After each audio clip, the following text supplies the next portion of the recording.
Before this video starts, I just want to make sure that we're all on the same page. This video is about me trying all the wacky Exodia decks that I can find that involves the 5 pieces of Exodia, winning with the effects of the head of the Exodia, all wrapped up in one video. Now I'm going to lay down the structure of how this video is going to go. Each segment is going to start with an intro card, then followed by the light edited replay of the combo in action, transitioning to the deck list, where I will be talking about how the deck works, the pros, the cons, and the essentials. Then we'll wrap up the section by placing the deck in the tier list. This is how I constructed the tier list. The Forbidden One, probably the most consistent deck you get from Exodia. Solid choice.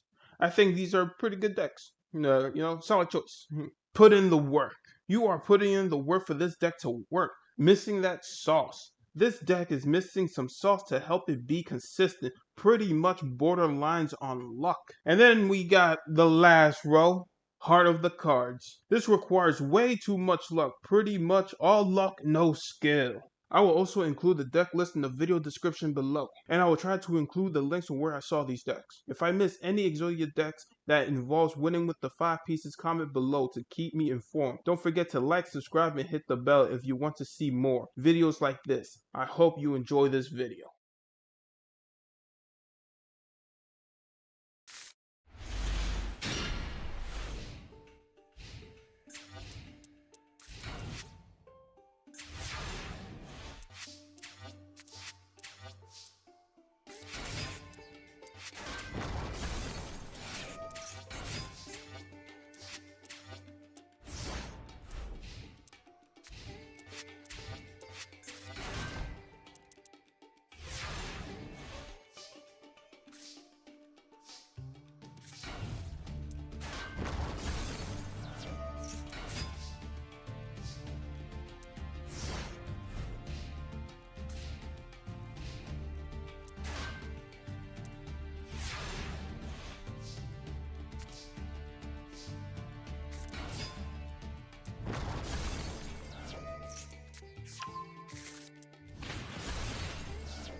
So this is the deck list for normal Underdog. As you can see, this deck is pretty simple. Like, you just fill your deck with nothing but normal monsters except for the head of Exodia. That's how you trigger Exodia's effect. And Heart of the Underdog, which is 3 continuous spell cards. Starting off with the pros, I say this is probably the cheapest Exodia deck that you can make, because as you can see, this deck is full of normal and rare cards, except for Exodia the Forbidden One, which is super rare, and then this card that I'm using, but you can substitute this card for any other card because I just used this card. It just has high defense, but I don't think there's a way you can actually get this card. If you don't have this card, you probably add another like Alexandrite dragon. You'll probably get another copy of him. That'll be probably the only card you'll switch out, because this card has insane defense for a normal level 4 monster. So yeah, the pro is this is the cheapest Exodia deck that you can probably make. So if you're just starting off Master Duel and you just want to make a really cheap Exodia deck, here you go. You just sacrifice 1 SR and that's it. The cons, everything about this. Everything about this deck is a con. Like, you are putting all your eggs into one basket, and that is this card, Heart of the Underdog, which allows you to draw a card and it's a normal monster. You can draw another card. So if you have one of these on the field and then you either get another Heart of the Underdog or this card in your hand, you're doomed. You just gotta pray that you have 1 of 3 of the copies of Heart of the Underdog in your starting hand, and you better hope that you get all 4 pieces of these 4 pieces of Exodia before you get the head of Exodia. And because of that, if I were to put it in my tier list, this will be Heart of the Cards, because this requires way too much luck. That's why I nicknamed it All Luck, No Skill. On to the next deck.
Here we have the deck list for Crooked Cook. I will start off with saying the essentials are Buzzsaw Shark, Right Hand Shark, and then Crooked Cook. So the way this combo works, Buzzsaw Shark on the field, and then you special summon Right Hand Shark. Then you XYZ into Crooked Cook.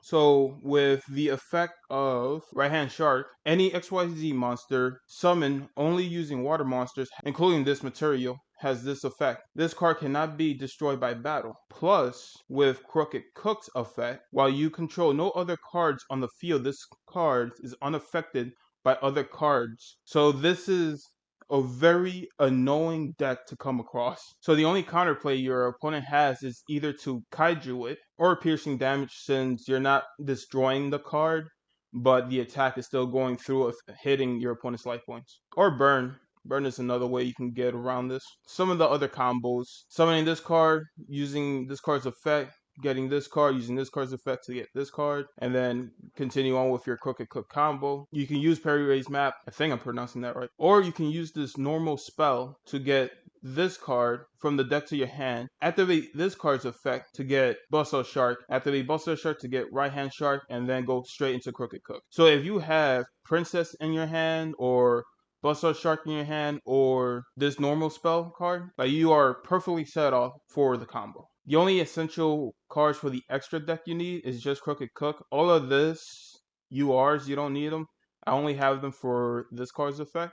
So technically you can just replace every one of these with like anything cheaper. This is all you need. This card's the only thing you need for the extra deck. So now we're going to talk about the pros. The pros is this deck has a lot of counterplay for your opponent. So you can just kaiju them, you can just Ash Blossom, you can just Snow Rabbit them, you can use Max C, Harpy's Feather Duster, Call by the Grave, Impermanence. Like, this deck is really good for counterplay. This is probably the most win I've gotten out of any Exodia decks so far. When your opponent doesn't have a way to deal with Crooked Cook, they will pretty much surrender. So I've probably won like 50 of my matches, but I only had gotten one match where I won off of the effect of the head of Exodia. The cons of this deck is if your opponent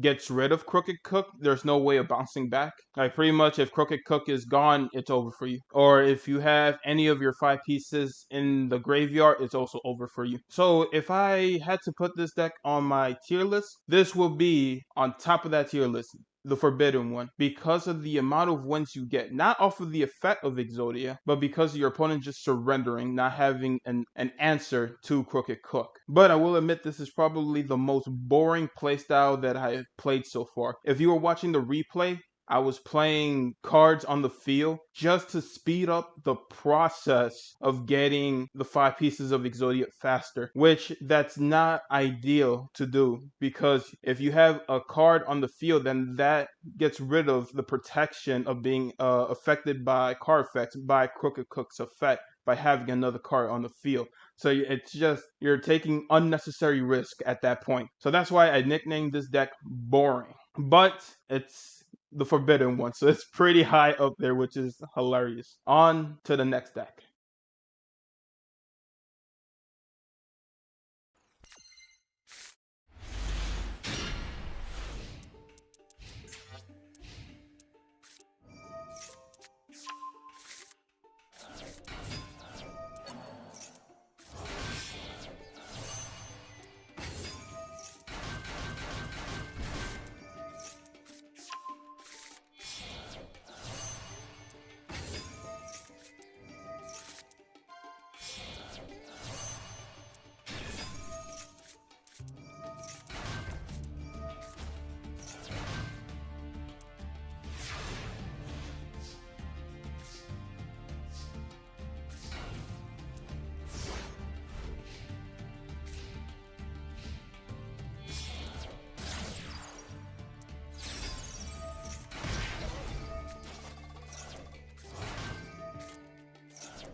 here's the deck list for Sasuke Samurai 3. So the essential cards that you need is Sasuke Samurai 3, Infinity Knight, Luminous Spark, and any other card that can send one of your cards to your opponent's side of the field. This is how the combo works. You have Sasuke Samurai 3 on the field with Infinity Knight with Luminous Spark. The reason why is because Luminous Spark increases the attack of all light monster by 500 points. Because Sasuke Samurai 3 is a light monster with only 1,000 attack, while Knight has 1,400 attack. So it cannot activate Sasuke Samurai's effect if we destroy Sasuke Samurai. So by having the field spell card activated, now Sasuke Samurai becomes 1,500. So I can crash into it with Knight and I take 100 points of damage. Activating Sasuke Samurai's effect first, gaining 7 cards in my hand. Then activating Knight's effect, discarding 2 cards from the hand, special summoning him from the graveyard and into the field. And then I can just continue repeating the process until I get all 5 pieces of Exodia. Since I will always have 7 cards in my hand, this always guarantees me that I will at least have 2 cards to always discard. So the good thing about this deck, once the combo starts, you pretty much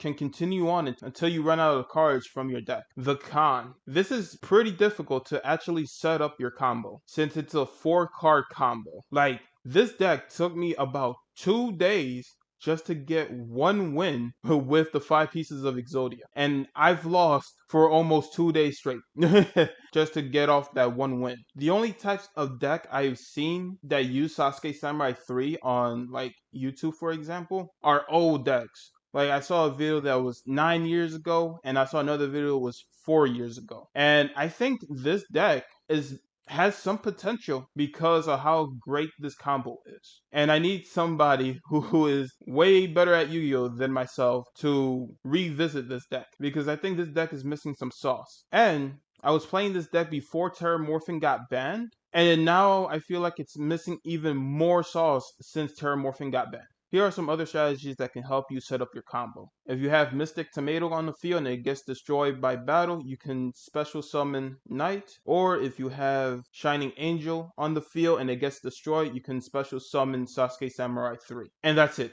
That's all I have. Those are the only 2 cards that can help you achieve this combo a bit easier. Unless you have Magical Mallet, Reload, maybe Max C to help you out. But besides that, this is a pretty old deck trying to run this on current formats, and it's a struggle. So if I was gonna put this on the tier list, I pretty much already said it earlier, but I'll put it under missing some sauce. This, somebody has to I want people to experiment with this deck and try to come up with a more modernized version of this deck. But besides that, on to the next deck. Oh, and I forgot to mention, the only reason I was using this pot is because I was experimenting with the deck and I realized that I can't get any effects off. So I just left this there, emptied out my extra deck, left this card in here just in case I can use Hand Destruction, and that will be one of the cards that I can just get rid of. I don't know if that was a good idea or not, but that's what I went with. Now on to the next one.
So here we have the deck list for Bistro Butcher. The way this combo works is you summon Bistro Butcher onto the field. Then you give it to your opponent by either Mystic Box or Spy. Then you crash into him with any of your Hippo cards. Then as you draw cards, you will gain this card, Trag, I don't know how you pronounce that, and Mystic Woke. So when you crash one of your Hippo cards, you should be able to activate this card from your hand and special summon it into the field.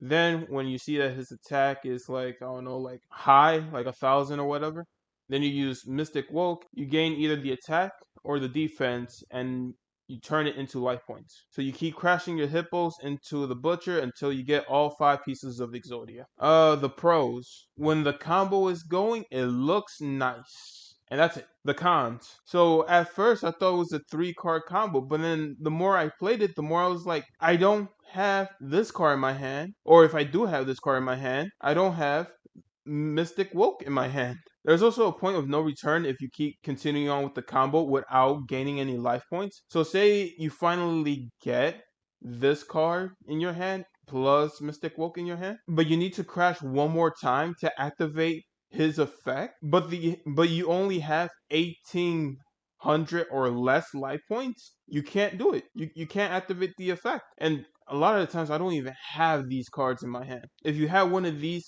shrink cards that just pretty much halves the attack of any monster on the field, it's a lifesaver from you pretty much self-deleting. So at first I thought it was going to be a better version of Sasuke Samurai 3, but it's not. Instead of Sasuke Samurai being like a 4-card combo, Bistro Butcher is a 5-card combo. You need Bistro Butcher, you need a Hippo, you need some way to send it to the opponent's side of the field, you need this card to be in your hand when a Hippo crash into it for you can special summon it from your hand onto the field, and you need Mystic Woke to turn its attack into life points. So it's a 5-card combo, and that's very hard to do. So it's a worse Sasuke Samurai 3. But it's also very luck dependent as well, because as you can see, I don't have any way to search out Bistro Butcher. I have ways to get Toon Warrior. You have to pray that you get Bistro Butcher in your starting hand. Kind of like you have to pray to get Heart of the Underdog as your starting hand to get this combo going. This deck is worse than Sasuke Samurai 3, and the luck is as equal to Heart of the Underdog trying to get Bistro Butcher into your hand. And even if you do have Bistro Butcher, a Hippo, and a way to send Bistro Butcher to your opponent's side of the field, you can still not get the combo going if you don't get the cards you need to either nerf Bistro Butcher's attack or to gain life points. You can cook too long in the kitchen and you end up passing out in the kitchen. This deck so far is the only Exodia deck that I have come across where you can just self OTK with this deck. So wild. So if I was going to place this deck in a tier list, I will put it in Heart of the Underdog, because the amount of luck that is required to have Bistro Butcher as your opening hand is the same as having Heart and the Underdog as your opening hand, that you just need to pray that you have it early game. And even if you get the 3 cards that you need to get the combo going, you can still lose because you just didn't draw into either Trigoria, Mystic Woke, or Shrink to help you continue on this combo. This deck, I feel like, is even worse than Heart of the Underdog. Because Heart of the Underdog only took me like a few hours, like maybe 1 or 2 hours tops. This took me, I would say, like 10 hours just to get the combo to happen once. But again, that's probably just like my experience with this deck. But it is extremely luck based. But yeah, I do not recommend this deck at all. Like, I think it's the worst Exodia deck I have played so far. Yeah, on to the next one.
So here's the deck list for backup squad. So the way this deck works is highly reliant on what your opponent does. So if they attack you, you'll use backup squad. If they draw a lot of cards, then you use shared ride. If they're gonna summon a lot of monsters, then you use max C. And that's pretty much it. It's just heavily reliant on what your opponent is going to do. One of the main source of acquiring cards is backup squad. So the effect of backup squad: each time you take 1,000 or more attack by your opponent's card effect or their monster attack, draw one card for each 1,000 damage you take. For example, if your opponent summons Blue Eyes, then you can summon up to 3 cards. But if you have 2 backup squads on the field, then you'll get 6 cards in your hand. If you have 3 backup squads in the field, then you'll get 9 cards in your hand. But that's really like high risk, high reward. So if you're trying to play this deck safe, another combo is to use backup squad with the field spell card, Temple of the Mind's Eye. Any battle damage a player takes becomes 1,000. So if your opponent attacks you with a monster that has 100 attack, you'll take 1,000 damage. Field spell card helps if you're gonna get OTK'd. So if your opponent summons a monster that has like 10,000 attack, it'll just be 1,000. So it kind of saves you from that. But Temple of the Mind's Eye will trigger backup squad. So you'll only gain 1 card. To gain even more value from this, you'll also combo it with Solomon Wishes. The way this card works is each time you draw a card, you gain 500 life points. So if you have a backup squad, Temple of the Mind's Eye, and this card on the field, you'll take 1,000, but you'll gain 500 back. But if you have 2 backup squads, this trap card, and Temple of the Mind's Eye on the field, then you'll gain 2 cards, gain 1,000 life points, and it's a more, I guess, safer approach. But say you don't have Temple of the Mind's Eye on the field, all you have is this continuous trap and backup squad. So say you get hit by your opponent's Blue Eyes again, that'll be 3,000 attack. So you'll gain 3 cards. This does not activate for every 3 cards you get. It'll only activate 1 time, so you'll only get 500 life points. So it's very high risk if you don't have Temple of the Mind's Eye on the field. So there's technically 2 strategies to this. One is high risk, high reward. The other one is playing it safe, but you get low rewards. And I think that's pretty interesting so far. Then the other cards that are built around your deck just helps you draw cards. So for example, Pot of Extravagance. The extra deck is only for Pot of Extravagance. So you can literally replace every card in the extra deck with something cheaper because all you're using it for is for Pot of Extravagance. Magical Mallet. Magical Mallet helps out if you just have a lot of cards in your hand and you're just trying to draw more cards and replace cards that you already have in your hand. Planet Pathfinder is a good card for searching for a field spell card. This card that I don't know how to pronounce, this is a good card if just to draw a bit more cards. This Gesture card helps out by getting a piece of Exodia from your deck and onto your hand. Crystal Seer's effect activates when it's flipped, seeing the top 2 cards on the top of your deck, placing one on your hand and the other on the bottom of your deck, and that helps out a lot. Golden Ladybug just helps you gain 500 life points each turn.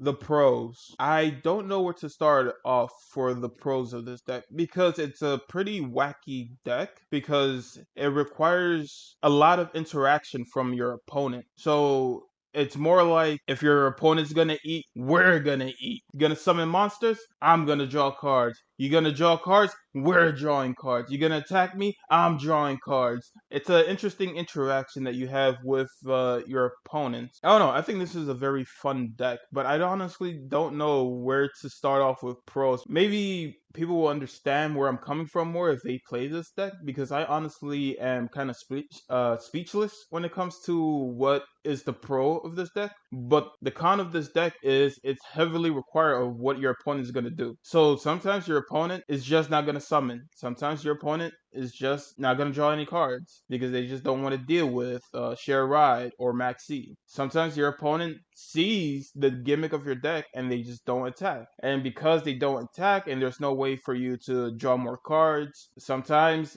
they'll just wait it out until they have like Harpy Feather Duster or Lightning Storm or any other option to get rid of your back row. This deck doesn't have a way to protect your back row. This deck doesn't have a way to force your opponent to attack to activate backup squad. Like, I feel like this deck kind of borders the line of this deck makes you work for it to missing some sauce. Because right now, I'm having a lot of fun playing this deck, but I do feel like it's missing something to just give it the extra step up to help it be a bit more I guess consistent.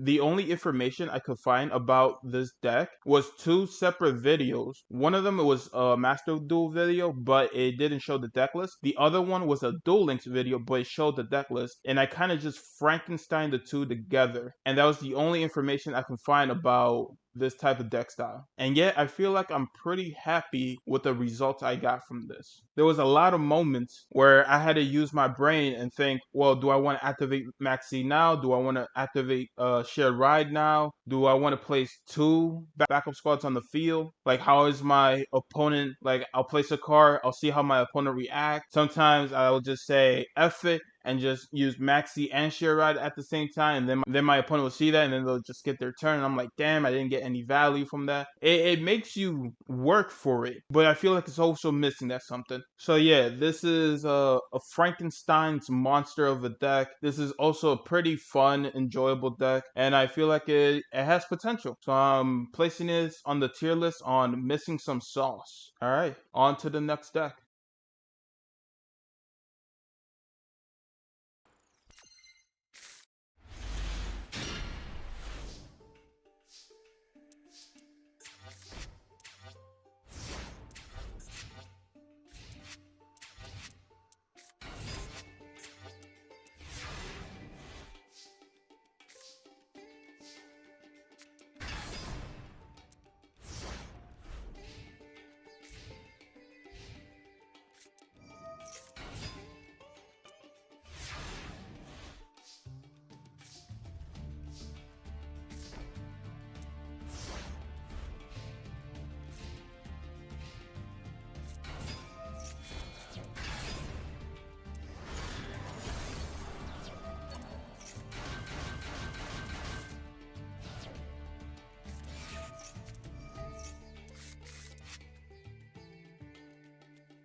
Alright, so here's the deck list for level resist wall. The way this combo works is you need one level 7 monster, then have that monster destroyed, activate the effect of level resist wall, have all 5 pieces of Exodia on the field, and then you use Sound of Retreat. Sound of Retreat activates, returning all of the monsters on the field into your hand, and then you win with the effect of Exodia. So it's a very easy combo. It's just a 3-card combo. And I say the essentials is level resist wall, Sound of Retreat, and having a level 7 monster or Witch of the Black Forest on the field. Because if you have Witch of the Black Forest on the field, just in case you don't have a level 7 in your hand, when Witch of the Black Forest is destroyed, you can get the head of Exodia. Since she's the level 4 monster, you can get the 4 pieces on the field, and then you can continue on with your combo. Some cards that can also help out with this deck are Lilith. She can help you search out trap cards, and Trap Tricks. I also added Battle Fader just in case I need to stall, or if I already have one of the Exodia pieces in my hand, so I can use Battle Fader from the graveyard to summon with the rest of the Exodia pieces if I already have 1 to 2 pieces in my hand. I was also experimenting either using Nibiru or Maxi. It kind of depends if you want to disrupt your opponent's play with Nibiru by just wiping out the board, or if you just want to draw more through Maxi. So you can either change Maxi for Nibiru or vice versa. And then you fill the deck out with easy to summon level 7 monsters like Ancient Warrior Guan Yu, Dino Wrestler Prankceratops, the Dual Mode Beast.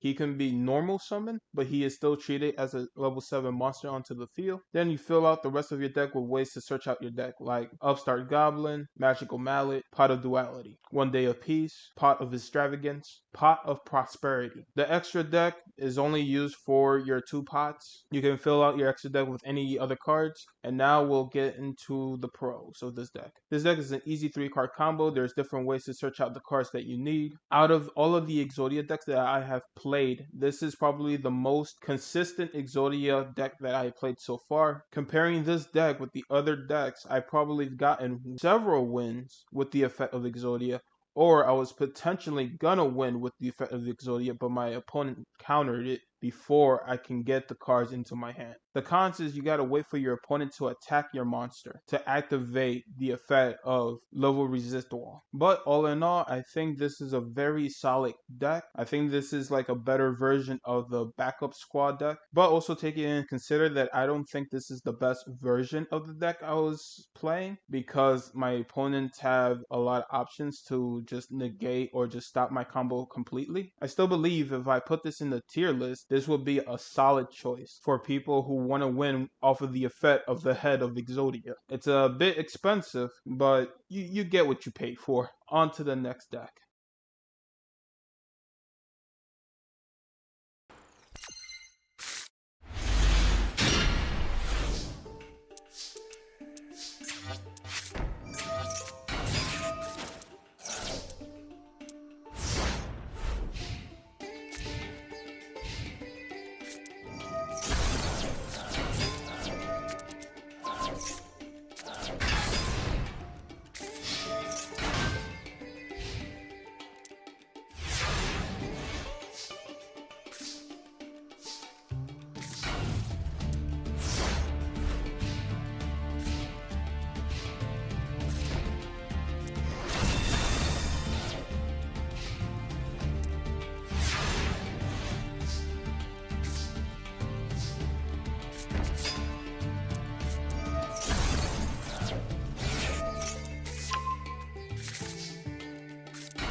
So here's the deck list for Exodia Incarnate. The way this combo works, it's a 2-card combo involving the legendary Exodia Incarnate and Obliterate. The way this works is you use Obliterate to send a piece of Exodia into the graveyard. Then you can return a monster back to your opponent's hand or extra deck. Having one of the 5 pieces of Exodia in your graveyard will increase the attack of Exodia Incarnate by 1,000. This card is also unaffected by my opponent's card effect, but it can be destroyed by battle. But at the end of the turn, you can grab a piece of Exodia from the graveyard and place that onto your hand. And that's it. That's the combo. It's a very interesting Exodia deck because it's more of a Exodia control deck while having ways to just stall and to have cards that also summon one of the 5 pieces of Exodia from your deck onto the field. Like Jester, when Jester is destroyed, it can take a normal monster and place it onto the field. Unexpected Die, which can special summon a level 4 or lower normal monster from your deck, which 4 of the 5 pieces are normal monsters. Morphing Jar is a good card. if you just want to just dump all of your hand into the graveyard without facing any repercussions, because you want your Exodia pieces to be in the graveyard. And just in case you have any banished pieces, you use Burial from a Different Dimension to get your pieces back into the graveyard. Now I'm going to get into the pros. The pros of this deck is usually people that come across an Exodia deck want your pieces to be in the graveyard, and this deck kind of just wants all of your Exodia pieces to be in the graveyard to begin with, so you never have to worry about losing a piece. And if a piece gets banished, you have a card that can get your banished cards back into the graveyard, so you don't really have to worry about not getting a piece of Exodia from the graveyard into your hand, because you want your Exodia pieces to be in the graveyard. Because usually, like the other Exodia decks that I've played, I dread that one of my pieces will get sent into the graveyard without me having any control over that. Because there's been times where my opponent would just take a card from my deck, or just send my deck into the graveyard, or they'll use Call by the Grave and just take my Exodia piece just to make sure and banished it, and there was just nothing I could do against it. And it happens several times. Or your top deck gets theft by a monster effect, and you're just like, oh crud, they took one of my pieces. And then if you destroy that monster, it just goes straight to the graveyard. So this deck also has great stalling power. You technically have like 3 different win conditions as well with this deck, with Exodia Incarnate winning with the effect of Exodia the Forbidden One, and Exodus the Ultimate Forbidden Lord. And Exodus is really good to just shuffle all your monsters back into your deck. And if you have Exodus and Obliterate on the field, you can technically keep getting 2 pieces of Exodia into your graveyard each turn. Alright, now on to the con. So the first con is Obliterate. There is no way to search out for this card, so you just have to hope that you get Obliterate in your starting hand or soon into your match. The second con is this deck is really slow, even though it's a 2-card combo, because requiring one of the 5 pieces, you can only do that once per turn, and that is a slow process. And because of the slow nature of this deck, Obliterate does not have a way to defend itself, to protect itself from your opponent's card effects or by spell cards. So it's just a sitting duck, just waiting to be destroyed, and you just have no say in the matter, because this can only put back monsters into your opponent's hands, and it doesn't stop the activation of spells or traps. This continuous trap card is just a sitting duck on the field, just waiting to be destroyed, and there's no way to stop that from happening unless you want to play Solemn Judgment. But all in all, I think this is a very interesting Exodia deck. This deck, from when I was watching the video, does not have a extra deck, and this is also not fully optimized. But saying all that, if I had to put this deck on the tier list, this is gonna be putting in the work, because you gotta put in the work for this deck to work. Like, there's been times where I've been caught slipping trying to just do my combo, and I accidentally put, like, say, all of my Exodia's pieces in the graveyard, and there's no way for me to summon Exodia Incarnate unless I have Exodus or Monster Reborn in my hand. Oh, and I probably didn't mention this, but you have to use one of the 5 pieces to summon Exodia Incarnate from your hand onto the field. So you have to normal summon one of the 5 pieces, and then you can special summon Exodia Incarnate. So yeah, try not to get caught slipping. But this was also another fun and interesting Exodia deck that I came across. Like, I gonna revisit this in the future for sure. But on to the next deck.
So here's the deck list for Hope for Escape. This deck is only a 2-card combo. All you need is Hope for Escape and Gift Card. It's a very straightforward deck. You either increase your opponent's life points, draw more cards with Hope for Escape, or you decrease your life points with Wall of Revealing Lights and you draw more cards. Or you do both. You increase your opponent's life points while you decrease your own life points and then you draw more cards. It's a very straightforward deck. And then you just fill the deck out with draw power and stall. The pros. This deck is a very cheap deck to make. All you really need are some SR cards. There's no URs used at all.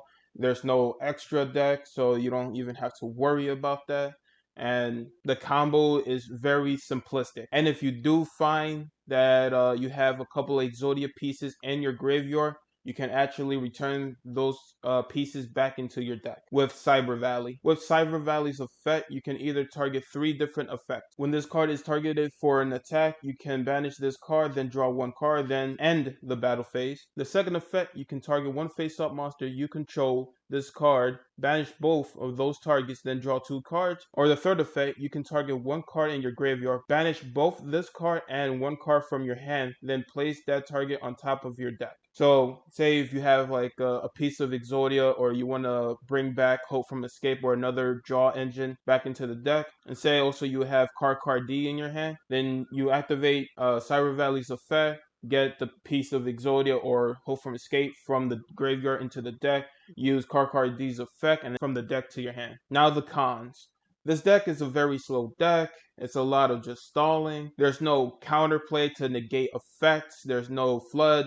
You can't search for specific cards that you want since your whole deck is just a draw engine. You're just drawing. There's times, even with all of this at play, you'll still break like you saw in the replay, where I had 3 copies of cards in my hand and I had Reckless Greed and I was just stalling. And saying all that, if I had to put this deck in the tier list, I would put it under missing some sauce, because I feel like this deck is missing something to just make it more consistent. Like if there was a way to give your opponent a ridiculous amount of health and then you just draw your entire deck, that would be amazing. But from what I'm aware at this point, I have no clue if such a thing even exists where you just give your opponent a ridiculous amount of health and you can just draw half your deck or more. That would be what this deck needs. Yes, some cards you need are reliant on luck to get them in your hand, but this deck has a lot of draw engine to kind of help with that. So it's not all luck, no skill, or not completely all luck, no skill. And there was one duel that I had that I almost won against a tournament player, but at the end of the day they just completely outplayed me, even though I only had 3 pieces in my hand and 2 in the graveyard, and they just completely shut me down. And I picked the worst time to play a deck that's highly revolving around track cards because the pack came out for Labyrinth. So everybody's playing Labyrinth right now, and this is so frustrating to play. Now I just need to bring it back down because I'm getting too worked up. But yeah, this is an okay deck. Yeah, on to the next one.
So here's the deck list for Paleozoic Exodia. Usually I start off with the essentials, but the way this deck works, I gotta say a lot of the cards are gonna be mandatory. So this uses Paleozoic cards, but it also uses spellbooks to help out the draw power of this deck. So usually what you want to happen is you want either one spellbook card in your hand and Paleozoic Pacaya, plus one other Paleozoic card in your hand to activate Pacaya's effect. You can discard one Paleozoic card, draw 2 cards once per chain. And then as you're drawing cards with Pacaya's effect, you can also activate Accumulated Fortune, which also helps out with the draw power of this deck, because this card can only be activated if it's in chain link 4 or higher, and you can draw 2 extra cards, which this deck extremely excels in chain link, because at one game I had my chain link up to 11, and I never done that with any decks before. Pretty wild that you can do that.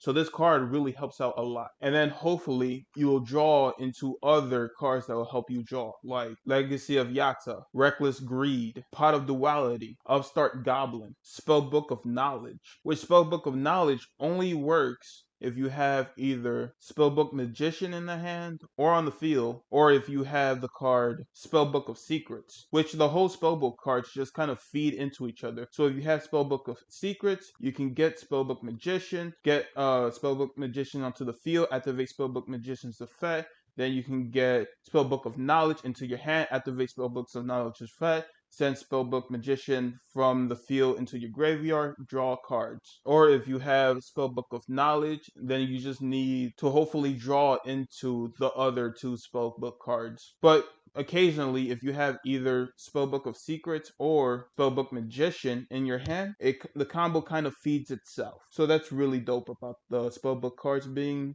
incorporated in this deck. And then to help out this deck a little bit more, you draw some Wawakus to help out with setting up your board. Like say if you get your Paleozoic cards on the field, then you need some way to protect it. When it comes to your turn, then you use those Paleozoic cards to summon monsters from your extra deck. The only cards that I find myself using often from the extra deck are the 2 Paleozoic cards and Skull Dread, because Skull Dread is really good to helping you draw 4 cards, but also put 4 cards back into the deck, and then you can also special summon 1 monster from your hand onto the field. But with the Paleozoic cards, like for example, Paleozoic Opa Benya, I don't know how you pronounce that. This card is unaffected by other monsters' effect. You can activate Paleozoic trap cards from your hand if this card has a trap card as an XYZ material.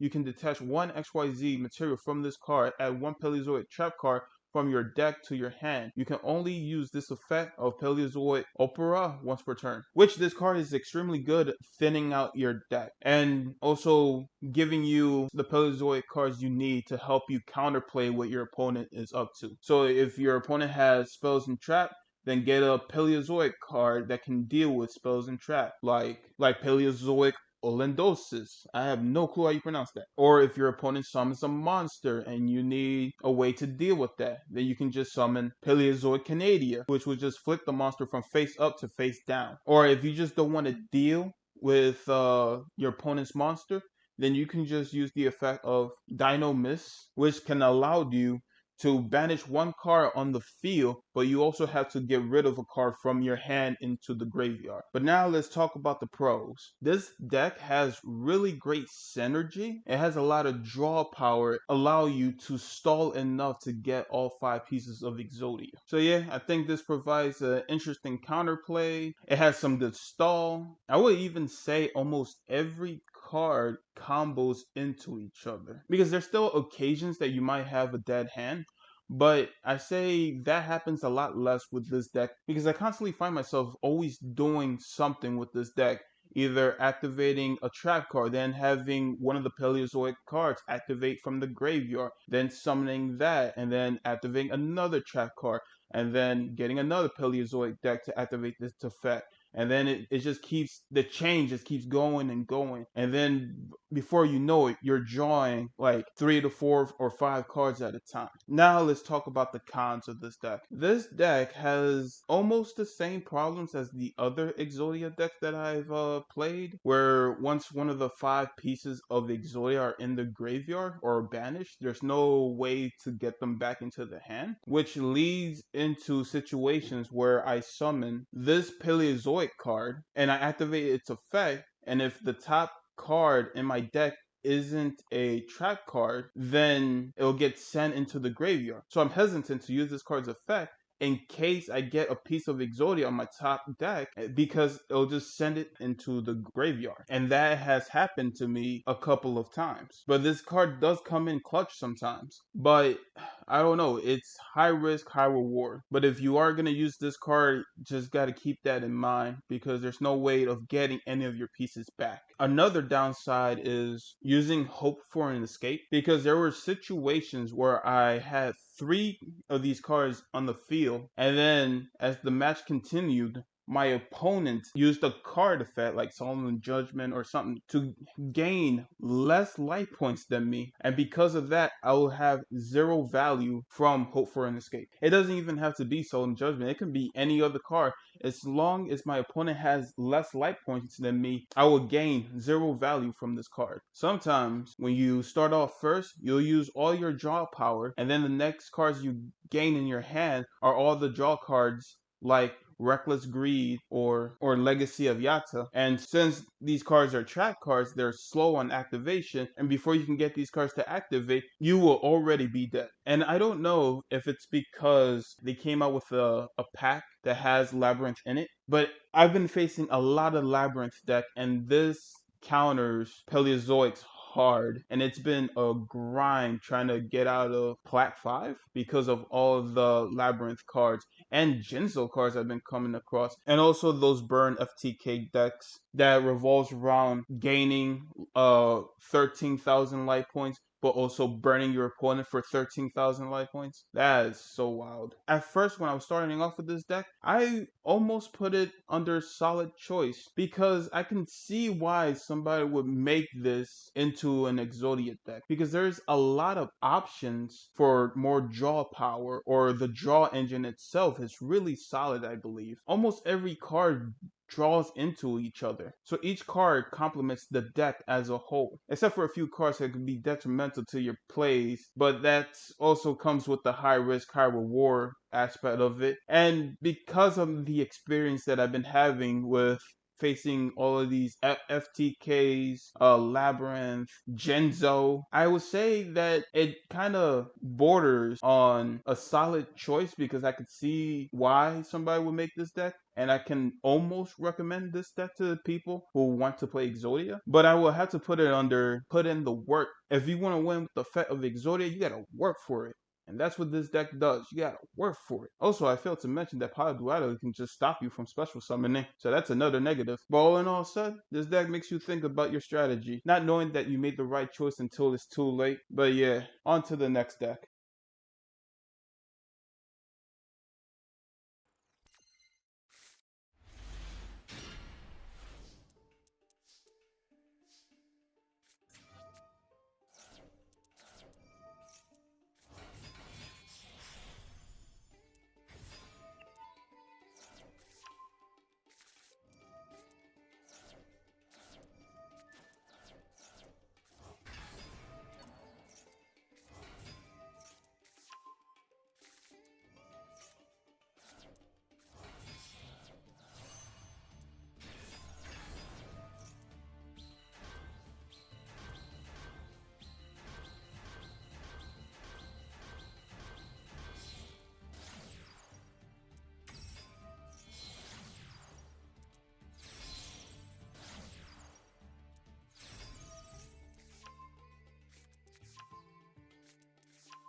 So here's the deck list for Reptile Exodia. The combo for this deck is pretty long. There's a lot of moving parts to this deck, and the essential cards, a lot of it is essential, or pretty much all of it is essential for the way this combo works. And also the combo is pretty long, so bear with me as I explain this. So the 3 cards that you want to start off in your hand is Nunu, Lamia, and now Yugioh. These 3 cards you want to have in the start of your hand. Plus 1 level 4 reptilian monster, as in either Zuha or Coyote. So to start off this combo, we'll activate the effect of Nunu, which will send this card from the hand to the graveyard, which then you can send 1 reptilian monster from your deck into the graveyard, which you want to either tackle Koto or Zuha, depending which card you already have in your hand. So if you have Koto in your hand, then you want to send Zuha to the graveyard, and vice versa. Now, with one of these 2 cards in your graveyard, you want to activate Nunu's effect, where it can special summon itself from the graveyard onto the field. Then you want to normal summon one of the 2 reptile monsters that I was talking about, Koto or Zuha. Now that you have 2 monsters in the field, you want to XYZ summon King of the Feral Imps. Then you use King of the Feral Imps' effect, one of the attached monsters from this card onto the graveyard, then targeting a card from the deck and add that card into your hand. So the cards that you want out of this card effect is either Lemia, if you don't have this card in your hand, or say you have this card in your hand, then you want to target Naoya. But if you already have this card in your hand, then you can get Lemia. Activate this card's effect, send it to the graveyard, activating its other effect, where you can send 1 light reptile monster from the deck into the graveyard, targeting Kirushi. Activating Kirushi's effect, targeting 1 monster on the field and destroying it to special summon this card, we're going to target our King of the Feral Imps. Destroying King of the Feral Imps and summoning Kirushi onto the field. Activating Kirushi's effect, you can special summon 1 level 4 or lower Ordigutic monster from your graveyard and onto the field, which we're going to be targeting Nayuya, I hope I'm pronouncing these right, Nayuya, and special summoning it onto the field. Activating Nayuya's effect, where you can target 1 Aduatic card from your deck and add it to your hand, which will be targeting Water Lily. We'll activate Water Lily and we'll target Mass Chameleon, sending Mass Chameleon from the deck to the graveyard. But with Water Lily's effect, if we have 5 reptile monsters with different names in the graveyard, then we can special summon 1 reptile monster onto the field, which will be targeting Mass Chameleon again. Special summoning Mass Chameleon onto the field, and now that we have a level 4 and a level 4 tuner monster, we can use those 2 monsters to special summon Magma. Now with 2 level 8 monsters onto the field, we're going to use both of these 2 level 8 monsters to synchro summon Phantasmal. Activating Phantasmal's effect, having the monster zones on both sides of the field filled with tokens. Now both sides of the monster zone covered in tokens, we'll use Phantasmal and one of the tokens to link summon into Reproducus, and turning tokens that this card points to into reptile monsters. Then using 2 tokens on your side of the field, we're going to link summon into this reptilian monster. Then we're going to use the 2 tokens and the synchro monster to link into Unchained Abomination. Then we'll use this reptilian's effect, gaining a monster card for each level 0 monster your opponent controls. You can get 5 reptilian monsters from our deck. So the cards that you want to target using this card's effect are Performapal Lizard Draw, Performapal Swing Cobra, Aaron, and 2 level 4 monsters. If you already have 1 level 4 monster in your hand, then you can also get Lamia into your hand. But if you already have Lamia in your hand, then you can get another level 4 monster. But you also need 1 copy of Zohan, because you do need this card on the field. Now that you have all the cards on your hand, you want to place the pendulum monsters in their pendulum zone. Placing this one on the left and Twin Cobra on the right pendulum zone. Pendulum summoning the 2 level 4 monsters that you have on your hand and onto the field. Then you're going to use those 2 level 4 monsters to link summon into Alien Shock Trooper. Activating Alien Shock Trooper's effect, then activating Zoha's effect, which with Zoha's effect, you can add one card from the deck into your hand and also get rid of one card from your hand and throw them into the graveyard, which you want to target Limia. Limia is the card that you want to throw into the graveyard. And with Alien Shock Troopers effect, you want to throw Aaron from your hand and into the graveyard, which will activate Shock Troopers effect, placing an 8 counter for the original level of the monster. Since the original level of the monster is 8, then you can place token your opponent controls with 1 alien counter to them. So pretty much, you give all of your opponent's monsters alien counters. Once this effect is done, we're going to use Performapal's Lizard Jaws effect. You can activate its second effect where it can destroy itself and draw 1 card, activating Unchained Abominations effect where it can destroy 1 card on the field, which will be destroying our own card, Alien Shock Trooper, which will activate this card's effect where it can special summon non-link reptile monsters from the graveyard and onto the field, which you want to target Kirushi, Aaron, Limia, and 1 level 4 monster. So either Zoa or Koto, or even Neyuya. And then it's at this point, if you have any card that allows you to draw cards, you want to exhaust that at this point because you're trying to thin out your deck. Or if you don't have anything to thin out, then you want to use one of the level 4 monsters that you have on the field and Lamia, and synchro into Reptilian Hydra. Activating Reptilian Hydra's effect, you can destroy all of the monsters your opponent controls with 0 attacks and draw a card for each monster destroyed, which should help you either draw all 5 pieces of Exodia or draw into more cards that can help you draw. I have no clue how long that took me to explain the combo of this deck. But yeah, every card here is essential to the combo. Now let's talk about the pros. This deck is pretty straightforward.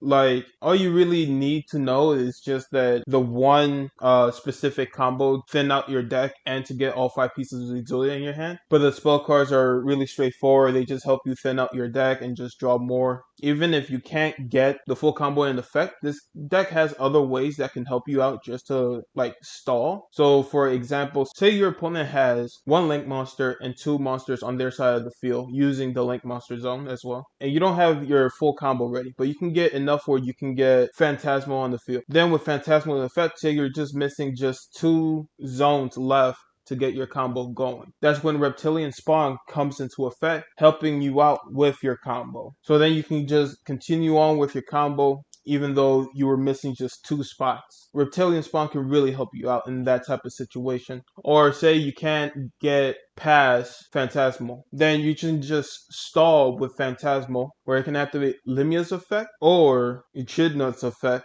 where it can target 1 monster your opponent controls and turn their attack into 0, pretty much giving you an OTK at that point. Or even say your opponent has a bunch of cards in their side of the field and you can only get a few cards on your side of the field. If you can get Alien Shock Trooper on the field and then activate its effect to target your opponent's monsters with 8 counters, and then link summon into Cosmic Slicer, which Cosmic Slicer's effect, any monsters with 8 counters are sent to defense position and all their effects are negated, which can help you stall for the 5 pieces of Exodia. Or say you have a few cards in your deck and you have 4 monsters on the field, link summon into Skull Dread and then activate its effect, draw 4 cards, send 3 back. You might get Exodia, or you might get more draw. So yeah, that's the positives about this deck. Stall to get the 5 pieces, or you can just win the game, and even though you didn't win with the effect of Exodia. So it's a very solid deck so far. Now on to the negatives, which I can only think of 3 at the moment. You do not want to start off with Into the Void in your hand, because Into the Void, once it activate, if you have a piece of Exodia in your hand, there's no way to get that piece of Exodia from the graveyard back into your hand. So if you use this card's effect, it's an all or nothing approach with this card effect. So you either go for your combos or go for more draw power, or you just don't use this card and just wait for the next turn. It can be really helpful or really damaging. Another negative is advanced draw, pretty much bricks. You need a level 8 or higher monster on the field to gain any value from this card. It can sometimes help you out if you get Nibiru or Kaiju, but besides those situations, if you have this card in your hand, it's pretty much a brick. So that's another negative of this deck. Mass Chameleon onto the field without Water Lily's effect, because I only use Water Lily's effect to get Mass Chameleon from the graveyard and from the graveyard to the field. There might be another combo that I'm just not aware of that can get you Mass Chameleon from your hand onto the field, but you do not want to draw into Mass Chameleon, that's for sure, because it just stops you from going into your plays. Another negative is Allure of Darkness, which is kind of the same negative as the other two draw cards. It's just sometimes the dark monster you have in your hand is a piece of Exodia, and you do not want to banish that piece because there's no way of getting that piece back into your hand once it's banished. But all in all, placing this deck into the tier list, I would say that this deck is a solid choice. Like probably at the lower end a solid choice, but I think this is a lot better than putting in the work, because I think I was receiving a lot more wins with this deck, or than any deck that were in solid choice. I mean, any other decks that were in putting in the work. I say I was receiving about the same amount of wins as level resist wall, but that's kind of hard to dictate that, because the games I've been playing recently with this deck have been nothing but FTKs. So it's either I get an FTK or my opponent gets an FTK.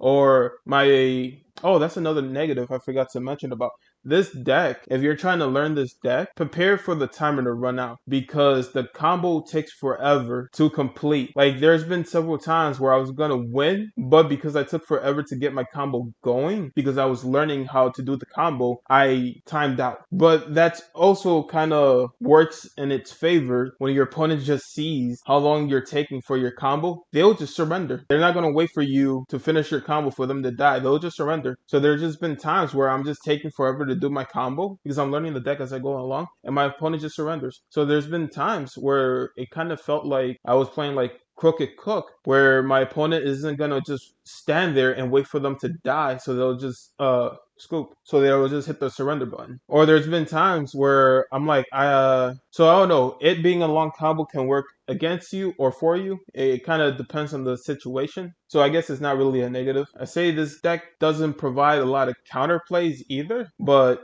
I still think that this is a pretty solid deck. Kind of high putting in the work, but pretty low on solid choice. Like it's just right at the border there, because it doesn't have any ways to counter your opponent's deck, and there's no ways to get any of the 5 pieces from your banish or graveyard back to your hand. But yeah, this was a fun deck. On to the next one.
Alright, so here's the deck list for Numeron Exodia. So the way this combo works is that you use Numeron's Network's effect. to send Numeron Calling from the deck or your hand into the graveyard, and to special summon number 1, number 2, number 3, number 4. With the 4 XYZ Numeron monster cards on the field, then you want to activate Memories of Hope. The way this card works is for each XYZ material that you have face up on the field that you control, you can draw 1 card for each of those XYZ cards.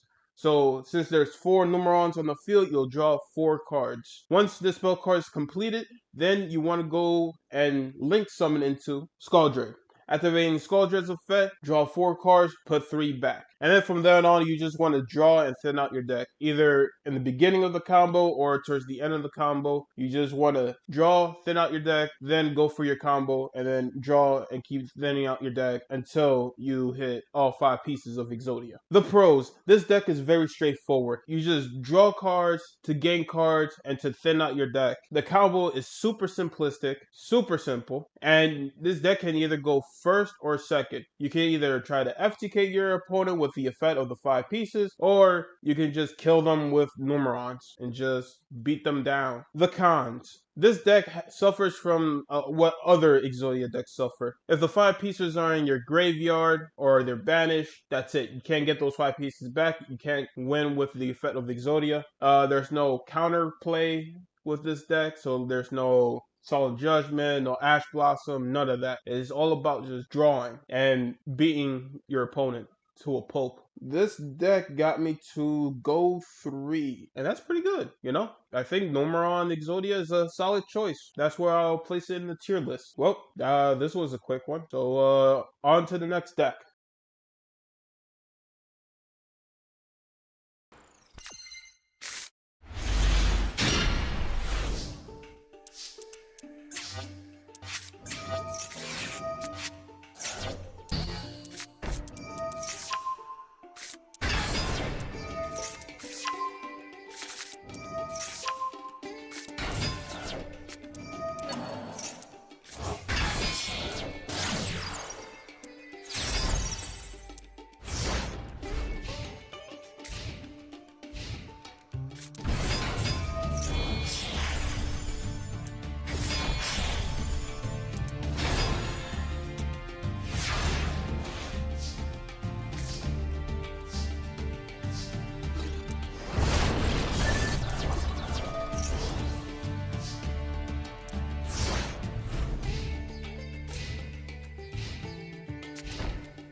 Welcome to the deck list. This is a Slifer, I guess, mill deck using the 5 pieces of Exodia. So the main combo is that you want to have Slifer in the graveyard by activating one of these cards' effect. And I realized that these cards are banned or limited by 1. But before this happened, I got the footage before these cards got limited by 1 and straight up banned. So I gotten the recording of this deck before the ban list hit. And this video has taken me about over 3 months now. And I'm only halfway through this video. So I guess like this deck got hit and my other Exodia deck, the Reptile Exodia deck, got hit even worse than this deck. Because one of the cards that it's needed for my Reptile deck got banned. So I don't know what's gonna happen to the state of like the other Exodia decks that I'm working on. So hopefully none of the cards that are necessary to make the deck work are gonna get hit.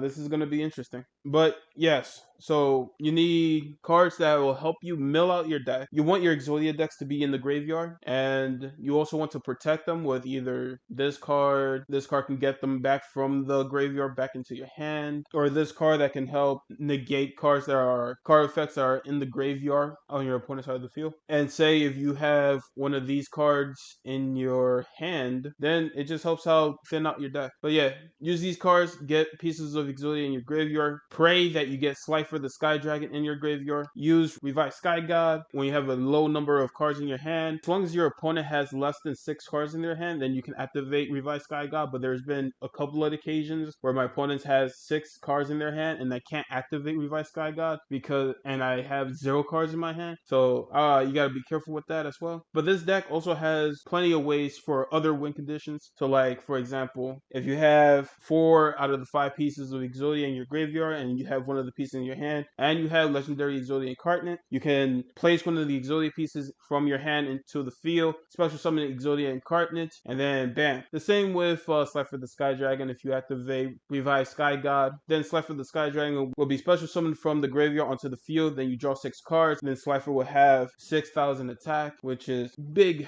beefy monster on the field. It's kind of hard for monsters to deal with that. And then Slifer has another effect that allows if your opponent normal summons or special summons to field in attack position, that monsters loses 2,000 attack. Then if the attack has been reduced to 0, as a result, destroy it. So this is a great way if your opponent summons low level attack monsters on the field, it just gets destroyed. But yeah, you just want your deck into the graveyard and then use these cards to get those 5 pieces back into your deck, and then activate Revive Sky God, and then you draw 6 cards and there's 5 pieces. So you'll automatically win the duel, and that's pretty much the idea combo. And then this deck also plays around with like other ideas, like I said, the attack beast deck, milling out your opponent, because there's been times where I see like my opponent has like 8 cards in his deck, then a card is sent from the deck to the graveyard. You can activate its effect where you can either mill yourself or you can mill your opponent. And I milled my opponent, then they have only like 3 cards in their hand and then 3 cards in their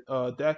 And then I activate Revive Sky God on my turn, and then when it changes to their turn, they have 0 cards in their deck, and you win the duel that way. So you can mill, you can attack, you can win by Exodia. I found myself summoning BLS a lot frequently with this deck, and this card has won me a lot of duels. I've also been summoning this card a lot because a lot of my opponents that I come across play dark monsters. Say if you want to get rid of one of your opponent's card or monster, then you can go into this card, grab one of their dark monster, and then go straight into either Phoenix or Unicorn. Or sometimes, say if you want to play risky, you can make this card. All you need is just 2 level 4 monsters, and then draw 2 cards, but you skip your next draw phase. Sometimes it gives you the cards that you need, but it's a high risk, high reward type of situation. Or maybe it's just low risk and high reward, because sometimes you have Maxi in your hand, or you have card destruction in your hand. So yeah, sometimes there's no negative side effects using this card. I've also been using Obliterate a lot in my duels, where I just bounce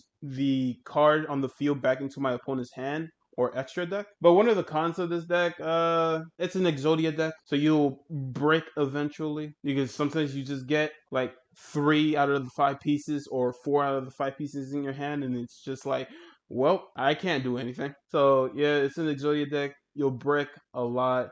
Now with the limit and ban cards, I don't know what would be the substitute for those cards. But when I was playing this deck got me into Plat 4 the most. So I've been just stuck between Plat 4 and Plat 5. I would say if I had to put this card on the tier list, this is gonna be a solid choice. I've been doing this for quite a while. Like I've been thinking about how I'm gonna restructure everything because originally I wanted to have like the deck list in the video description below, but then as I tested that and I surpassed the limit of how much words you can have in the video description. So now I'm rethinking how I'm gonna do everything, and I'm just gonna have everything on a Google Drive. So I'm just gonna link the Google Drive below. I don't even know how many people are going to be watching the whole video entirely, but hopefully for the VIPs out there who are watching this video entirely, I'm just giving you guys a rundown of what I've been trying to go through on the process of making this video. I don't know how scatterbrained I sounded today. Today has been a hot day. It's been close to 100. So sorry for if I'm a bit all over the place. Just trying to get all my thoughts straightened out. But yeah, this is a very fun deck. Oh yeah, I almost forgot. I've been thinking about more about my ranking, the way I have it. So the way the rankings is gonna work, I think when I say a deck is solid choice, it mostly means that if you're planning on taking the cards into rank, then solid choice and above can take you to plat, and then anything above solid choice ideally can take you higher into plat, and then like put in the work, you can technically make it to plat, but it's gonna be an uphill battle. But anything under any recommendations under solid choice, you can pretty much take to plat on rank. But anything below put in the work, you're not making it into plat, if that makes sense. So hopefully me structuring this makes a lot more sense, because I believe the only deck I have on number 1, the Crooked Cook deck at this point of time. And Crooked Cook is just in a league on its own. So it makes sense so far, but I wonder if that's going to change anytime in the future. Also, do I think that you're going to go and be number 1 in rank with an Exodia deck? No. Exodia decks are trash. There's no way that I'm aware of at this moment that you can take an Exodia deck to master. There's no way. Exodia decks are just, they're not even rogue, except for like level resist wall and Crooked Cook. You can probably do that, but only in master, dude. There's no way you can do that in other formats. But yeah, just giving everybody who is up to this part of the video a heads up on like the idea process. And I think I'm repeating myself, I'm sorry. On to the next one.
So here's the deck list for Treasure Panda. The way this combo works is you can banish a spell or a trap card from your graveyard and special summon one normal monster from your deck whose level equals to the number of cards banished to activate this effect. So for example, if you activate Into the Void, you draw a card, you send a card graveyard, you activate Treasure Panda, you banish Into the Void, then you special summon a piece of Exodia, then you use either one of the arms or legs, because the only one that's not a normal monster is the head of Exodia, because that is an effect monster. And then piece of Exodia or any of the other normal monsters are in the field. You can use White Elephant's Gift or Wanderer Wand, attach it to the piece of Exodia, you'll send it to the graveyard, and then you'll draw 2 cards. And that's pretty much the idea of this deck, is just revolving around Treasure Panda. So the idea hand that you want to have, or the idea setup that you want, is you want all 4 pieces, the arms and the legs, to be in your graveyard. Then you want to have the head of Exodia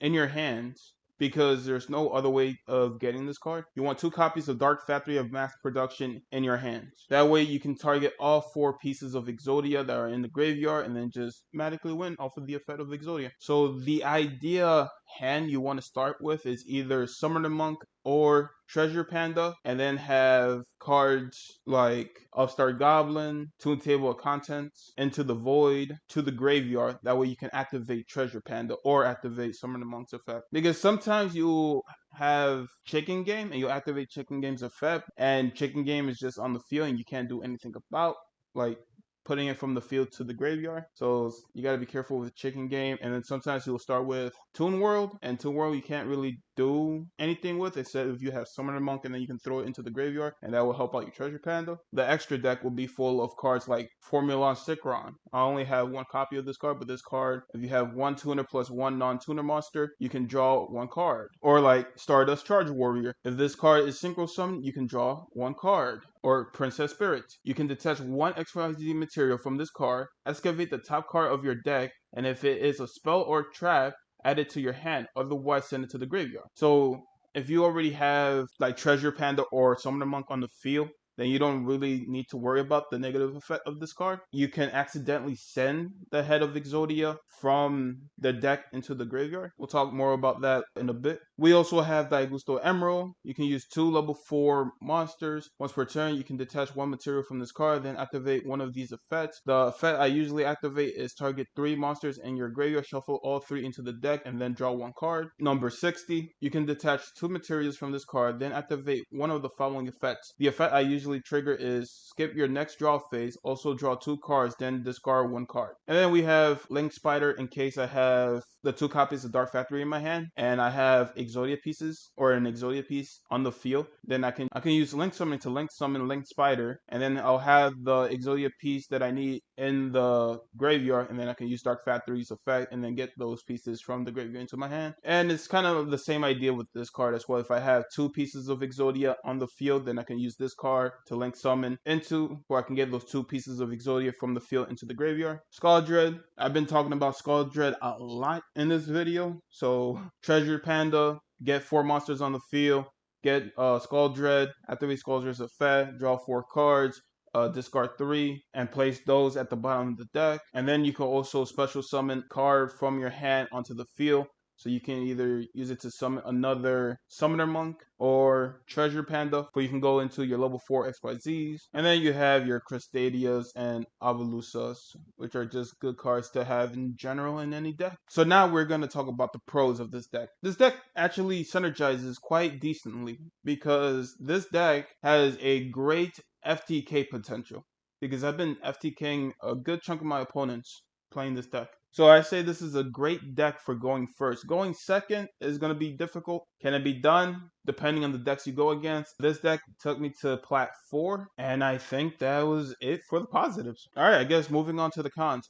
The cons of this deck, it's kind of hard to counter other decks. So like you don't have any like Ash Blossoms, Impermanence, Nibiru, none of that. This deck is probably the poster child of just playing your own game because you're not focusing on what your opponent is doing. You're just worrying about yourself. So that being said, the situations that I constantly find myself being in is either I activate Summon the Monk and then it gets negated, or I activate Treasure Spanner's effect and then he gets popped. I use Princess Spirit and the card wasn't a spell card or any of the monsters that I didn't want. It was the Head of Exodia, and this deck struggles to get the Head of Exodia from the graveyard back into your deck. Dark Factory does not target the Head of Exodia. It only targets normal monsters.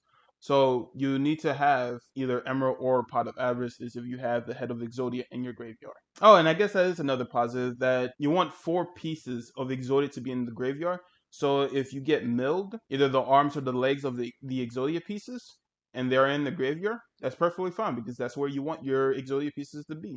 As long as they don't mill the head or Dark Factory, you're golden. So this deck is comfortable having the Exodia pieces in the graveyard. But yeah, this deck breaks like any other Exodia deck. If I had to put this deck in a tier list, I would have to put it under putting in the work, which is pretty wild because I see a lot of videos of Exodia players using this type of deck. And I could see why, because I guess in Master Duel, since this deck has great FTK potential, you can just like constantly play game after game after game after game. You know, they're just fast-paced games. But I don't think this deck has any good protections, any counters. If it's very hard to get going if this deck gets stopped by impermanence or popped or whatever. Once the Exodia pieces are banished, pretty much game over at that point. Yeah, I think this deck can take you pretty far into diamonds if you're lucky enough to getting the cards you need. Did I say diamonds? I meant to say platinum. I don't see this deck taking you further beyond platinum. I think this is a decent put in the work deck. It might be. I don't remember. I gotta look at the where I placed the other Exodia decks, but I think this could be like the best put in the work Exodia deck, even though I'm missing 2 cards in the extra deck. Also, I would like to mention that this is the first Exodia deck where I was completely comfortable playing Into the Void because of Treasure Panda. So because in any other Exodia deck that I played Into the Void with, I dreaded using this card because it became an all or nothing situation. It still happens being an all or nothing situation, but I'm more comfortable using this card because of Treasure Panda. And yeah, that's it. On to the next one.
So here's the deck list for Royal Magical Library. I've been doing this for a few months now and I don't remember the way I had this structure. And I kind of just feel like going off the cuff. So Royal Magical Library and Panda, the one previous to this one, those two engines are the reason why I made this video. Because I was looking up for Exodia videos and the most often that I came across was Royal Magical Library and Panda and Level Resist Wall. But mostly Royal Magical Library and Panda. And I just thought to myself, man, I wish somebody made a YouTube video of all of the wacky Exodia decks that are out there, because I was thinking to myself, what happened to all the wacky Exodia decks when I was playing Yu-Gi-Oh! Link Evolution? And I was just like, you know what? I'm gonna make that video. And so that's how this video that I'm working on became a thing. So I just started doing my research and just started looking up a bunch of wacky Exodia decks. And because of that, I came across so many Exodia decks that it was not even in my radar. I didn't even know were a thing until I started making this video and just gathering information about all the Exodia decks. But if anybody was just curious on what sparked the idea of making this video, you can think of Royal Magical Library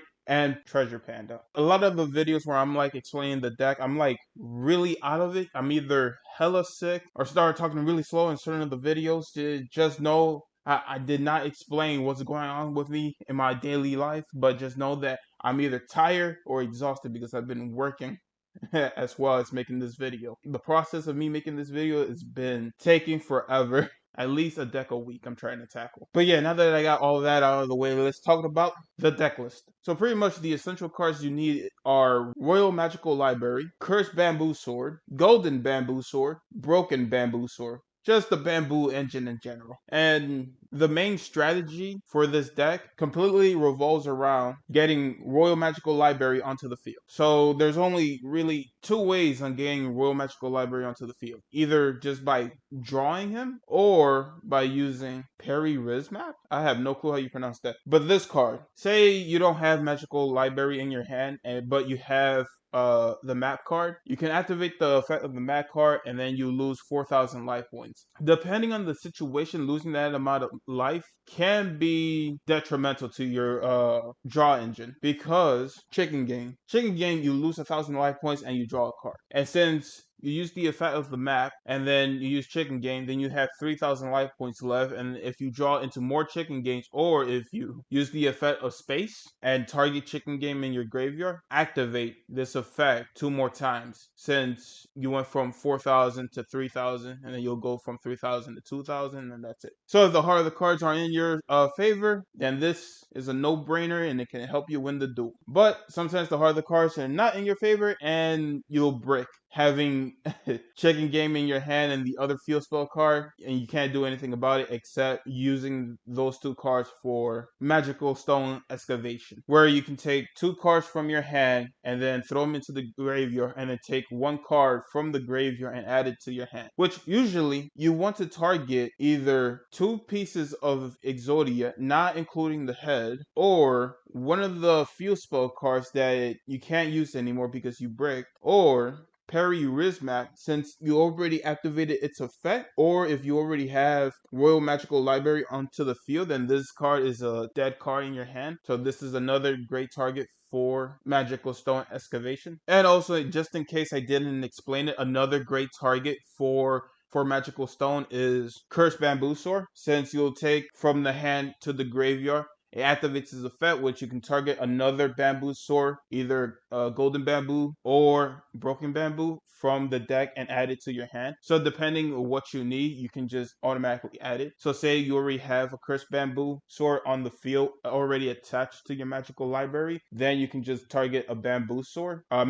A golden bamboo sword. But say you already have a gold bamboo in your hand, then you can just target broken bamboo sword. So that works out great. Also, one of the main reasons why we're not running any cards in the extra deck is because Encha Mosafert? I have no clue how you pronounce that. But this card's effect is, if it's in the pendulum zone, it can destroy this card. The effect of this card activates. If you have no cards in your extra deck except this card, then you can destroy this card, then draw 1 card. You can only use this effect. But yeah, this card is the main reason why we don't run an extra deck. Also, if you watch the video that I linked in the Google Docs, I changed terramorphing to 1 day a piece because terramorphing is banned now. And I feel like 1 day a piece worked out for me quite well. Even though there was a chance for my opponent to get a card that could potentially ruin me. So like either Impermanence or Ash Blossom. So you gotta keep that in mind of the risk. And then we have Foolish Burial Goods. I use this card for either two reasons. Either to have Cursed Bamboo from the deck into the graveyard and then activate to its effect so I can get Golden Bamboo or Broken Bamboo. Or I'm just trying to mill my deck, and I already know that certain cards are going to be bricks if I draw into them. So I'm just trying to thin out my deck. So like I might target into Perry Reesmap or one of the field spell cards because I might be too low on life points and cannot activate these cards. And double summon is in this deck because it works really well. Like say you already have Royal Magical Library onto the field and then you activate double summon. That gives Magical Library on the field a token and then you can summon another Magical Library and then it helps out with the synergy of getting more cards. But now I think it's time to talk about the negatives of this deck. So one of the downsides of this deck is this deck can still brick pretty much if you gain like say 3 pieces of the Exodia cards and then 2 pieces of Royal Magical Library, you brick. Or say you don't have Royal Magical Library in your hand and you're just drawing to get it. Sometimes there's a point of no return when you use your spell cards to search out for Royal Magical Library because at a certain point, the amount of cards you'll have in your hand, you're just not receiving the amount of cards that you need to continue on with Magical Library if you're still searching for Magical Library. Or say you draw into your bamboos, but you have no monster for you to activate of the bamboo swords. That has happened. So if you're trying to go for an FTK and there's just no monster on the field, then you just can't activate the effect of any of the bamboo swords. So they just become brick. But Magical Mallet does help a bit with if you do have like a brick hand. This Exodia deck has the same problem as the Panda deck that you do not want the head of Exodia to be in your graveyard. You're completely fine with having any of the other Exodia cards in your graveyard, but once the head of Exodia is in your graveyard, there's no other way to get it out of there because Dark Factory only targets 2 normal monsters and the only normal monster in this deck are the 2 legs and the 2 arms of the Exodia pieces. So if you activate the effect of Magical Stone and you accidentally throw the head of Exodia into your graveyard, the game is pretty much over. Alright, now let's talk about the positives. This deck is actually a pretty straightforward deck. It's super simple and I might even say kind of relaxing to play this deck because I'm just not really like focusing on making like big plays or worrying about what my opponent is doing. I'm just focusing on myself, just worrying about if I can get the library onto the field and then seeing the choices that I make to get all 5 pieces of Exodia into my hands. Like the same thing that I said about the Panda deck is replies to this deck where you just play your own game and just not worry about what your opponent is doing. But I do think that this deck performs a lot better than the Panda engine. And I also think that this deck, I have probably received the second most wins off of the effect of Exodia. Because I was winning a lot more games with this deck than I was with the Panda deck. Because a lot of the Exodia decks that I have played, my opponents would just see that oh, he's having like a long combo and I'm just gonna surrender. Even though I literally drew the last card for me to brick. Or you can't even say they don't have a way to deal with Magical Library since they're getting FTK. So this is kind of wacky where I'm trying to think about the placement of this deck because I think it's way more consistent than the Panda deck, but I also don't think that it should be in the tier with Level Resist Wall and all the other cards in the same tier list. So if I had to put this deck in the tier list, I'm going to put it above the Panda deck because this deck still requires a lot of luck and I think you really got to put in the work for this deck to work as well. And also not having an extra deck, some people might consider that as also a negative, and I can understand why. Because the Panda deck had a bunch of cards in the extra deck, and this deck doesn't have any cards in the extra deck, but yet I feel like this is a better version than the Panda deck, even though both of the decks have FTK potential. But I do feel like if you pick like either Panda or Magical Library, either way, you're going to be stuck in platinum. But I would think with Panda, you're going to be stuck in low platinum. And with Magical Library, I believe you'll be stuck at high or mid platinum because it's just not good enough. You know, and there's the same problem that this deck has with the same with the other Exodia decks. You're just so focused on the draw engine that you just can't offer cards where you can counterplay against your opponent. So no negates, no Nibiru's, none of that. But yeah, all in all, I think this is a very relaxing deck to play. I think it's super fun, super casual. This deck and the Panda deck are the two reasons why I made this video to begin with. And on to the next one.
So here's the deck list for Utopia Exodia. The way this combo works is you need Ascended Sage plus one other level 4 warrior monster on the field, and you need XYZ Change Tactics. So you use Ascended Sage plus another level 4 warrior monster to make Utopia double. Oh, I guess it doesn't have to be a warrior monster because you can also use Summon a Monk and Astral Kuribo. Then when you make Utopia double, Sage activates and XYZ Change Tactics activates. So you'll draw a card with Tactics, and then with Sage, you'll target Hyper Rank Up. Then you activate the effect of Utopia Double, and you'll target Double or Nothing from the deck and add it onto your hand. Then you'll rank up Utopia Double to number 39 Utopia. Then you'll rank up number 39 Utopia into Utopia Ray. And as you keep ranking up the Utopia cards, you should be losing life points, 500 life points each time, and you should be drawing one card. Now with Utopia Ray on the field, you want to activate Hyper Rank Up and turn Utopia Ray into Number 99, Utopia Dragoneer. With Utopia Dragoneer's effect, you want to send 2 cards that this card is attached to the graveyard, and you want to special summon number 39, Utopia. Hyper Rank Up will activate, attaching this into Utopia.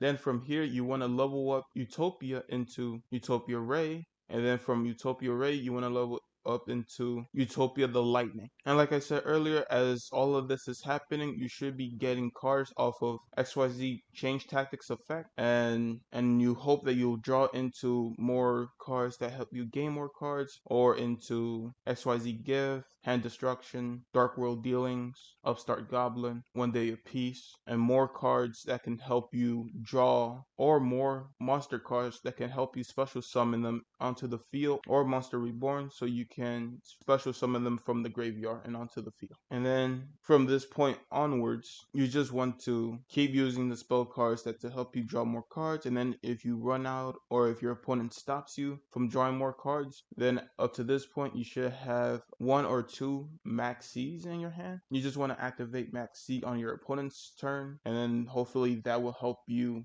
get the remaining pieces of Exodia if you haven't gotten the win yet. The pros, I can't think of many pros. The one pro I can think of is that this deck has FTK potential, and because of One Day of Peace and Bagusta, you can stop monster effects, but that's pretty much it. That's the only counterplay you really have with this deck, or at least for my version of the deck, because if you look at the link in the Google Docs where I got this deck, they have their extra deck more filled out than I do, because I just looked at the video and just saw like, oh, these are like the essential cards that I need, so I didn't bother crafting the other cards. So before we go into the negatives, these are the essential cards that you need. Your whole extra deck, except for maybe Fortress. And you need XYZ Charge Tactics to be in your starting hand. Without this card, this deck completely falls apart. And the best way to get this card in your hand is either by drawing him, Astrotopia's effect, or using Summoner Monk to get Astrotopia onto the field, then activating Astrotopia's effect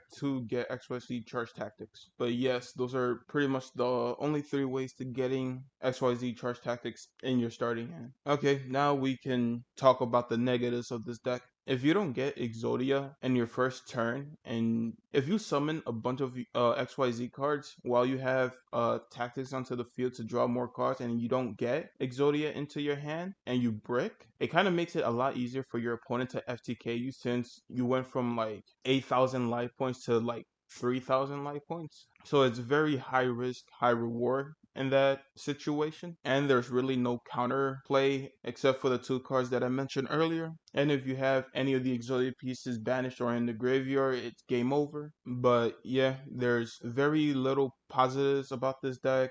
A lot of high risk, high reward. I guess another positive is you can stall with the XYZ Utopia cards as well. So if you have number 39, you can stall the attack of your opponent's monster cards. You can technically also kill them with double or nothing and then attack with number 39, or use Utopia's lightning's effect or any other effects. So I guess that is another positive, that you can, if you don't have XYZ Change Tactics in your starting hand, you can stall with the Utopia cards, but that can only carry you for so long. Plugging in Utopia Exodia into the deck list, and I would have to rank Utopia Exodia into putting in the work, because this deck does make you work, and even if you get the combo off, you'll still brick, and you gotta hope that you get XYZ Change Tactics in your starting hand. So there are still a lot of opportunities for you to just have a break hand. But yeah, that's the deck list, and on to the next one.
So here's the deck list for Draw of Fate Exodia. So the way this combo works is you need to have at least 2 pieces of Exodia already in your hand. So that's either through Jester or Witch of the Black Forest, or drawing into it with any of the spell cards. Once you possess 2 pieces of Exodia, then you want to activate Draw of Fate's effect, where you can take 3 pieces of Exodia from your deck and put them on the top of your deck. And then you'll draw 1. Then once you activated this card, you can only activate 1 other effect. So what you want to do is either 2 things. Say you have the legendary Exodia Incarnate, you place one of the Exodia pieces onto the field, you special summon Exodia Incarnate in defense mode, then you bring back one of the Exodia pieces from the graveyard and back into your hand. When this card gets destroyed, you can reveal the 3 Exodia pieces you have in your hand, and then you'll draw the last 2 cards, instantly winning you the duel. Or say you don't have the legendary Exodia Incarnate, then you can use 1 Day of Peace. So the combo for this is also similar. You have 2 pieces of Exodia in your hand. You activate Draw Fate into your hand, so you'll have 3 pieces of Exodia. Then you activate 1 Day of Peace. Now you'll have 4 pieces of Exodia. And because of the effect of 1 Day of Peace, you take no damage. The next draw phase, you draw to the last piece of Exodia and you win the duel. And that's pretty much it. That's the combo. You just keep drawing until you get all 5 pieces, or yeah, that's pretty much it. So I was also running Garden Treasure. You have to discard 5 cards, and then every draw phase you'll draw 2 cards. That helps you out. And say you have any of the Exodia pieces in your graveyard, you have ways of bringing those pieces back. Pot of Avarice and help you shuffle those Exodia cards back into your deck. Then you'll draw 2. Exodus, shuffle all the Exodia pieces from your graveyard and into your deck. The legendary Exodia Incarnate as well. It'll take an Exodia piece from your graveyard and just place it back onto your hand. And you also have Wee Witch Apprentice, which when this card is destroyed, you can target a dark monster, and then you can target one of your Exodia pieces and add that back into your hand. So there's ways on getting Exodia pieces from the graveyard and just recycling them. The pros of this deck is that you have ways to negate or disrupt your opponent's field. So you have the Solemn Judgment cards, Lightning Storm, Nibiru, Nightmare Phoenix, Nightmare Cerberus, Nightmare Unicorn, and Obliterate, which can help disrupt your opponent's field. And like I said earlier, there's ways to shuffle your Exodia pieces in case they're in the graveyard, but if they're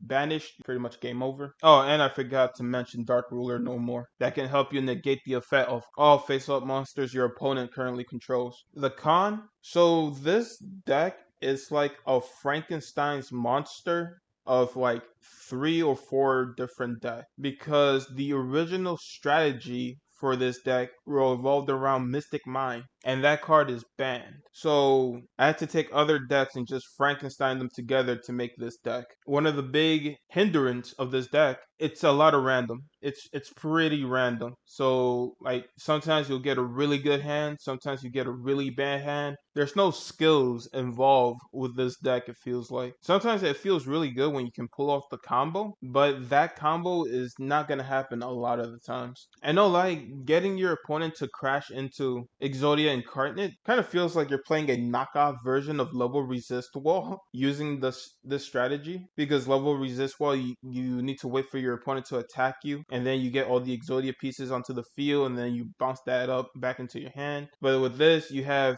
3 Exodia pieces onto your hand, and then you just draw the last 2 pieces that you need. But this requires you to already have 2 pieces of Exodia already in your hand for the combo to work. So it's less consistent in that sense. If we had more copies of 1 Day of Peace, it would have helped out this deck a lot more. And this deck is really slow. Don't expect to use a lot of your Link monsters, because I didn't get a chance to summon any of these, because I will either have Witch or Jester onto the field. So I'll have Dark Factory of More Production onto the field face down, and I'll either have Witch or Jester onto the field. Then I'll activate Dark Factory of More Production, sending one of my monsters onto the field into the graveyard, activating either Dark Witch or Jester, so I can get one of the Exodia pieces, and then with Dark Factory of More Production, I'm able to draw an extra card. I wasn't using my extra deck for the Link monsters because I didn't have the opportunity to use them because I was using Dark Factory of More Production. But I was using my, oh my god, this is limited to 1 now.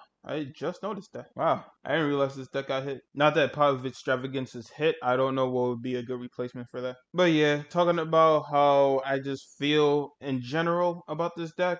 If I were to put this deck on the tier list, I would put this under missing some sauce, which is crazy for me to say that because I came across Panda deck and I won against it because I was able to disrupt its plays. But I just feel like I got lucky. And this deck would have been played a lot better if I was able to use Mystic Mind because that's what this deck based around on. But because Mystic Mind is hit, now Pot of Extravagance is limited. It's very interesting because this deck has ways to counterplay against your opponent, but it feels too random at times. It's like 3 to 4 decks mixed into one, and it feels inconsistent. So I feel really bad putting it on missing some sauce, but it's true. I've lost way. I feel like this deck is missing that little something to push it over the edge. The other Exodia decks can play their own game, while this deck cannot play its own game. That's what I'm trying to say. But yeah, on to the next one.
Alright, so here's the deck list for Super Rejuvenation Exodia. The 3 essential cards you need for this deck is Super Rejuvenation, Rebirth Judgment, and Dragoonity Dark Spear are your 3 essential cards because this is the 3 cards you need to get your combo going. They're the essential cards you need if you're trying to OTK. If you're trying to FTK, then you also need Temple of the Kings to activate trap cards as soon as you place them on your first turn. The way this combo works is you either activate Super Rejuvenation before or after you have done your combo completely. So you can start with Super Rejuvenation or you can end with Super Rejuvenation. It doesn't matter. You place Temple of the Kings down on the field. Then you set Rebirth Judgment onto the spell and trap card zone, activating its effect. Once per turn, you can declare one monster type. Monsters in the graveyard become that type for the rest of the turn, even if this card leaves the field. So you turn all of your graveyard monsters into Wind Beast monsters. And then you summon or special summon Dragoonity Dark Spear, which once per turn you contribute one Dragoonity monster, then target one level 4 or lower Winged Beast monster in your graveyard, special summon that target. Which you would just special summon Dragoonity Dark Spear. And then you keep recycling its effect on itself, sending it to the graveyard, summoning it back, sending it to the graveyard, summoning it back, until how many cards you have in your deck, that's how many times you do it. So if you have like 30 cards in your deck, you have to send this card to the graveyard by this effect 30 times. You also have to keep track of how many times you send this card to the graveyard, because if you exceed over the limit of how many cards you have in your deck, you will not win with the effect of Exodia. You will deck out. So you have to constantly keep that in mind while you're playing this deck, which a lot of new players might get confused by this card's text, because say I have 25 cards in my deck, I will send this card 25 times into the deck, but I didn't realize that it was also counting the effect of Dragoonity Remus, where it discards itself into the graveyard to get its field spell card. And then sometimes if you have Dragoonity Knight, its effect, it discards a wing or dragon monster from your hand into the graveyard. So sometimes you can discard like any other dragons from your hand and into the graveyard, and that will also count into the combo. So you have to keep that in mind as well. Unless it's bird monsters, then you don't have to worry about bird monsters. So the whole point of this deck is to get your 3-card combo setup, and it's also thinning out your deck until you can get the 3-card combo. So you should have like at least 2 cards in your hand before you start the combo. The combo, say you don't have the 3 cards that are necessary to get the combo, your build up is to get Scaldret on the field. Scaldret on the field, so you can activate its effect where you can draw 4 cards, but then place 3 back into the deck. So that way you can have all 3 cards that you need onto your hand. Now I'm going to explain the combo leading up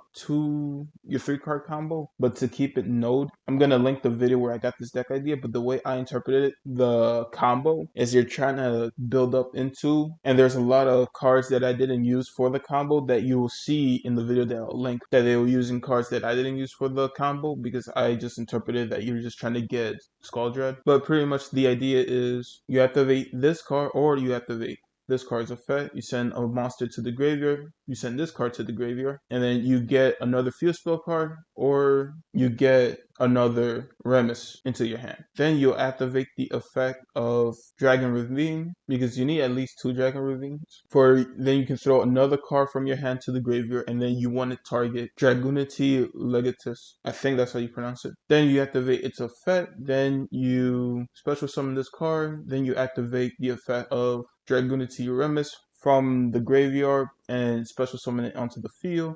Then you use the 2 cards and you summon Dragoonity Knight. You activate Dragoonity Knight's effect, and you can add 1 level 4 or lower dragon or wind beast monster from your deck to your hand, then discard 1 dragon or wind beast monster. So the card you want to target with this card's effect is Mist Valley Baby Rock. Then you discard Mist Valley Baby Rock, then you can activate its effect, special summon it from the graveyard. Now with those 2 cards on the field, you want to summon Dragoonity Knight Romulus. Romulus? I think that's how you pronounce it. Then with this card's effect, you want to target Dragoonity Glow. With Dragoonity Glow in your hand, you want to activate this card and you want to target Dragoonity Arma. Then you activate Dragoonity Arma's effect. You can special summon this card from your hand by sending 1 face-up Dragoonity monster you control to the graveyard. When this card is normal or special summon from the hand, you can target 1 Dragoonity monster in your graveyard, equip that target to this card. So you send the link monster to the graveyard, then you want to target Dragoonity Knight from the graveyard and equip this card. Equip this card to Arma. Then you want to activate the effect Dragoonity Glow from the graveyard and banish it, and then you want to target a Dragoonity Knight. Then you want to use the effect on this card, Dragoonity Knight, special summon it onto the field, so it's no longer an equipped monster. Then you want to activate this effect to add Blackwing from the deck onto your hand, then discarding Blackwing from your hand onto your graveyard. Now, with Dragoonity Arma and Dragoonity Knight, you want to XYZ into Heretic Dragon King of Autumn, and you want to activate this card's effect. 2 level 6 dragon monsters. Once per turn, you can detach 1 material from this card. Special summon 1 dragon monster from your deck and make its attack and defense 0. This card cannot attack during the turn you activated this effect. And you want to target Red Eyes Darkness Metal Dragon. Oh, and importantly, the card that you discard to activate this card's effect is Dragoonity Knight.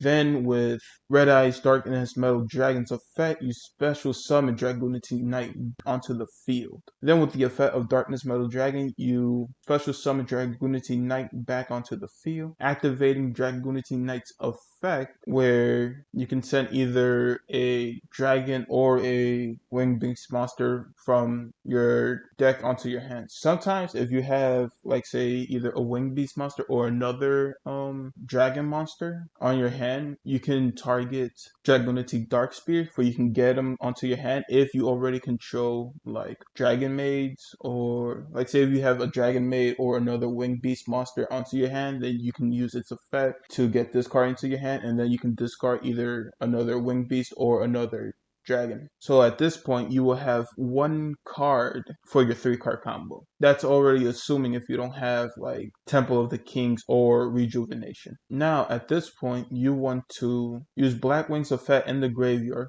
send the field spell card back into your hand, special summon this card, and at this point you should have Blackwings, Red Eyes Darkness Metal Dragon, Heretic Dragon King of Autumn, and Dragoonity Knight on your field. And you use these 4 cards to link into Skull Dread.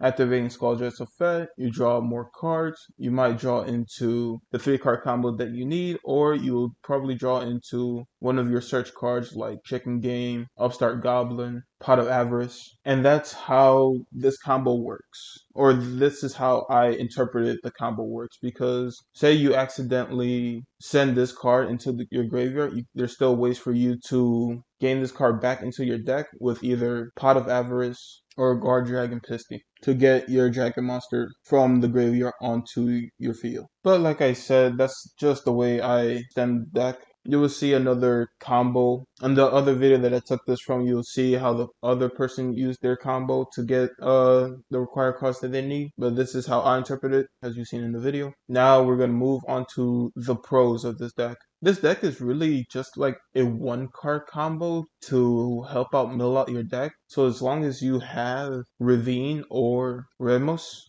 in your hand, you can start thinning out your deck and start building up your board. And also in the extra deck, you can also see like there's more cards you can add in the extra deck to help counter your opponent's deck. But besides that, the how common I've been getting Exodia in this deck is pretty consistent. If I racked up all the times like I would have won through the effect of Exodia, realizing that I should have started counting before I went for my 3-card combo, I would have won way more games realizing that instead of decking myself out. So you got to be careful with that. So I would say that this deck is pretty consistent. And if you have some of your Exodia pieces in your graveyard, then you have Pot of Avarice to bring those cards from your graveyard back into your deck. So that helps out as well too. Also, one of the great things about this deck is it can just play its own game, and once you get the 3-card combo started, it cannot be stopped. Well, it can be stopped. I'm just saying, if your opponent doesn't have a way to Ash Blossom or to Call Back the Graham or whatever, once this combo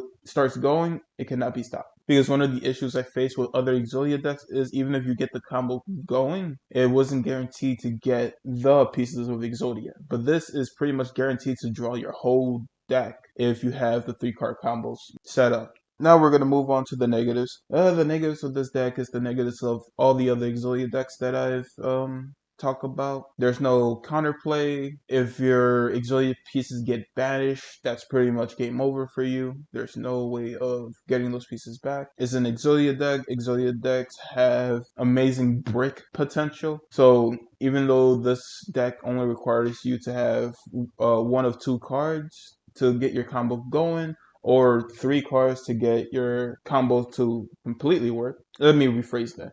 All of your cards from your deck onto your hand, there's still potential for you to break with this deck. Or my one big complaint about this deck is you have to keep track how many dragon monsters you tributed or discarded throughout your whole turn, and you can't forget about that number. So if you have 1 or 2 before you start your combo, you have to start counting from there. And sometimes you forget what number you're at because this game is constantly revolving around numbers. So you're looking at the time, you're looking at how many cards you have left on your deck, and because of the whole setup for thinning out your deck, it's a long process. A lot of the times you're just going against the timer.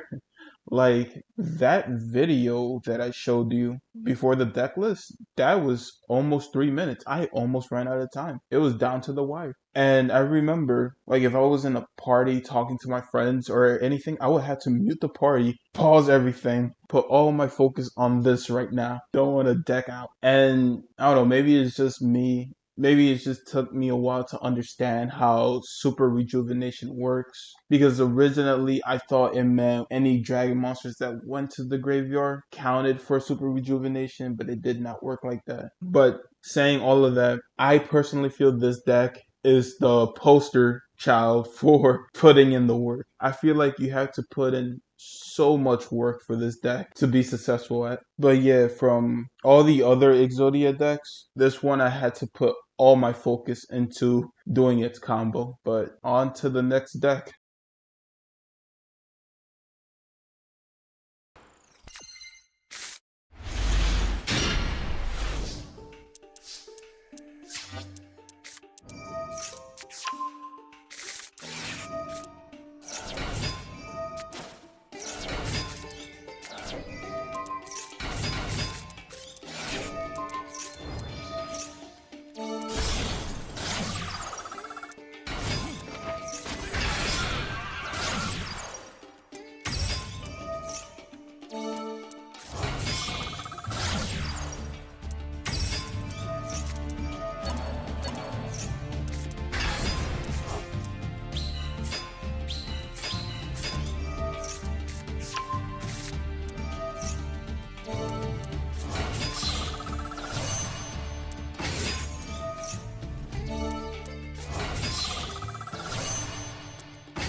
So this is gonna be done a tad bit different because I find when I'm explaining the combo of this deck, a lot of verbal repetitiveness that I'm going through while explaining how this deck works.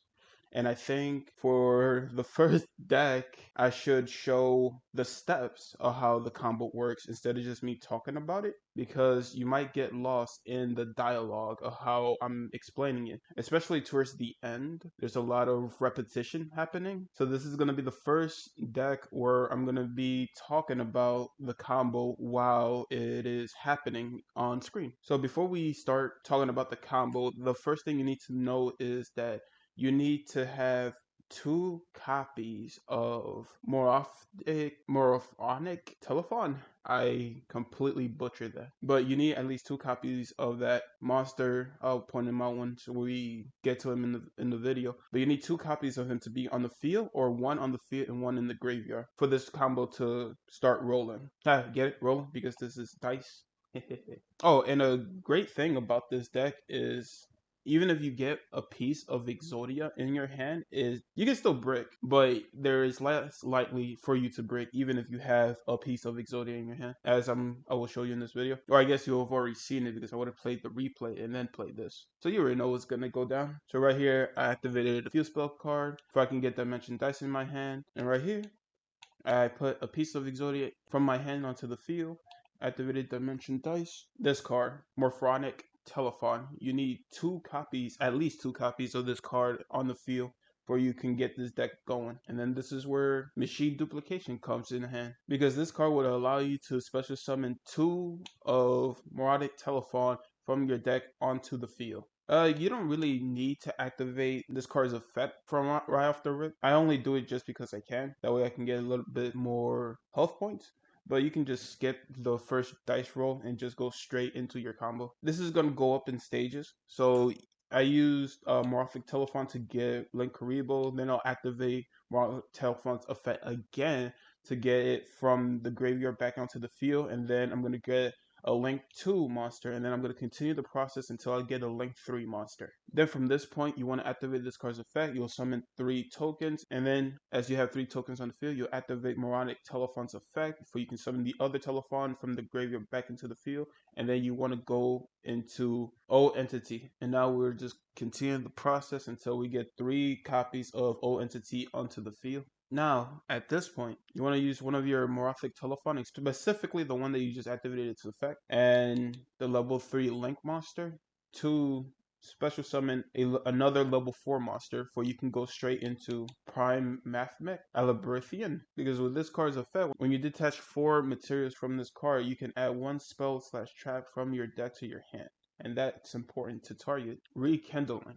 Rekindling's effect, special summon from your graveyard as many fire monsters as possible with 200 defense, but banish them during the end phase of this turn. That last effect doesn't apply to us because we're just trying to win first turn. Summon the 3 entity, go into Crooked Cook, activate its effect, go into Guardian or Garden, and then activate Garden was made its effect, get the field spell card, then go straight into other entity end task. Then they'll get 2 tokens because you're going to activate Link Karibo from the graveyard, get your Morphic Telephone from the field to the graveyard, special summon Link Karibo. Your opponent will have 2 Rose tokens, and then you want to pop those 2 Rose tokens to special summon Mecha Phantom Beast Coldwing. And then you want to go straight to another Crooked Cook. Then combine the 2 Crooked Cooks to go straight into number 100. Pop number 100, number 100 pops Karibo, and then we get Rekindling. And this is the process where I call a sandwich, where we get Crooked Cook,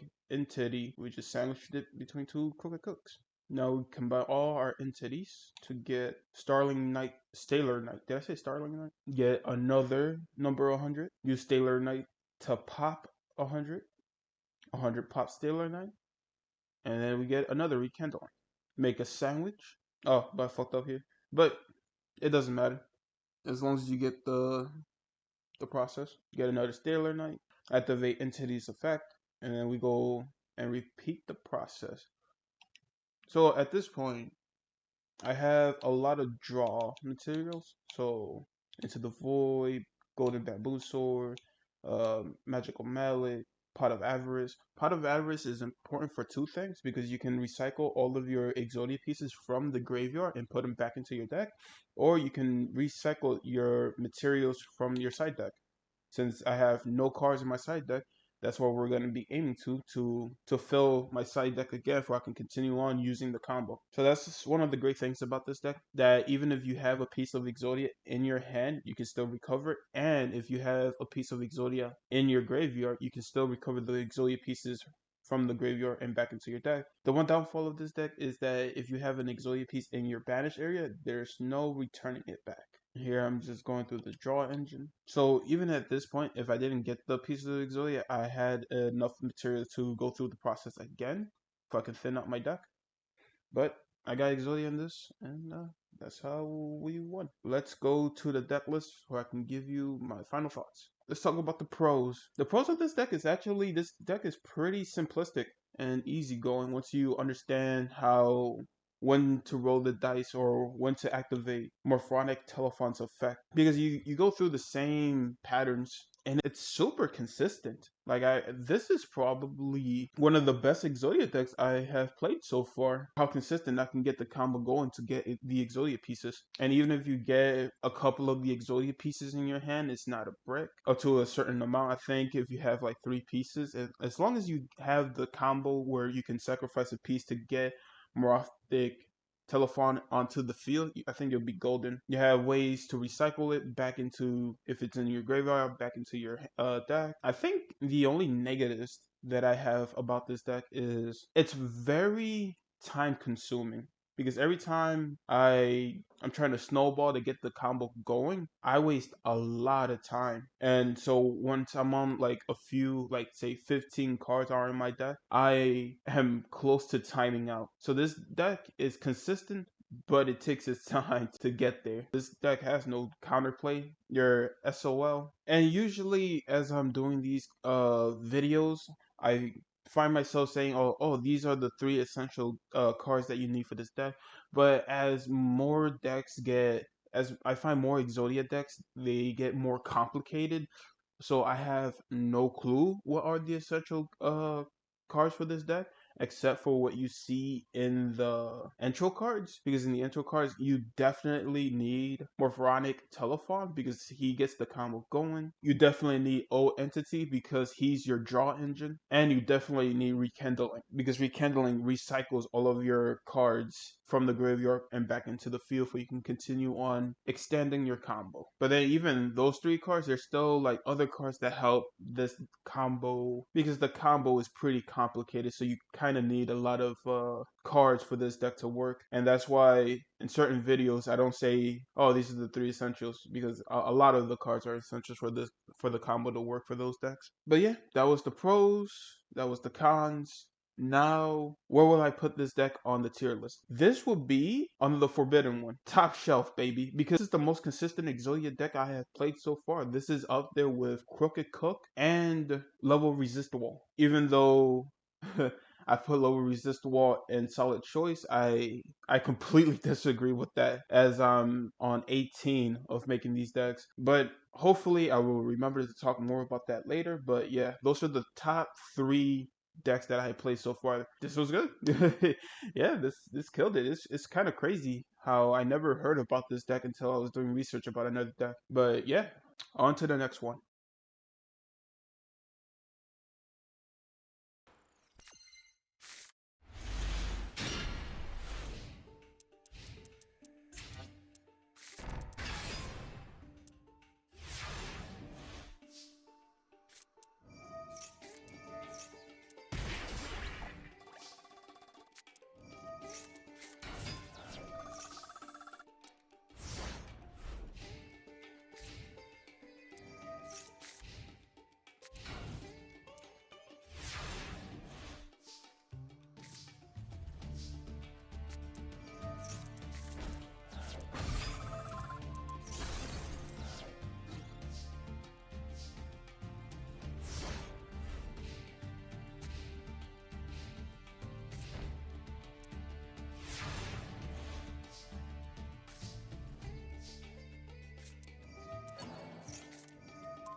This is the Crystal Beast Exodia deck.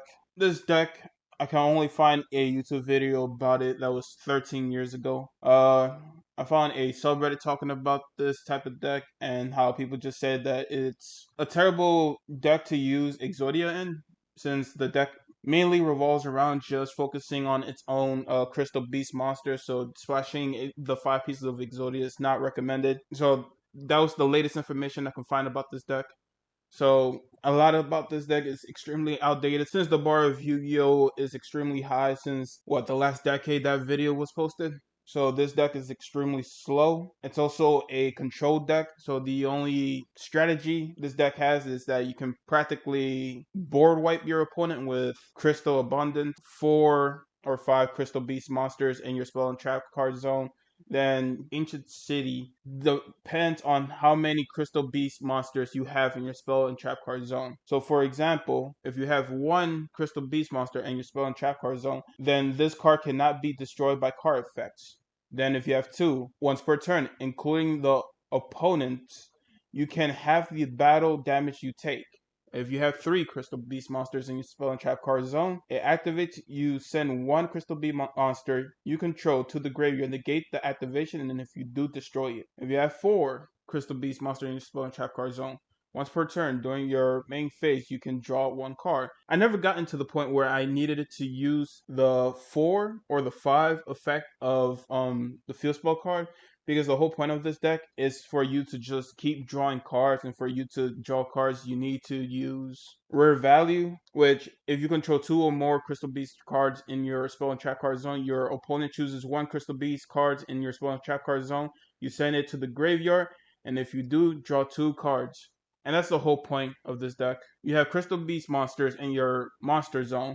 Then you summon Karaz by tributing 1 Crystal Beast monster. Then you activate Karaz's effect and you target the other Crystal Beast monsters, destroying them, but activating the Crystal Beast monster's effect, where instead of going to the graveyard, they go to your spell and trap card zone. Then, because you destroy 2 of your own cards, you get to draw a card for each card you destroy. Then, if one of the cards you draw is rare value, then you activate rare value's effect, and then you draw more cards. Then the whole idea is other cards that help you draw cards like Hand Destruction, Reckless Greed, Magical Mallet, Upstart Goblin. And that's the whole idea of this deck. This deck is extremely slow to get going. It provides very little counterplay. That's mostly because it's an outdated deck, and I can't find any upgraded versions of this deck. And if I were to say upgrade this deck, I might add Exodia Incarnate onto this deck, because Exodia Incarnate helps Exodia become a control deck. It's kind of hard to say because it feels like the Crystal Beast, from what I've seen and from what people are talking about, the Crystal Beast just sticks to themselves, so it's kind of hard to splash anything else with the Crystal Beast. But yeah, that's pretty much it. I hope this was a short one. Actually, this was a short one. If I had to put this in the tier list, this will probably be put under All Luck No Skill, which is wild for me to say because that also has Heart of the Underdog and Sasuke Samurai 3. But the thing is, with Heart of the Underdog or Sasuke Samurai, there is a potential for you to draw at least half of your deck.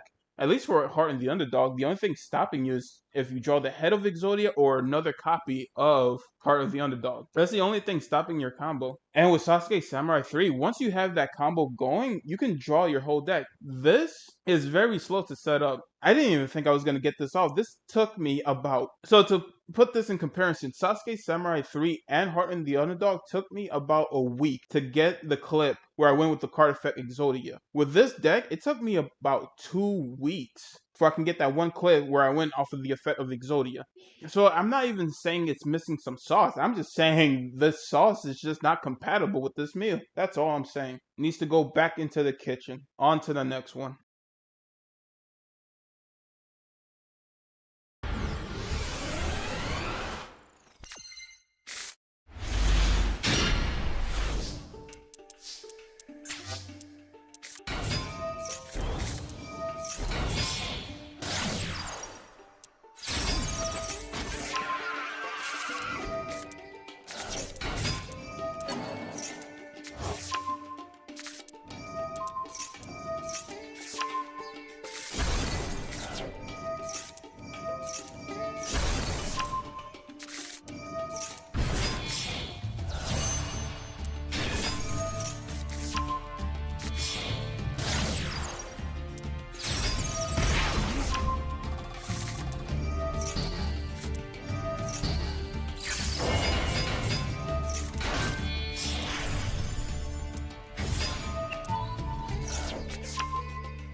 So here's the deck for Blue Dragon Summoner Exodia, or Ignite Exodia. Or this deck also goes by Grandpa Jeff YCS Exodia deck.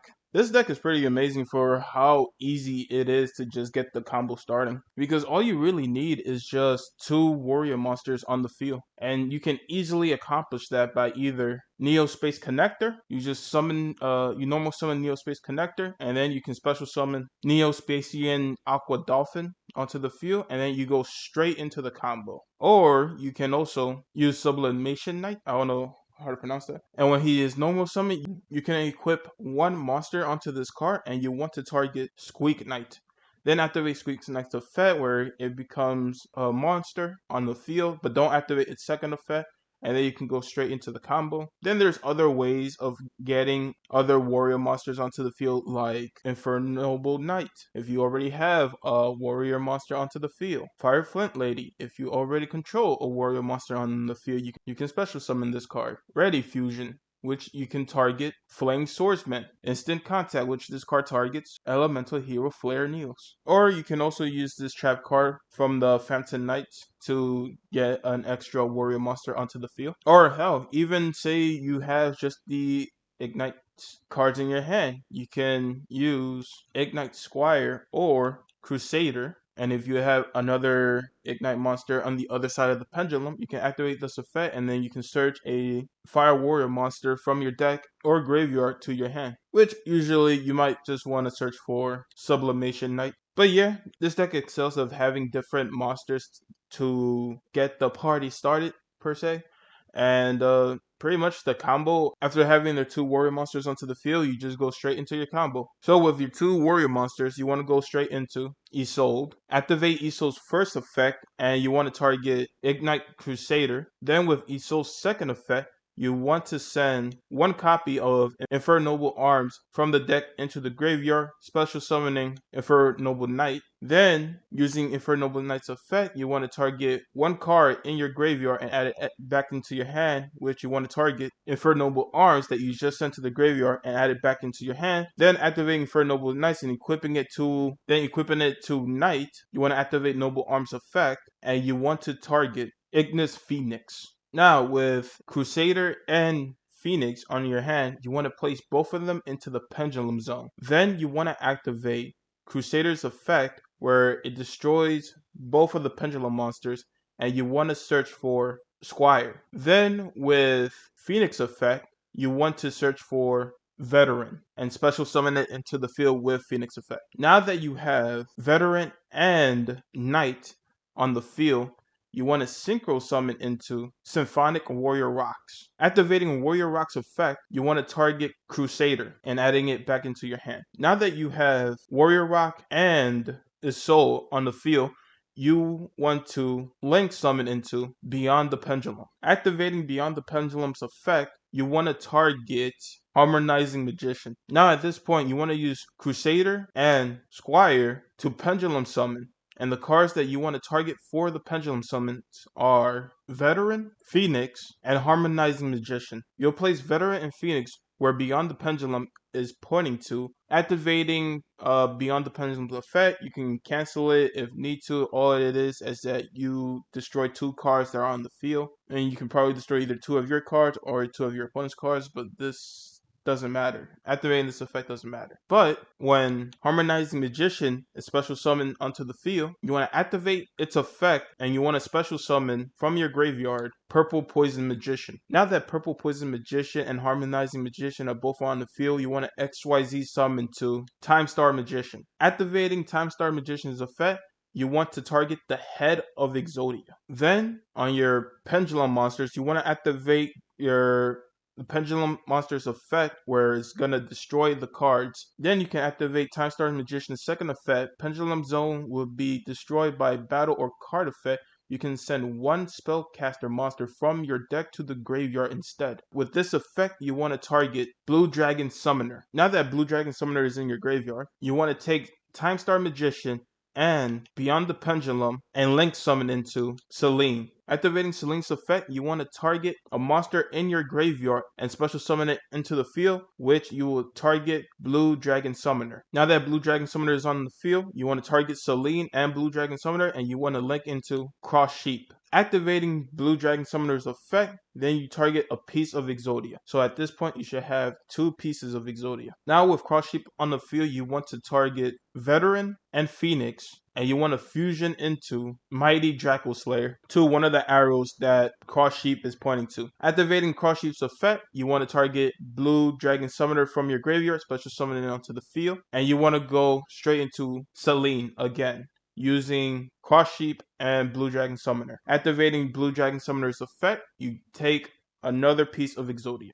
You should have 3 pieces. Activating Selene's effect again, you special summon Blue Dragon Summoner, and you go into another Selene. Using all 3 cards, you link summon into your 3rd Selene. Activating Blue Dragon Summoner's effect and gaining the 4th piece of Exodia. Now with your final Selene copy, you activate Selene's effect, special summon Blue Dragon Summoner, and this time to finish off the combo, you can go into Appaloosa or Ferocious Flame Swordsman, activating Blue Dragon Summoner's effect and getting the final piece of Exodia. It doesn't matter if you use either Furious Flame Swordsman or Appaloosa. But yeah, this deck is really amazing. Like just 1 card combo, 2 cards combos, you know, just to get the whole deck flowing. And like if your opponent just doesn't have anything right off the rip and you already have your combo, it's game over. Instant win. Like once you have your combo going, it cannot be stopped. There's some interactions with your opponent since I'm running 2 copies of Call by the Grave and the effect of Beyond the Pendulum, where I can just pop 2 cards on my opponent's side of the field. This deck suffers from what all the other Exodia decks suffers from, where if you get any of your pieces in the graveyard, there's no way of coming back. If you get your pieces banished, there's no way from coming back from that. You pretty much lost the duel. It's very low interactions this deck has against like to interact with your opponent. So you just gotta pray to go first and hope that your opponent drew a bad hand, pretty much. What I do gotta say is when this deck plays its own game, it out of all the Exodia decks I've played so far, it plays its own game really good, pretty well. Just, I don't know, I'm just kind of speechless, you know? Yeah, and if I had to put this deck on the tier list, this would be the Forbidden one. This is high up there. Like, there was so many games I just won off of the effect of Exodia. I was getting the combo off so consistent. I highly recommend if you just like playing Exodia. The only card I didn't use was Magical Mind Breaker Field. It just never came to a point where I needed this card. So I'll just say you don't have to craft this because this is the one card out of the whole deck that I didn't use. And like sometimes if your opponent tries to stop you, there's certain cards you can come back with. Say you can't target a Veteran. Then you also have Gallant, or if you already have Veteran in your hand and you need another card to search off of Phoenix's effect, then you just target Gallant. Or there was one time I was playing a duel and my opponent used an Ash Blossom on my ESO's second effect, but I already had Fire Flint Lady and Inferno Arms in my hand, and I just used Fire Flint Lady's special effect, special summoned it, activate Noble Arms effect, and I still got my combo going. I say the only time you don't want certain cards in your hand would be of the Exodia pieces in your hand, or else it was just brick. You don't want Purple Poison Magician to be in your hand because you want to special summon it from your deck. But even if you do have Purple Poison Magician in your hand, you can still Pendulum summon it, but it's just a bit harder to get the combo rolling because like say you have 2 pieces of Exodia and Purple Poison Magician, then you better hope that the next 2 cards that you have in your hand is the combo. So it's just a card that you just don't want to see in your hand. Shout outs to Grandpa Jeff for cooking up this masterpiece. On to the next one.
Now here's the deck list for Primal Seed Exodia. So the way this deck works is you want the 5 pieces of Exodia to be in your banished zone, and then you want to use the card effect of Primal Seed to get those 5 pieces from your banished zones onto your hand, which Primal Seed can only target 2 cards at a time. Any 2 cards that has been banished. Either spells, trap, monster, all of it. The only requirements that you need is that Chaos Emperor Dragon needs to be on the field, and Microcosmos needs to be activated on the field as well. Well, this track card doesn't need to be activated. If you have 2 copies of Primal Seed, then you will need Microcosmos to be activated on the field with the card Temple of the Kings. Because once you activate Temple of the Kings, then you can only activate one other track card on the field, which you will target Microcosmo. The only way you can special summon Chaos Emperor Drag onto the field if you have a light and a dark monster in your graveyard. So each piece of Exodia are dark monsters, and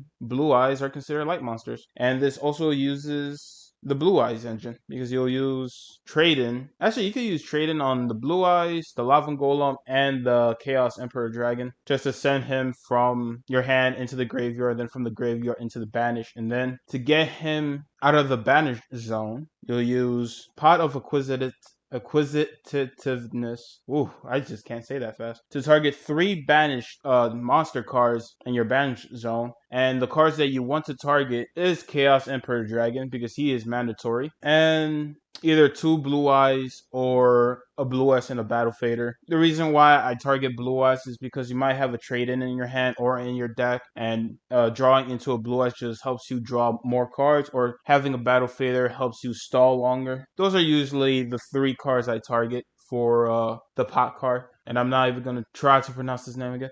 You're probably asking yourself, but why would you want Chaos Emperor Dragon to be banished? That's a good question. Sometimes I don't mean to it to be banished. Sometimes I just don't draw into it, because the way I'm banishing my monsters is through Infernal Tempest. Yep, this is a very wacky way to banishing all of your monsters, because I can guarantee you for a fact, if you use Infernal Tempest and your opponent sees that you just banished all 5 pieces of Exodia, they're gonna be like, what the hell he's cooking over there?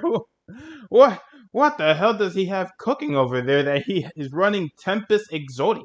And then as he's in the middle of saying that, he realizes that his monsters are also being banished. Which, to be fair, as I was looking up information about this deck, well, Primal Seed to be more precise, there was a version of Primal Seed that used like Panda, and I was like, I already used Panda, and I don't want to reuse Panda for this, and I'm trying to avoid repeating strategies for each deck. Like that's why if I see a deck that I haven't touched upon, but I see that it uses the same strategy, I'll just put it in honorable mention, as of like, I'm aware that the deck exists, but I didn't talk about it because I've already talked about one of the strategies that it primarily uses, or one of its core strategies it uses. I already talked about it in a different deck, so I didn't go for the Panda strategy. And this deck list, I came across a Reddit of a person talking about using Infernal Tempest, and they just like sprinkle Exodia. But I think I originally misunderstood what the Redditor was talking about, because so the Redditor says if my opponent stops me from getting my Infernal Tempest, I can still win with the 5 pieces of Exodia. I completely misinterpreted what he said there, because I thought he meant even if he gets the effect of Infernal Tempest, he can still go for the 5 pieces of Exodia. But no, he meant if his opponent stopped his Infernal Tempest, then he'll be able to go for the 5 pieces of Exodia, which will make a lot more sense than how I originally thought. Because as I was looking at the deck, I was like, once you pop Infernal Tempest, how do you get the 5 pieces back? How? And that Reddit, I could be misremembering this, but I just typed in Infernal Tempest Exodia. I didn't type in Primal Seed Exodia, so he didn't use Primal Seed as a strategy. And then I also decided to use that deck as a base because I just like the idea of using Blue Eyes with Exodia. I think That's an interesting strat. Blue Eyes and Exodia. What deadly alliance? Also, that Redditor, he uses Blue Eyes for his draw engine. I haven't seen that so far, so I was like, you know what? I'm gonna rock with this. And then I came to the realization of Chaos Emperor Dragon is gonna be banished. How can I get my chaos monster from banished onto my hand? And the best thing I could think of was the pot. This pot card just targets 3 monsters, shuffle all 3 monsters into the deck, draw 1 card. You can only activate 1 pot per turn, in which this deck, you're gonna draw into it eventually. And then you have then I also thought, oh shit, Inferno Tempest also banishes my monsters in the graveyard, so how the hell am I gonna summon Chaos Emperor Dragon if I don't have any light and dark monsters in my graveyard? And that's where a wild monster appears. If only your opponent controls a monster, special summon from your hand 1 monster with an original level of 10 or lower that cannot be normal summoned / set, ignoring its summoning condition. It is unaffected by the effects of your cards, except for own effects and this card. Also, shuffle it into the deck during your opponent's next end phase. For the rest of the turn, you cannot normal summon, set, or special summon monsters, and your opponent takes no damage. This is perfect. You just have Chaos Emperor Dragon on the field, then you're able to use Primal Seed, and then you get your combo off. And also, a wild monster appears uncompletely affected by Inferno Tempest. Also, this deck kind of has 2 ways of getting all 5 pieces of Exodia when it's banished. You either have Macrocosmo activated onto the field either by the next turn once you already placed it, or by Temple of the King's effect, and then you just need 2 Primal Seeds into your hand, and then you can just go straight into the combo of getting all 5 pieces, or you can just get 3 Primal Seeds into your hand and just get all 5 pieces that way. Then I saw another YouTube video of somebody using Primal Seed as a combo, but they were not using it to get the pieces of Exodia from the banished zone. They instead were using 2 copies of Primal Seed, I think either a Microcosmo or a monster that banishes instead of monsters going to the graveyard, they are banished instead. I forgot the name of that monster, but one of those 2 cards, and either Upstart Goblin or One Day of Peace, and they were just slowly drawing cards. And that's another strategy that you can use to win. Just slowly draw into all 5 pieces of Exodia from your deck. And since Primal Seed targets 2 banished cards, you'll always target another Primal Seed or Upstart Goblin or One Day of Peace. So you can also win that way. But for the way I have this deck built or set up, I don't know of a way for you to incorporate that into this deck. But I just think it's interesting the several ways you can win using Primal Seed. And there's probably even more strategies, but like I find those 4 strategies to be kind of interesting. There's also another strategy using Ghost Sarcophagus. So the idea is you use Ghost Sarcophagus, send a piece of Exodia from your deck into the banished zone. Then you use a copy of Primal Seed and target the Ghost Sarcophagus and the piece of Exodia and add those back into your hand. Then you use Ghost Sarcophagus effect again to get another Exodia piece from your deck and into your banish. Then you use your second Primal Seed to get another copy of Primal Seed, the Ghost Sarcophagus, and then activate Primal Seed, get the other Primal Seed, get another Ghost Sarcophagus. Like, you see what I'm talking about? Like, you can win either off of Upstart Goblin, One Day of Peace, 3 copies of Primal Seed, 2 copies of Primal Seed plus just another copy of a card that can just banish cards in general, or Ghost Sarcophagus. So there's a lot of ways. I don't know how you mash all those cards together, but there's a lot of ways that this deck can have potential of winning you the game. And I thought all those 3 ways were interesting, so I linked all 3 of those. 2 of them are videos, and 1 of them is a Reddit, but I linked all of them into the Google Docs, and hopefully in the video description below. Now I'm going to talk about the pros and cons. starting off with the pros. You know, for the first time, I think this is the first deck where I'm like, I don't care if my Exodia pieces are in the graveyard or banished. I'm completely fine with that. If my opponent didn't have a disruption, I will be able to get those back into my hand. Unless my opponent used Ash Blossom on like say my pot, I was completely fine. Yep. If my opponent Ash Blossom my pot, that would have been extremely sad.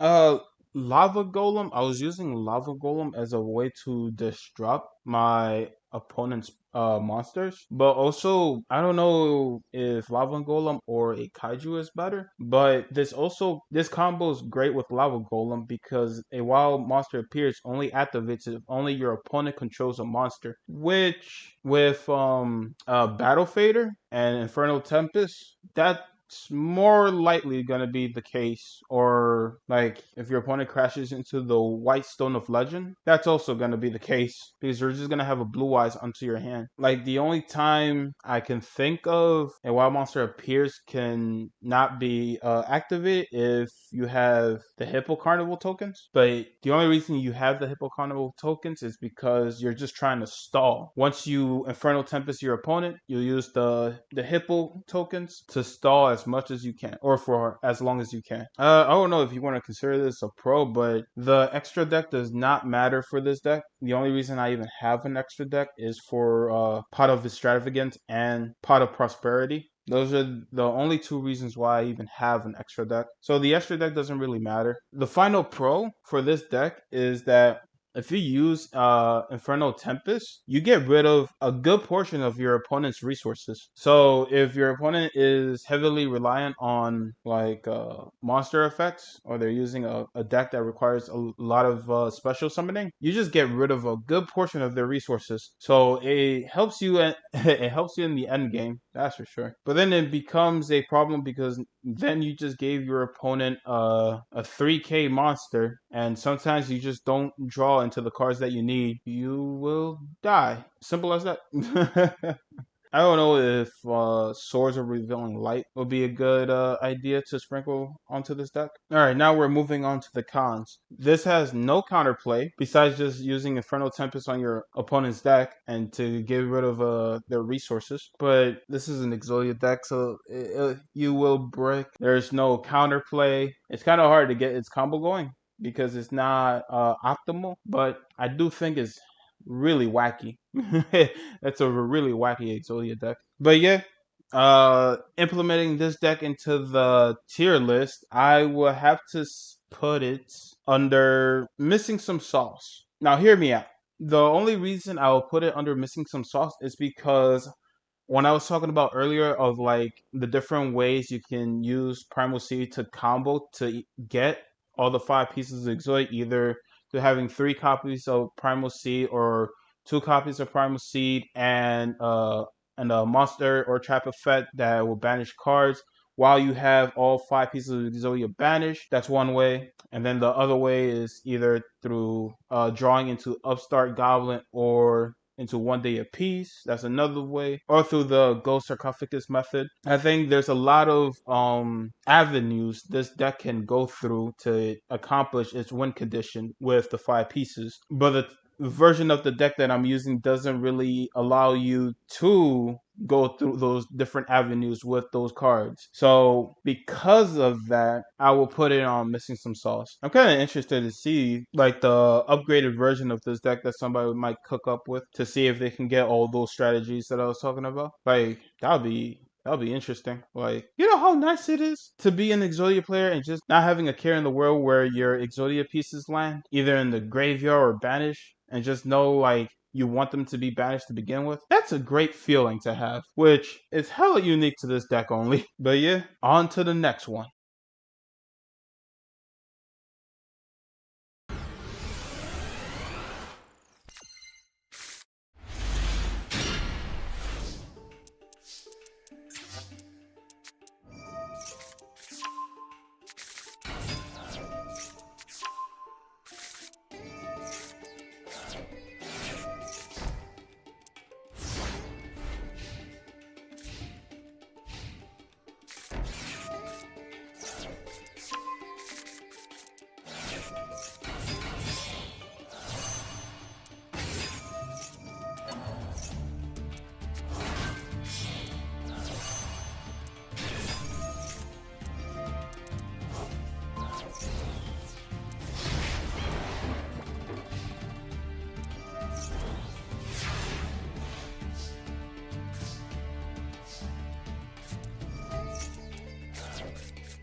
This is the deck list for Extra Net. I did not come across any Exodia videos or information that used ExtraNet, but I did come across a video that was using ExtraNet, but just didn't have the Exodia pieces, and I decided to use this deck on the Synchro X Link Festival, and a lot of the cards that was in that video were just not allowed for this festival. So I just added a few cards, and I added the Exodia pieces. And those few cards that I added, I just make sure they were like for the draw engine. So I just added the Spellbook engine and Jar of Greed and Reckless Greed, Battle Fader and Hand Destruction. Oh, and Sangan. Oh, one copy of Sangan. Thank you very much. But yeah, the whole strategy of this deck is you use Extra Net, which is like Maxi at home or poor man's Maxi. If a monster is special summoned from the extra deck, the opponent of the player that conducted the special summon can apply this effect, draw one card. So this card only activates if your opponent special summons a monster from the extra deck. That's why I thought it was perfect for the Synchro X Link Festival. And the whole strategy of this deck is to use Extra Net, draw into cards, and then hopefully one of those cards you draw into is either Fire Hand and Ice Hand, and then as Fire Hand or Ice Hand are on the field, they get destroyed on the field, then you can use either Ice Hand, target a spell or a trap card on the field, destroy it, then you can special summon Fire Hand. Fire Hand gets destroyed on the field, then you can target your opponent's monster that is on the field and destroy it, and then that special summons Ice Hand. And as all of this is happening, then you'll also have Supply Squad onto the field. And with Supply Squad's effect is once per turn, if a monster you control is destroyed by battle or card effect, draw one card. So technically, you should be able to draw two cards with this deck. But I'm not gonna lie, a part of me kind of wonders what happens if you do add Maxi into this deck, because then with Maxi and Extra Net onto the field, then every time your opponent special summons a monster from the extra deck, then you'll be able to draw two cards, one from Maxi and one from Extra Deck. And I kind of want to see how powerful that would be. But at the same time, I also just wanted to run it through this festival since it's kind of guaranteed that your opponent's gonna special summon monsters from the extra deck, or maybe not guaranteed, but it's just more likely to happen because some people just run anti-meta decks into the Synchro Festival. Like, look at me. I don't have any cards in my extra deck, and yet I was playing that festival. And yes, I'm aware that Supply Squad is part of the combo for this deck, but because I couldn't find any information about the Extra Net Exodia, I decided not to waste my gems into getting more copies of Supply Squad. So I just only have the one copy. I don't know how consistent this deck would be if I replace the two copies of Jar Greed for it, two copies of Supply Squad. I feel like having more copies of Supply Squad, this deck would triumph. The pros, it's a straightforward deck. It has some counterplay for your opponent with the Fire Hand and Ice Hand. The cons, if you get one of your Exodia pieces in the graveyard or they're banished, you're out of luck. I say the greatest con for this deck is Extra Net is very high risk on your end because your opponent can just special summon really powerful monsters and all you get is to sometimes draw a card. Or what if your opponent just draws special summons into Bird de Fleur? Bird de Fleur. Then they'll just destroy this card on the field and then bam, they'll just go into their combo and then you just can't draw.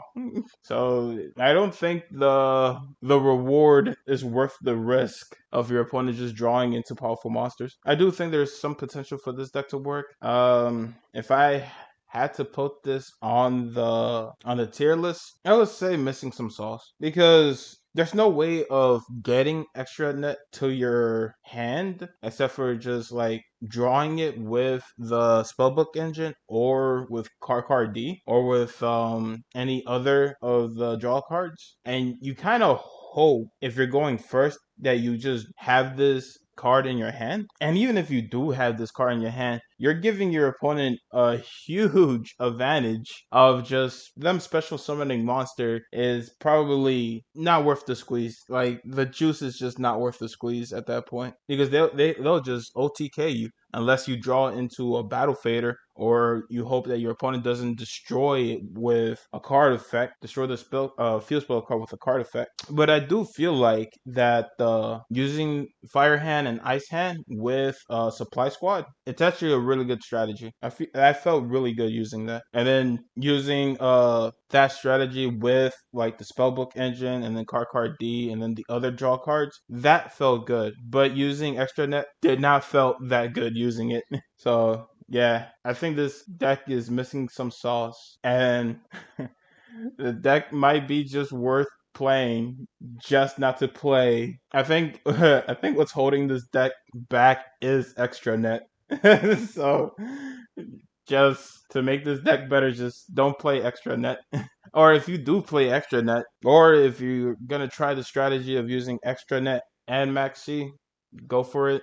See if you can draw 2 cards every time your opponent special summons a monster from the extra deck. But besides that, I don't know. Maybe that's all this deck needs. Just 2 more copies of Supply Squad, and 3 copies of Maxi. And maybe that's all you need. But yeah, on to the next one.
Here's the deck list for End of the Line. The way this deck works is that you want to burn yourself until you reach under 10 life points. Not exactly 10 life points, under 10 life points. And the way you will accomplish that is by activating Dinomorphia Frenzy, sending a copy of Dinomorphia Teritzia and a copy of Dinomorphia Rextern into the graveyard. So one from the deck, the other one from the extra deck, and then sending those two copies into the graveyard to special summon Dinomorphia Rextern, if I'm pronouncing that correctly. And this card's ability is you can pay half your life points and you'll decrease the monster's attack to your current life points. So say the monster you're going against has 300 life points.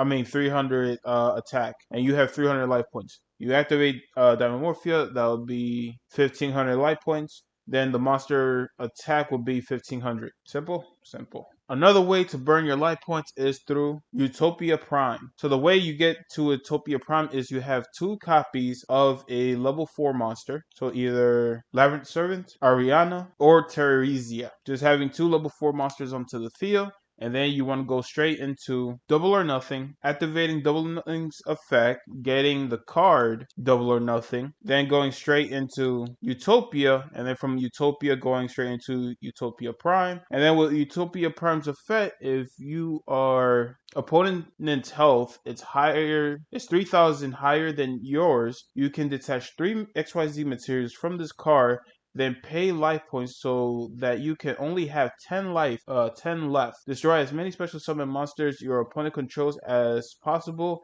and if you do, banish them, then inflict 300 damage to your opponent for each monster banished. So with this, you want to get to 500 life points, and then you want to activate Dinomorphia Rextern's effect, which you will pay half of that. Then you'll have under 10 life points. A couple of ways you can also burn your life points are with Wall of Revealing Light or Hope for an Escape. So Wall of Revealing Light, you pay how many life points you want. I usually pay about 7,000 or a little less, either 7,000 or 5,000, depending on what I have in my hand. So if I have no copies of Hope for an Escape, then I'll just go to 7,000. But if I have like 1 or 2 copies of Hope for an Escape, then I'll just go to 5,000 instead of going nuts to butts like that. And this just makes it where the amount of life you sacrifice for Wall Revealing Light, that amount of life points your monster below that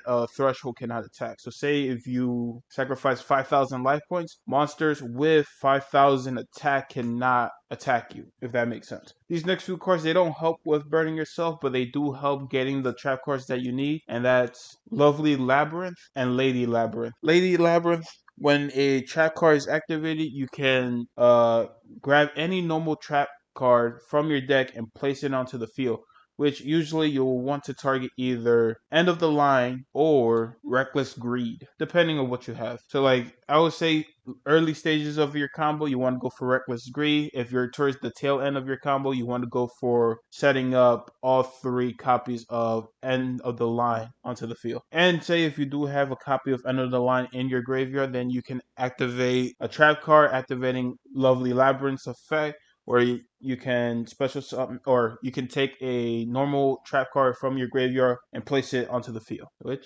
that's amazing that it can do that. And then you run 3 copies of Wannabe. Wannabe really helps out with drawing for any of your trap cards. That way hopefully you'll place a trap card from your deck and onto the field. And usually the cards you want to target with this are Big Welcome Labyrinth or Welcome Labyrinth, if you do draw into it. Because this just special summons a Labyrinth monster from your deck and onto the field, which you usually want to target either Lady Labyrinth, Lovely Labyrinth, where this card, you can send 1 normal trap from your hand or that's set on the field to the graveyard, special summon 1 level 4 or lower fiend monster from your deck in defense position, except this card. If another monster leaves the field by your normal trap effect, except during the damage step, you can draw 1 card, then you can apply this effect. From your hand, either special summon 1 fiend monster or set 1 spell and trap card, or set 1 spell or trap card. You can only use this effect of this monster once per turn. And usually if you have 2 level 4 monsters onto the field and you need more draw power, then I'll go straight into number 60 and then just use numbers detached 2 materials at the which allows me to skip your next draw phase, also draw 2 cards, then discard 1 card, which that's perfectly fine. Or say if your opponent gets rid of Dynamorphia Rex turn, then you want to activate the other effect for number 60, and is skip your main phase. Also special summon 1 monster from your graveyard in defense position, which if your opponent got rid of Rex turn, then you can just special summon back, activating Rex turn's effect, hopefully allowing you to get closer to activating end of the line. His whole deck is just revolving around stalling your opponent as long as you can, hoping that they don't have a way to just get rid of your back row or to negate your monster effect. This deck does have a decent amount of counterplay because you can just get rid of your opponent's field or hand using Lovely's effect. And one of the great things about Labyrinth cards, they cannot be destroyed by card effects, so that's another plus. So if your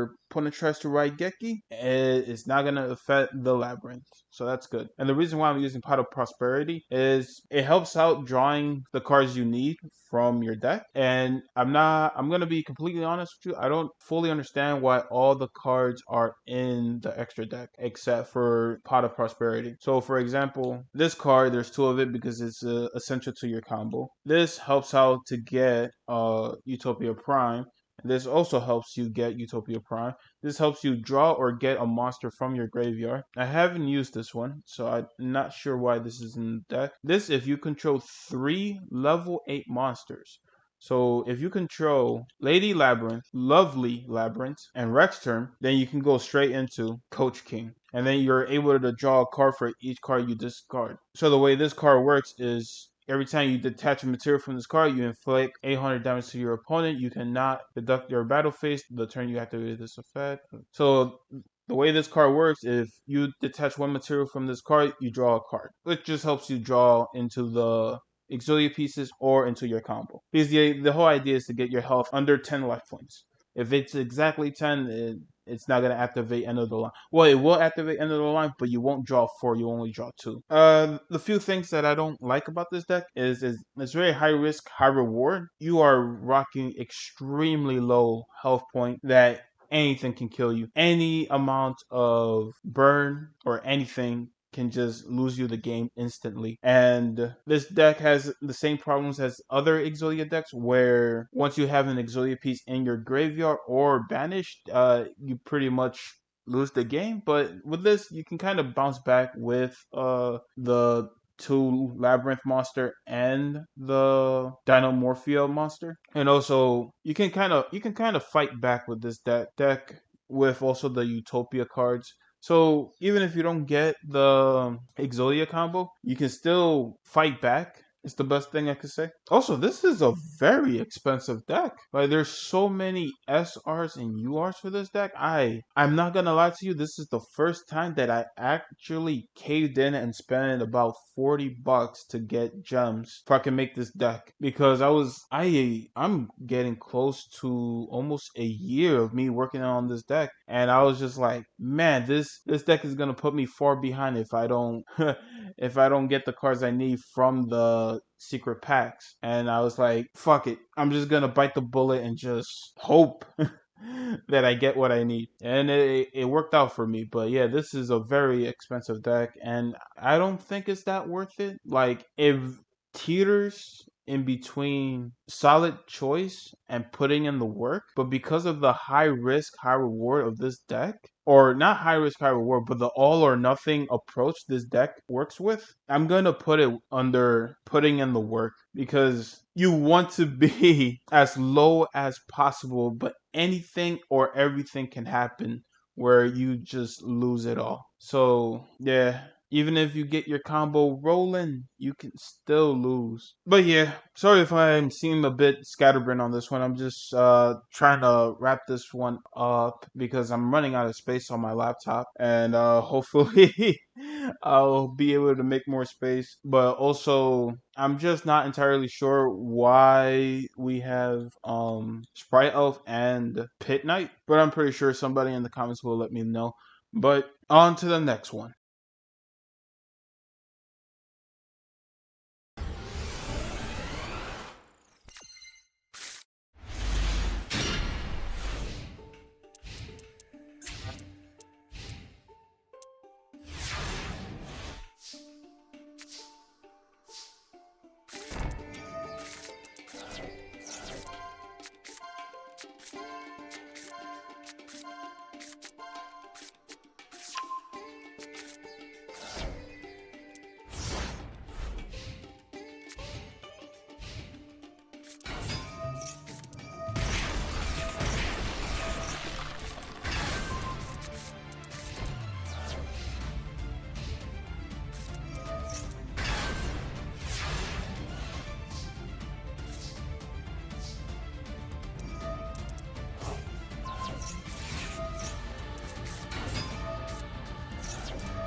Alright, so here's the deck list for Jar Turtle. I just used the previous deck of End of the Line, and I just replaced all the Dinomorphia with just cards that support Jar Turtle. So the only thing I added was just 3 copies of Jar Turtle, 3 copies of Jar of Greed, 2 copies of King of the Pharaoh Imps, and 1 copy of Reptilian. I don't know how you pronounce that. And that's pretty much it. So if you want to know how this deck, my opinion on this deck, just look at End of the Line, because I just, like I just said earlier, I just replaced a few cards. This is going to be a very quick explanation. So the way this combo works is you use Lady Labyrinth's effect, and every time you activate a trap card, you'll take a normal trap from your deck and add it onto the field. So your targets are going to be Jar of Greed, and that's it. You just want the Jar of Greed from the deck and place them onto the field. Then you want 2 copies of a level 4 monster. So either Ariane, I think that's how you pronounce that, or Ariana.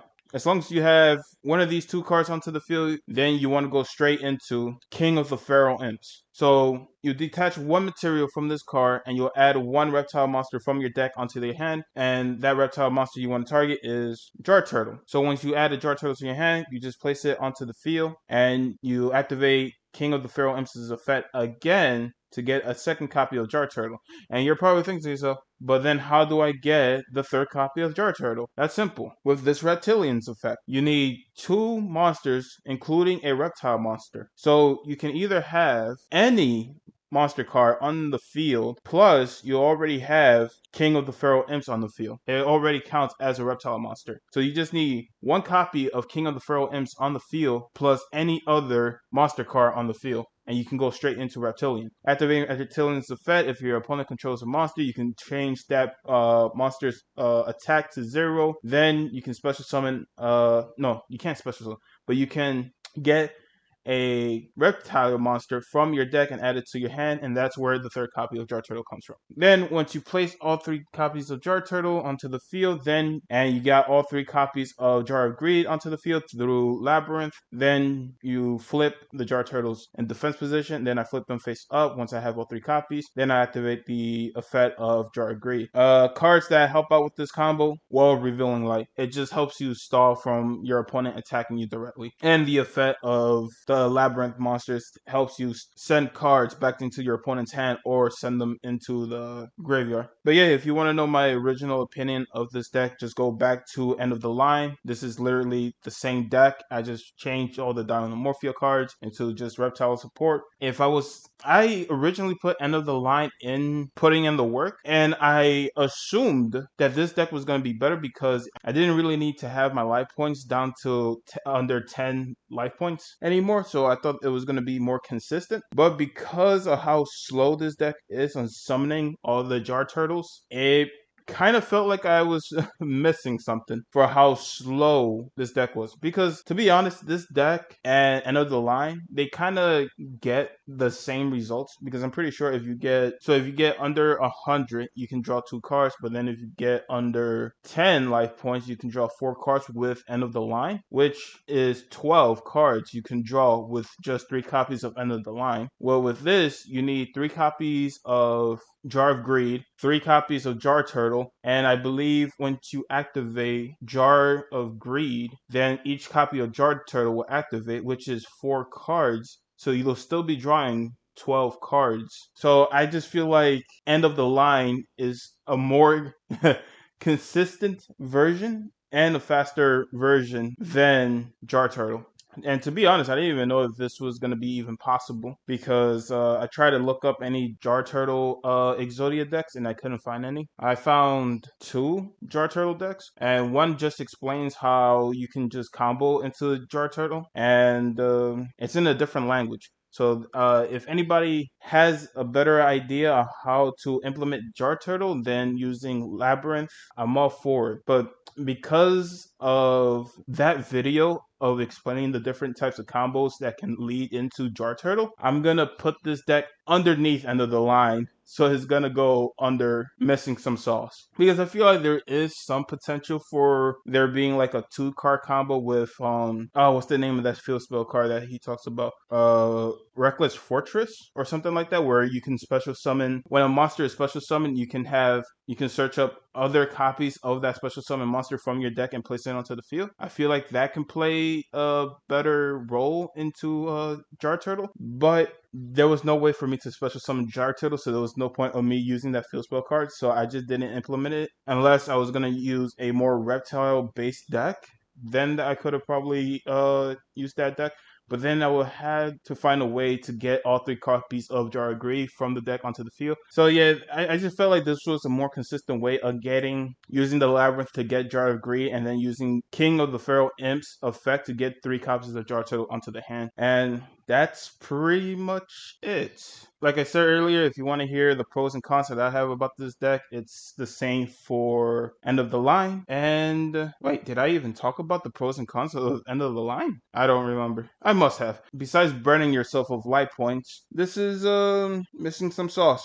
Oh, the one thing I will admit is that the way this combo works, say you have 3 copies of Jar Turtle onto the field, 2 copies of the Labyrinth card, and 1 copy of King of the Feral Imps on the field. Then you can go straight into number 60, use number 60's effect to draw 2 cards, and then since you just used 2 Jar Turtles to make number 60, you'll have 1 copy of Jar Turtle, 1 copy of King of the Feral Imps, 1 copy of number 60, and 1 copy of a Labyrinth card onto the field, and then you can go straight into Scaldred, and then you can draw another extra 4 cards. You can continue on your draw power as you're using Jargree's effect. Then you'll activate the Labyrinth effect, so you can get like Reckless Greed or any other cards that can help you draw from the deck onto the field. But also, if you have the Labyrinth card that can get a normal trap from your graveyard onto the field, then you can just target another Reckless Greed or a Jar of Greed, and it just feeds itself. So yeah, I feel like that's a good like splitting point. Either continue having the 3 copies of Jar Turtles on the field, and then use Lovely Labyrinth's effect of getting a trap card from the graveyard and placing Jar of Greed from the graveyard onto the field, and then drawing 4 more cards. Or if you just want to go straight into number 60 and then straight into Scaldred, that also works as well, depending how much cards you have left in your deck. And with all that said, on to the next one.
So this is the Flower Exodia deck. This uses the Flower Guardian cards and the Exodia pieces. The way this deck works is that you want to activate Moonflower's effect, draw a card, then you want to get another copy of Moonflower onto the field, activate that card's effect, then draw 1 card, and then you want to use either Desynchro, then get the Synchro materials that you use from your graveyard and send them onto the field, and then you can activate the effect again. And usually the 3 cards you want to tap is Moonflower and a copy of Willow. As long as you have those 2 cards on the field, you should be completely fine, because Willow allows you to get a Flower Guardian from your graveyard, sending it to the deck, and then you're allowed to draw 1 card, and that helps with the draw power of this deck. I'm going to tell you the role that each Flower Guardian plays, and then I'm going to tell you the idea that you want the combo to go. Flower Guardian Pen. You normal summon this card, then it allows you to draw 1 card. Simple, straightforward. And then also, if you have this card onto the field, you can special summon this card from your hand and onto the field. So it's important that you keep Pine on your field. That way you can keep activating Flower Guardian Cherry Blossom from your hand and onto the field. Flower Guardian Cherry Blossom with Curtains. It just allows you to special summon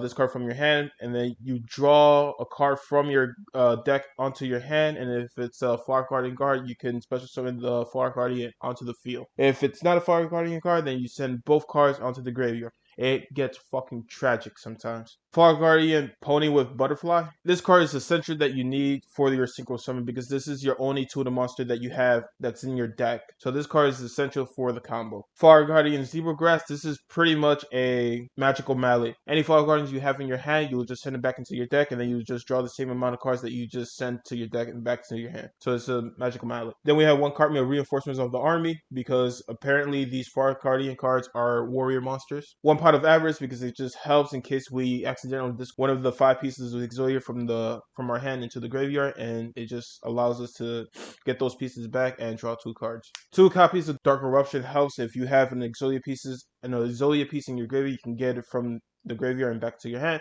Or if you want to get Moonflower from your graveyard back into your extra deck to continue on your combo if you already have 3 Flower Guardians onto the field. Allure of Darkness because every monster card is a dark monster, so it just helps with drawing. Desynchro, this just helps to continue the loop for the Synchro Summon. Desynchro because it helps with our combo with activating Moonflower's effect, drawing 1 card, then using Desynchro, and because you use a copy of Moonflower, because Moonflower is also considered a tuner, you'll send your Moonflower that is on the field back into the extra deck, and then get your copy of Moonflower that is in your graveyard, plus the other 2 Flower Guardian cards from your graveyard, add it back to the field, and then you can reactivate the Moonflower's effect to draw another card. And hopefully, if you have Willow onto the field, it helps you draw 2 cards, technically. Flower Guardian Gathering, this helps to target at least 1 copy of each different Flower Guardian. There are 100 attack, which does not target the one that you mainly need, Pony with Butterfly, because you need this card to go into your combo. So hopefully you already have this card into your hand, but if you don't, then Flower Gathering just helps you mill your deck. Flower Stacking, sometimes you just need a certain amount of cards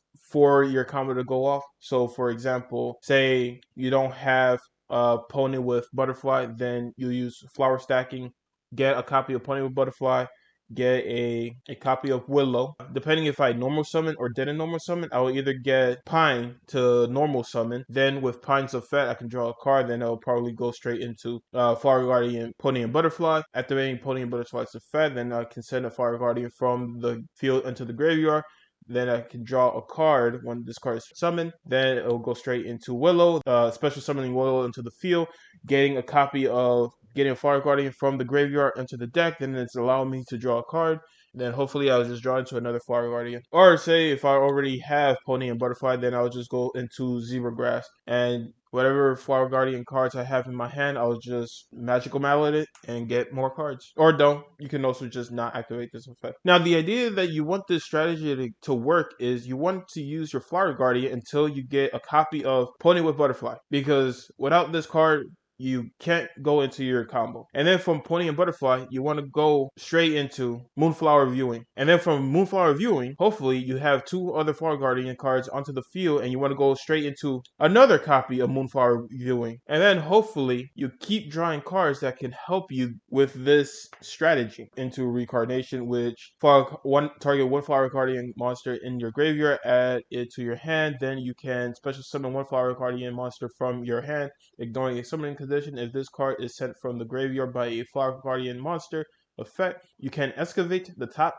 5 cards of your deck, and if you do, you can add 1 excavated spell/trap card to your hand. Place the remaining cards on the top of your deck in any order. So yeah, this helps out with drawing as well, and also like you have one of the Exodia pieces. So yeah, that is the idea of the deck. If man, I struggled so hard with this deck because even though I will have the Flower Guardian cards to kick off my combo, I can just draw into a spell card or one of the Exodia pieces and it just destroys me. Because it's not just the luck of you drawing the cards that you need to kick off your combo, but it's also praying that the cards that you need to continue on your combo is not one of the spell cards or the Exodia pieces. So this deck just breaks itself a good majority of the time. So I am very confused how this deck became a thing. Like, the only positive that I get to say about this deck is it's really cheap. Like the only cards you really need is just the SR Exodia piece,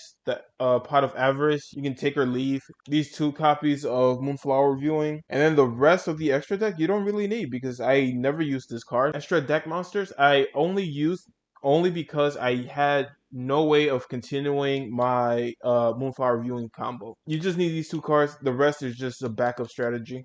You don't really need these cards. So yeah, that's the only positive I can give. Is just this deck is just a very cheap deck. Did I give this any positives? Nah, I just really don't like this deck. I was really struggling about where I was gonna place this deck on the tier list because I was originally gonna put it in the work because even if you get your combo going, it doesn't guarantee that you'll pull it off.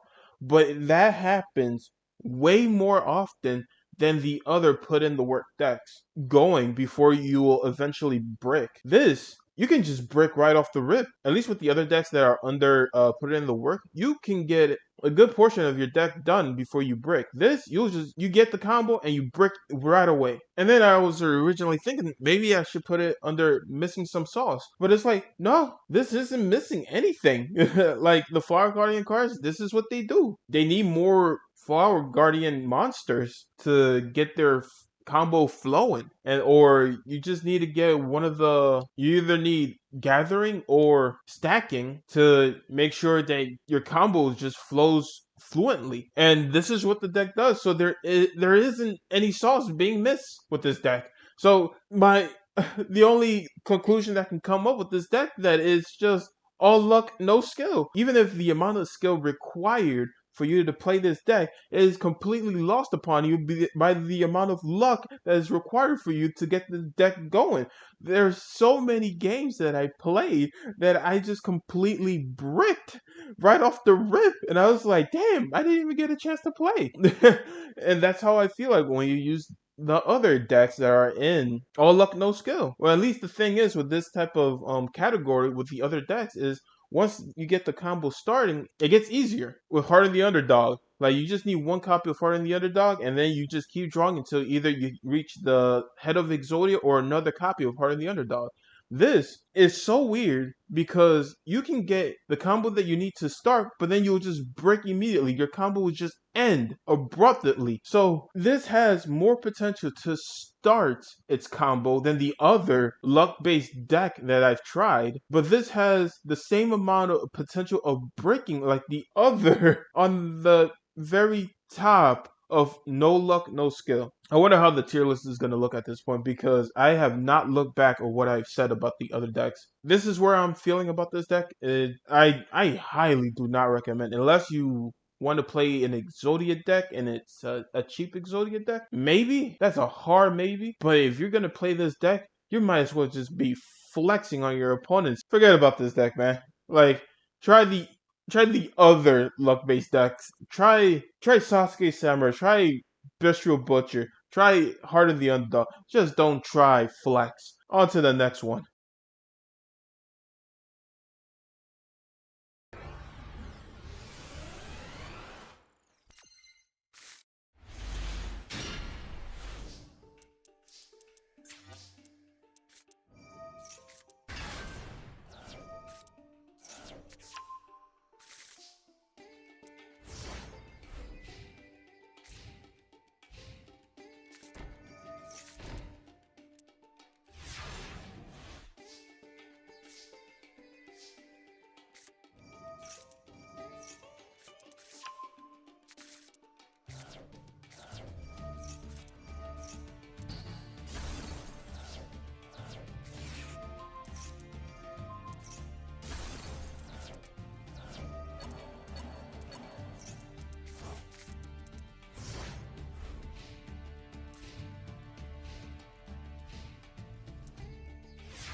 allergy has a hold on me, so forgive me if I sound off. Yeah, so here we have the deck list for Runick, Fur Hire, and Sprite Exodia deck. It's such a long name. But this deck list I got in from a Facebook group, so I don't think I'm going to be able to link that specific post into the Google Docs. So hopefully I have footage of the person that posted this, and you're seeing that on screen right now. And so this is kind of a really weird deck because I was looking up how like different combo works for like Fur Hire, Runick, and Sprite, and a lot of the videos that I was looking at kind of did alternative versions because they didn't have the the cards they needed. So I don't fully understand how this end board is supposed to look like, but I think or at least that's how I feel anyways, because as I explained to the deck list that you have like a few things you can set up, but it's kind of just reliant on luck.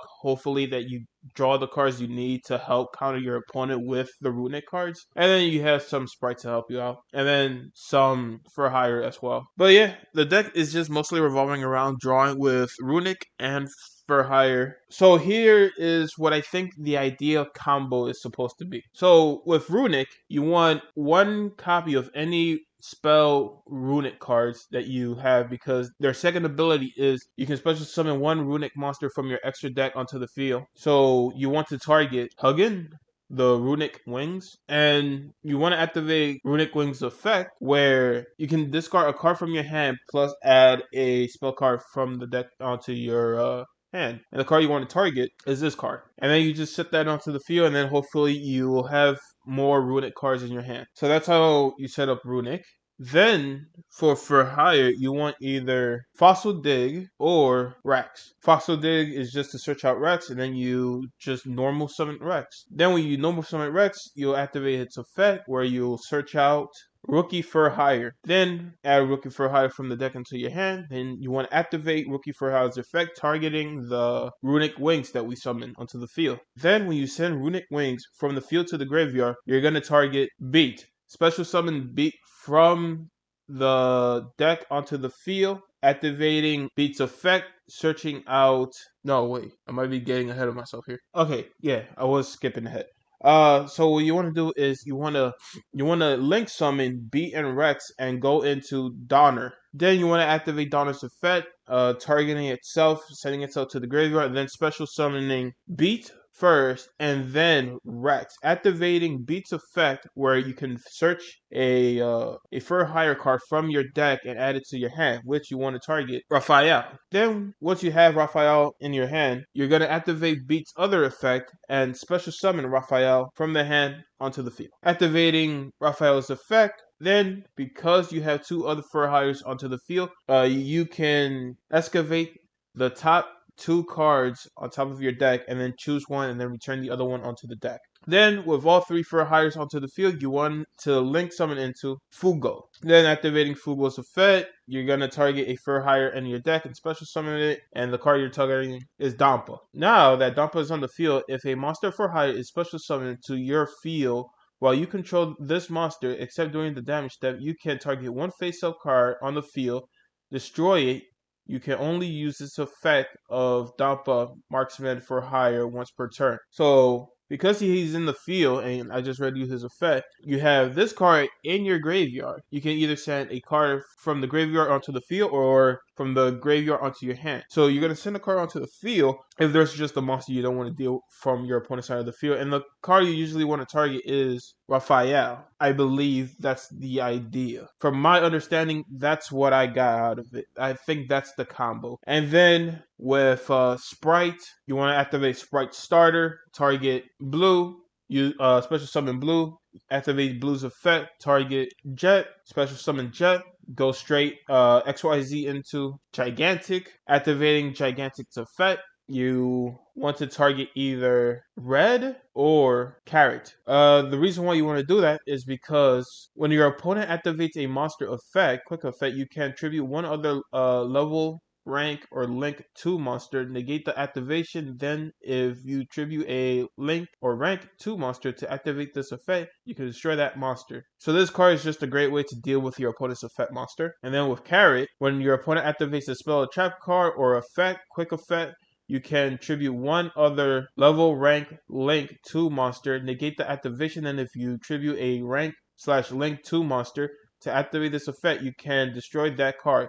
You can only use this effect of carrot once per turn. So that's the idea. Either red or carrot you want onto the field. And then if Gigantic is still alive out there, then you just want to activate the effect again and get the other card. So you'll just have a good amount of control deck. And then every time you destroy a card onto the field, like say with a Runick card, or yeah, every time you use a Runick card, then you want to activate the field spell card and send those up to 3 Runick cards that is in your graveyard back into your deck, and then you can draw 3. Or you can activate Fugo's effect. You can activate Fugo's effect if a card your opponent controls is destroyed by battle or card effect. You can draw 1 card. Then if you control 3 or more monster for hire with different names, draw 2 additional cards. You can only use each effect of Fugo Justice for hire once per turn. And that can get crazy with the amount of draw you can get from this deck. It can get pretty wild. And this is a pretty good control deck as well, which is kind of wacky because if you think about the other control deck that I played, Exodia Incarnate, and compare it to this is a better control deck than Exodia Incarnate, but Exodia Incarnate I feel like is way more consistent at getting Exodia out than this deck. But this deck has way more options to dealing with your opponent, which puts it a cut above the rest of the Exodia decks. So I don't know what you want to do with that information, but the only few negatives that I have about this deck is super expensive, and sometimes you'll just break. And also, I'm not fully diverse in Fur Hire or Runick or Sprite, so I don't fully understand how this combo is supposed to work or if I'm doing this correctly. But I can tell you this for sure, that this is a pretty solid deck. Like, I could see why people would play this deck. Like, I was having some intense games, even though I wasn't winning with the effect of Exodia. I was able to hold my own, which I don't know if this deck is good or not, but comparing this to the other Exodia decks, this is pretty good. This is a solid choice. Not the best choice for, like, getting Exodia, but just a good jack of all trades kind of deck. Because the main point of an Exodia deck is just playing your own game while you just collect all 5 pieces of Exodia. While this deck doesn't play its own game, it requires the interaction of your opponent, but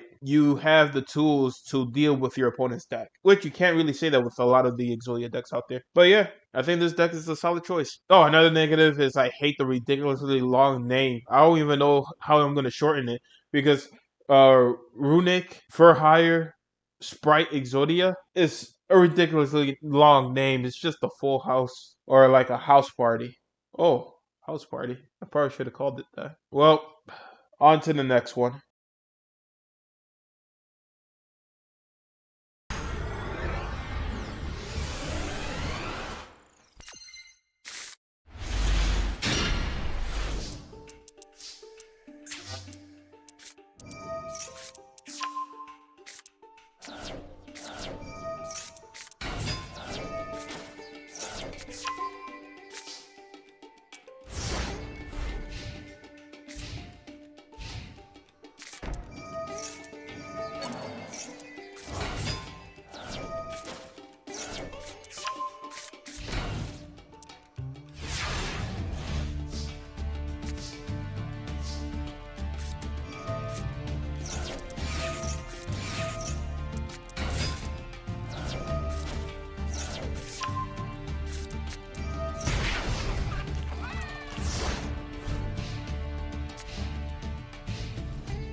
Sorry if I sound weird on this one. I have a stuffy nose because of allergies. But here's the deck list for Mystic Piper. The way Mystic Piper works is actually extremely straightforward. You just summon him into the field, activates his effect, and then you draw a card. If that card is a level 1 monster, then you draw an additional card. And then you combo this with Kinkaboo. I have no clue how you pronounce that.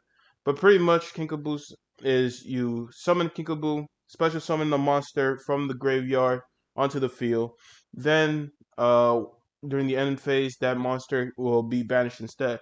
But you just activate Mr. Piper's effect, going straight to the graveyard, avoiding being banished, and you get to draw a card, and that's the combo. Then at the end of the turn, Kinkaboo will return back into your hand. And that's the strategy. Then you just need to draw out cards with your spell cards or stall with your trap cards or with your monsters as well. Just keep on drawing and keep on stalling. That's all this deck is about. The same goes for the extra deck. The extra deck just helps you use your opponent's monsters to special summon a monster, or they use Formula Synchron to help you draw one card. You use this Blackwing card to just continue stalling. You use number 83 to just continue stalling. Slacker Magician, it helps you stall, and it gives you a counterplay if like your opponent uses a effect monster or a spell trap card to target this card, then you can just detach one material from this card, negate that effect, and if you do, you destroy that card. This card, you will mostly just rock it just to draw one additional card, but you'll also help your opponent draw an additional card as well. This card can be 50-50. It could really save you the game, or it can just single-handedly end you the game, because there's no way of getting any of the Exodia pieces from the graveyard or banish back into your hand with this deck. So this can actually save you the game if you can get like a spell card or a trap card. But if you get one of the pieces of Exodia and you send it to the graveyard, then you're pretty much done for. This card coming helpful is if you have a bunch of like traps or messenger a piece, and then you can just keep attacking your opponent's life points directly. That's the only way I can see this card being valuable, just to continue chipping your opponent bit by bit. So if you do have one piece of Exodia, this card can help you get one dark monster from your graveyard and add it back into the field. Add it back into your hand. And this will only work with either the pieces of Exodia or Kickaboo. Like, say for some reason that you have 3 copies of Kickaboo in your graveyard, or you don't have a Kickaboo in your hand, but there's one in your graveyard, then you can use Wee Witch Apprentice to get that from the graveyard back into your hand. The same with the 1 copy of Exodia as well. So disregard what I said earlier about there's no way of getting an Exodia piece from the graveyard back into your hand with this deck. This card is just good to stall. It has a good beat stick. It can send copies of special summon monsters this card points to the graveyard, and it completely wipes your opponent's backfield, and it does burning damage. So this can help you out with Assembled Nightingale. And this card just helps you draw cards. That's it. So the pros of this deck, I will say the combo is very simple, very straightforward. It's technically just a 2-card combo, but you just need to hope that you get those 2 cards in your hands. And then once you get those 2 cards in your hands, then all you gotta do is just stall as long as you can. Stall and draw. That's the game plan. The cons of this deck, there's no really interaction with your opponent besides just stalling and with Slacker Magician. But if your opponent is playing a card that just stops you from special summoning, or if your opponent stops you from sending your monster from the graveyard and are just banished instead, you pretty much just instantly lose the game. And I have won several times with this deck using the 5 pieces of Exodia, and because of that, I want to put this deck under solid choice, but maybe at the lower end of solid choice, because even though it's pretty consistent of getting the combo going, the combo itself is pretty slow because you're technically drawing up to 1 to 2 cards at a time, and that's gonna take a while. But yeah, I say the lower end of solid choice because this is a pretty good deck. On to the next one.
Now I'm going to talk about how this combo works. So I've done this a few times where I feel like it gets a bit complicated just me talking about a combo. I don't know if this is the third or fourth time of me doing a breakdown like this, just going step by step on the replay. But yeah, I think this is just easier to show as it's happening and talk about it than to just talk about it. The simplistic form of it is you need to get a bunch of your link cards in your graveyard. That's pretty much like the most simplistic part of it.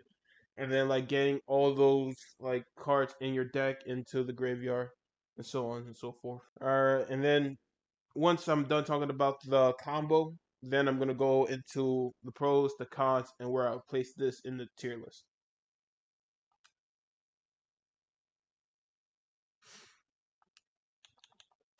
So we're gonna activate Mac Circular's effect, sending Sigma onto the graveyard, special summoning Circular from our hand onto the field. Then we can special summon Sigma from the graveyard and onto the field.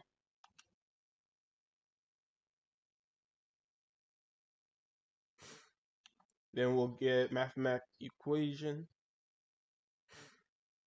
We link these two into Cerberus Witch, which I just nicknamed her Big Witch. You wanna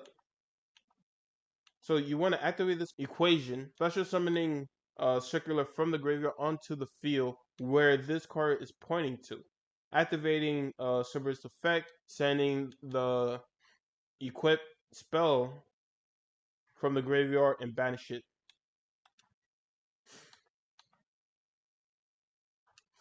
To get Paladin of the Storm Dragon and Signet Ritual. Activate Signet's Ritual's effect, then to get Paladin of the Storm Dragon onto the field, where this card is not pointing to, because you want to be wary of the placement of this card, because we're going to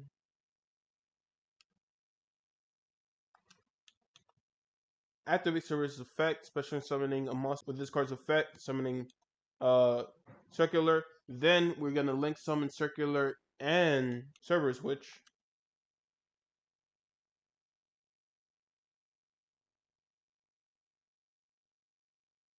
To Cerberus Wicked. Activating Cerberus no, not activating.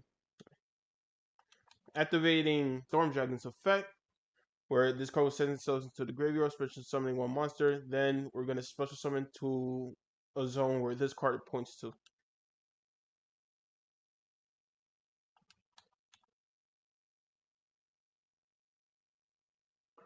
Special summoning code exported from the deck onto the field, activating Cerberus Wicked's effect.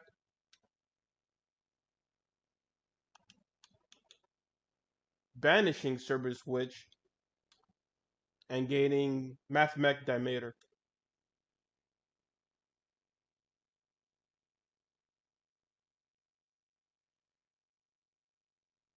Now we're gonna link summon into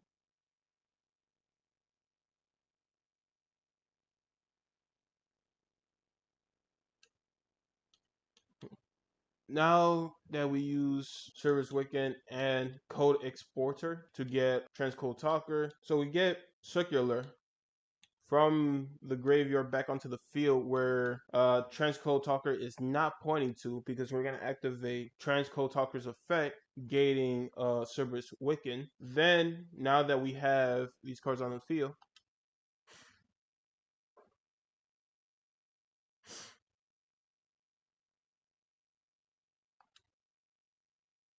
we're going to target all the cards except for Codetalker and Cerberus Wiccan and XYZ or Xexes into Prime Mathmech. Activating Prime Mathmech's effect, get Lady Debug.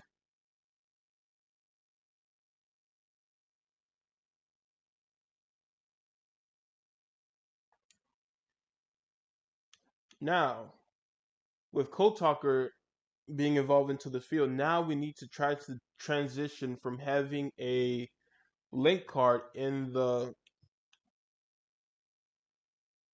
I forget what these are called, but I'm just gonna say the link zone.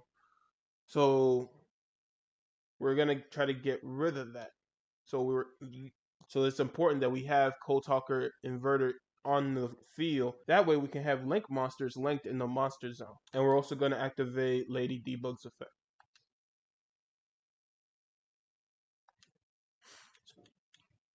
And we target microcoder, allowing us to link it from our hand.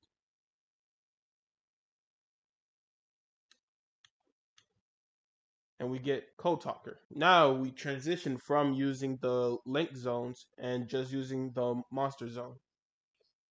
I forgot what these are called. I think they're called link zones. But yeah, so this is why Codetalker inverter is important. Then we activate Codetalker's effect.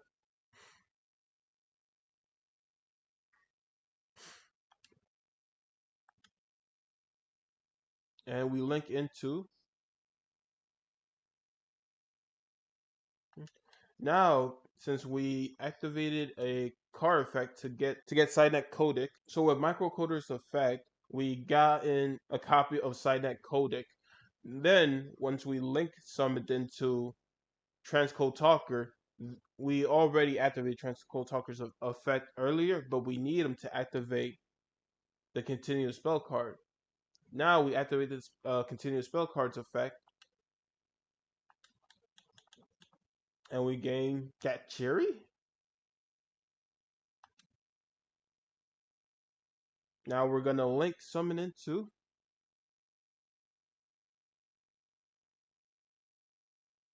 Codetalker, activating the continuous spell card's effect, activating the effect of Code Generator, sending a Dotscaper from the deck into the graveyard, activating its effect, linking into Access Codetalker, activating the continuous spell card's effect, getting Cross Debug, activating Cross Debug's effect, special summoning it, using it for a link summon.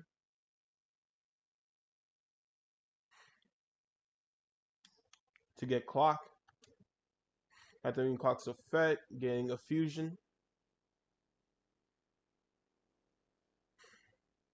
Using those two cards as fusion materials to get Cyberus Clock Dragon. Send two cards from the top of your deck onto the graveyard. Activate get link summoning into Clock Lizard. Activating Clock Lizard's effect, you want to target Cyberus Clock Dragon.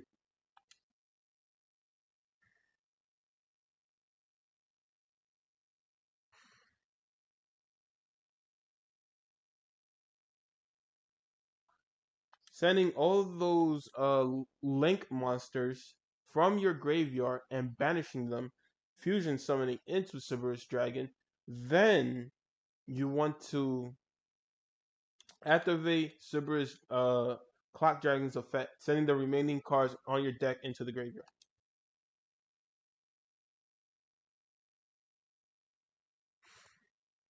Now you want to activate the effect of the trap card Recoded Alive. If you control no monsters in your extra monster zone, so this is called the extra monster zone, not the link monster zone, but the extra monster zone, then you can banish this card from your graveyard, then target one other banished Codetalker monster, special summon it. So this card is also essential for you to have on the graveyard instead of in your hand. And these are the cards you want to target with this trap card's effect.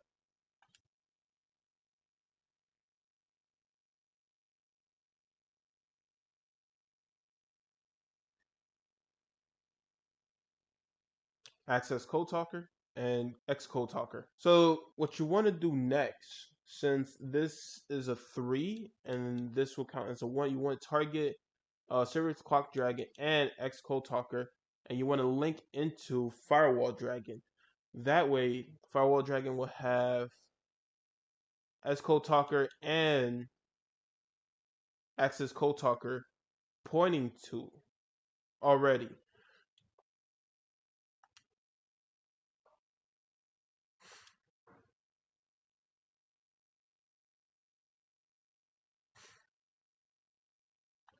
And then, since you had the Sea Achiever from your deck onto the graveyard, you activate Sea Achiever's effect and special summon it from the graveyard and onto the field. Then you want to link into Link Disciple and have that on the extra monster zone. Now that you have 3 cards the Firewall Dragon is pointing to, then you can target 3 monsters in your graveyard and add those 3 targets from the graveyard and onto your hand, which you want to use this effect to target the other pieces of Exodia. So from this point, you already know that the combo is going to go, and I'll get all 5. I'll get all the 3 pieces onto the hand, having all 5 pieces onto my hand, activating Exodia's effect. But just in case, you can use Link Disciple's effect, where you can send Firewall Dragon from the field onto the graveyard in case the last card you have on your deck is one of the pieces of Exodia. This can help you out. Sending Firewall Dragon from the field and onto the graveyard. Then you want to activate your 3rd copy of Recorded Alive. Target a link monster. But here's the thing for me, when I was using this card to target a link monster, it wasn't letting me place it in the extra monster zone because I don't know how, because it wasn't really shown in the video, and I don't fully understand the end, like how the very end is supposed to look for the board. I just know is if you have 2 other pieces of Exodia in your graveyard and you have Firewall Dragon in your graveyard, you're supposed to go and use the 3rd copy of your track card, special summon a link monster. Then you're supposed to go straight into Proglio, activating Proglio's effect, getting so using 2 link monsters that are already on the field and link into Proglio. But you want to set up Proglio to where it's still pointing to Firewall Dragon. So you want to special summon Firewall Dragon with Proglio, but you also want Proglio and another link monster to have Firewall Dragon pointing to, for you can get, so whenever you end your turn and it's your opponent's turn and they do something and they activate Firewall Dragon's effect, then you can get the last 2 pieces of Exodia. But I don't really know how you set that up. But I don't really know how that will look because all I have is just the video, and this is how this deck works for me. Now let's talk about the pros and cons. The pro. This deck is a 1-card combo. Like, you need either 1 of 2 cards to have in your hand for this deck to work. You need either 1 copy of Mathmech Circular, or you just need Cynet Minding. That way you can just get a copy of Mathmech Circular from the deck and onto your hand, and then that's it. You're ready for the combo. Besides that, this deck pretty much breaks, and there is, from my experience, there's really no room for wiggle room for this deck. It does one thing, and it does it very strictly. So, for example, most of the times for other Exodia decks, if you want to get more pieces of Exodia, you'll try to thin out your deck. That's not a good idea, thinning out your deck right off the rip with this deck, because you want to activate the effect of Siberia's Clock Dragon. And to activate that effect, you'll send the link monsters from the graveyard and banish, which in total will be 18. So you want to make sure you have at least 18 cards in your deck to activate this card's effect. And that can be very annoying if you're trying to thin out and just try to get the 5 pieces as quickly as you can. Also, another negative is that this card Recorded Alive, you do not want to see it in your hand. You want it to be in your deck or in the graveyard. And the reason why I say that is because this is a normal trap, so usually if you place it on the field, it's not gonna be fast enough for you to activate its effect, because you wanted it to be in the graveyard. That way you can just activate it the same turn. Yeah, that's it. You just want to activate it in the same turn. Oh, also, like, you have Call by the Grave. That way you can have some counterplay against your opponent, which brings this Exodia deck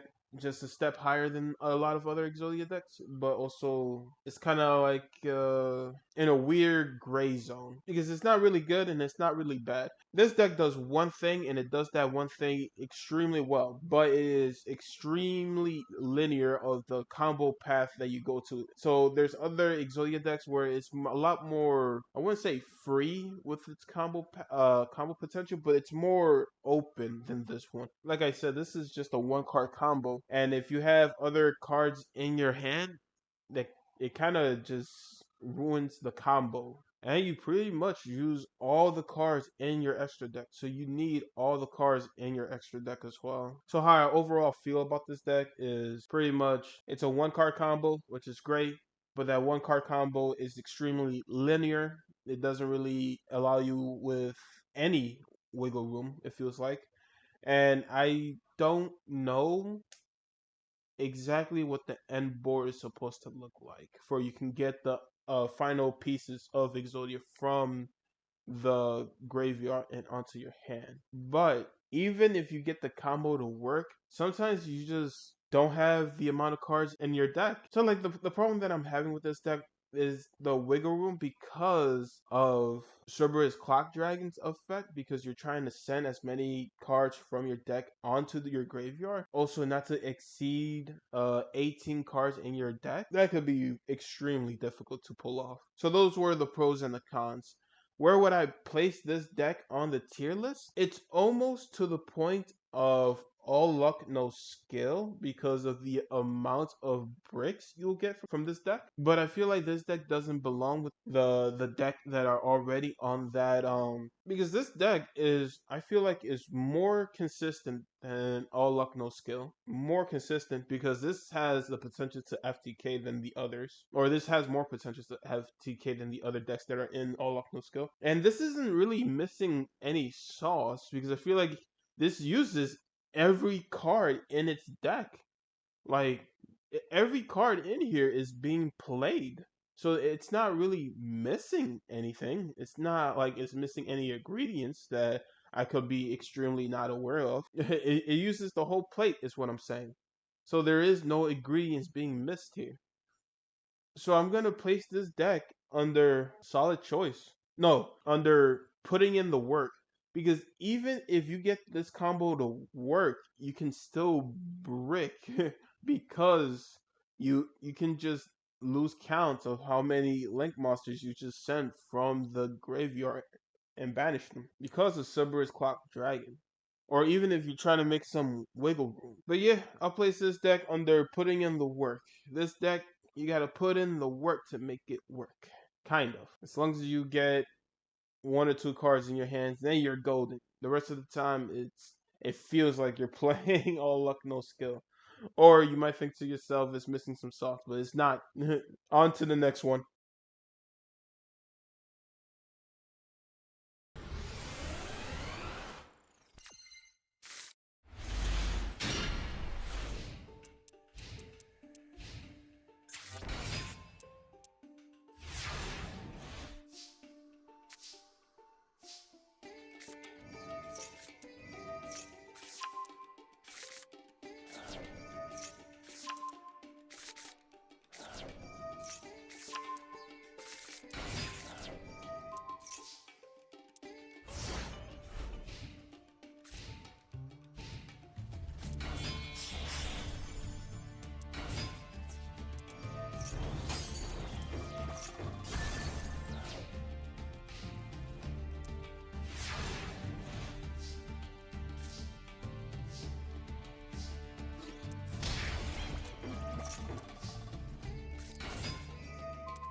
So this is Masked Sorcerer. Just go with the flow on this one because at this point I haven't been really paying attention on like how I've been structuring the videos because I've been doing this for almost a year and I just trying to knock out one deck after another. So I'm just gonna see where this just takes me. All right. So this is one of the 3 decks that I worked on. So the first deck that I made was Heart of the Underdog, where I just splashed normal big body monsters onto the field. And apparently there's a better version of that deck using pendulums and reload. And apparently that's the best version of Heart of the Underdog, but that's why I have the second one as an honorable mention because I'm aware that that deck exists. It's just I just did my own thing for that first one. The second deck that I made was Jar Turtle one. I originally was gonna make my own deck from scratch with Jar Turtle because I was seeing the dual logs. I think it was the dual logs. It's linked into the I think I'll have it linked in the video description, but it's linked in the Google Docs or where I got the ideas for the decks.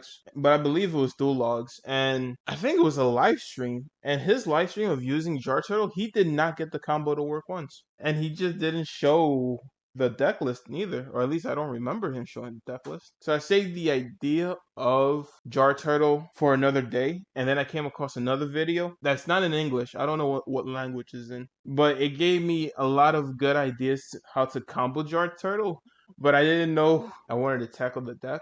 So I just left it in the back burner. And then I came across a Dinotopia Labyrinth deck. As I was messing around with that, I was like, wow, you can just like get rid of the Dinomorphia stuff and just replace it with Jar Turtle. Because the Labyrinth card, they can just get 3 copies of Jar of Greed onto the field. And I just needed a way to get 3 copies of Jar Turtle onto the field. And that's where the video that's in a different language came in, and it told me about King of the Feral Imps, and then you need 2 level 4 monsters to get King of the Feral Imps, and then you can get 2 copies of Jar Turtle from the deck to your hand, and then you can link into Weird Snake Creature, and then you can get the 3rd copy of Jar Turtle. So technically, I didn't make the second deck from scratch. It was just sprinkled onto it, but I didn't see anybody else do it, so I'm gonna say I did it. And then now all that build up leads me up to Mass Sorcerer. I was originally just gonna scrap this idea for Mass Sorcerer and just put it under like honorable mention because I did not see a way for me to include Max Sorcerer because I saw a lot of different Sorcerer decks and none of them included the 5 pieces of Exodia. So I just found one that was in Master Duel and then I just sprinkled the 5 pieces. But even then, I think the video, you'll see that a lot of the cards that are in the video are just banned. So it gave me a lot of wiggle room, but also this deck is hella slow because you can only summon 1 monster per turn unless you have Summoner Monk. Then you'll have 2 monsters on the field. Or if your opponent just destroys Mystic Tomato, then you can have a monster on the field as well. It's like, oh, this deck is really slow. So then I was like, oh, I don't think I'm going to be able to get the clip. And then as I was deleting my URs or breaking down my URs, I came across this card, which I'd never seen this card before. And this card seemed extremely good for this deck.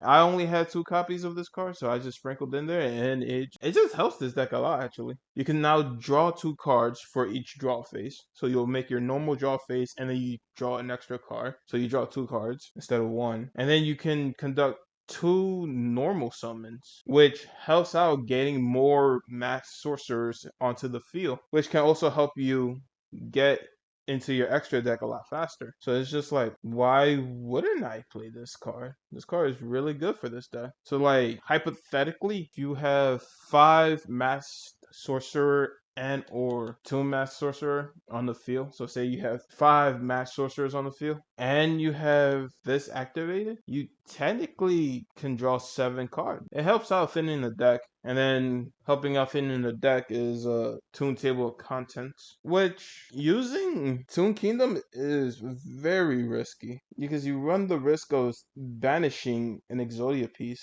So I don't know if running the Toon engine on this is any good because it's just to support Toon Mass Sorcerer or to keep Toon Master Sorcerer on the field while you're searching for like either this card that can help like lower your opponent's attack, or this card that can just equal the amount of attack your opponent has plus 100. So you always do like 100 damage to your opponent. And then Comet Can, where you can just take one of your opponent's cards, which is the only real reason you'll be running Toon Kingdom. Unless like Summoner Monk and just get rid of one of these books. That works as well. And then 3 Call of the Huntings. That way you can get any of your Mass Sorcerer if you used an XYZ card, or if you had Mass Sorcerer in your graveyard for some reason.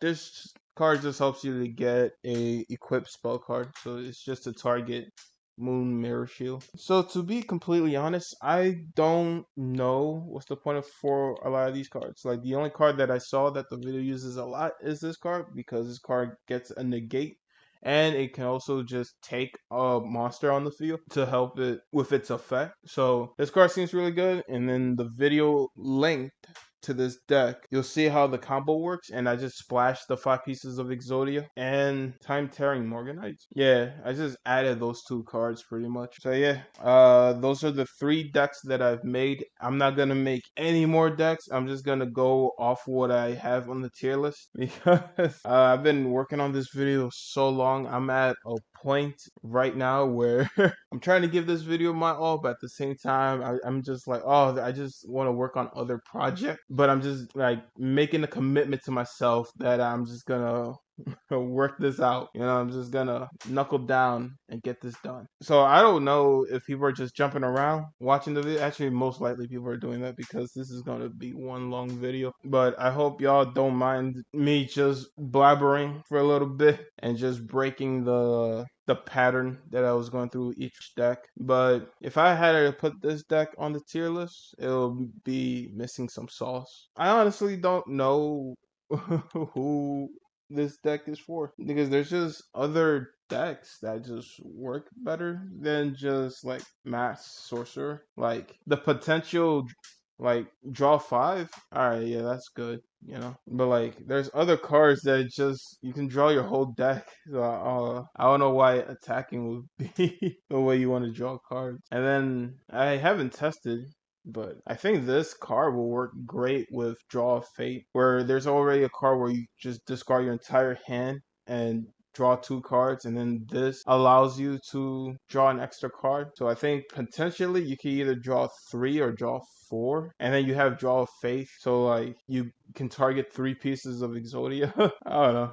I think this card would just work better for Draw Fate deck than for this deck. But this deck is perfect because of the double summon, and it's just, I don't know. But yeah, so yeah, in conclusion, somebody will watch this video and be inspired to make a better version of those Exodia decks. Also, I've been doing this for almost a year, and I'm shocked that nobody else had this idea. Nobody else had this idea, or at least not that I could find. Because I've seen people ranking each Exodia piece or ranking each Exodia card, but never ranking every Exodia deck that they can find. Because to be honest, this type of video is like, it's for the Yu-Gi-Oh fans, and then it's for the degenerate Yu-Gi-Oh fans. Those bastards that only play Exodia. I'm one of them. I'm one of those bastards. But I played other decks as well, or I used to play other decks. Like I used to have a Dino Wrestler deck. I used to have a Golki deck. I had a Magical Musketeer deck, but I sacrificed all my decks just to make every Exodia deck here. I'm just dedicated to the cause at this point. And I forgot which deck I said that I spend money on this game for. That helped me so much, spending a little bit of money into Master Duel just to get like 3 decks worth, because I am struggling making these decks in Master Duel. Like I could have probably did this 100 times faster if I just went to yugioh Pro. Like the ban list changed, the way recordings work change, or like they added more stuff to recordings. People are gonna watch the beginning of this video and be like, what the hell, Master Duel is so different, and then see how Master Duel just evolves throughout the video. And they're just gonna be like, wow, this guy wasn't lying when he said he's been working on this for a year. And it all just started off with me just being like, man, I want to make an Exodia deck. What Exodia decks are out there? And it's just like, wow, it's just the same 3 decks that I find. It was just Panda, Magical Library, and Crooked Cook.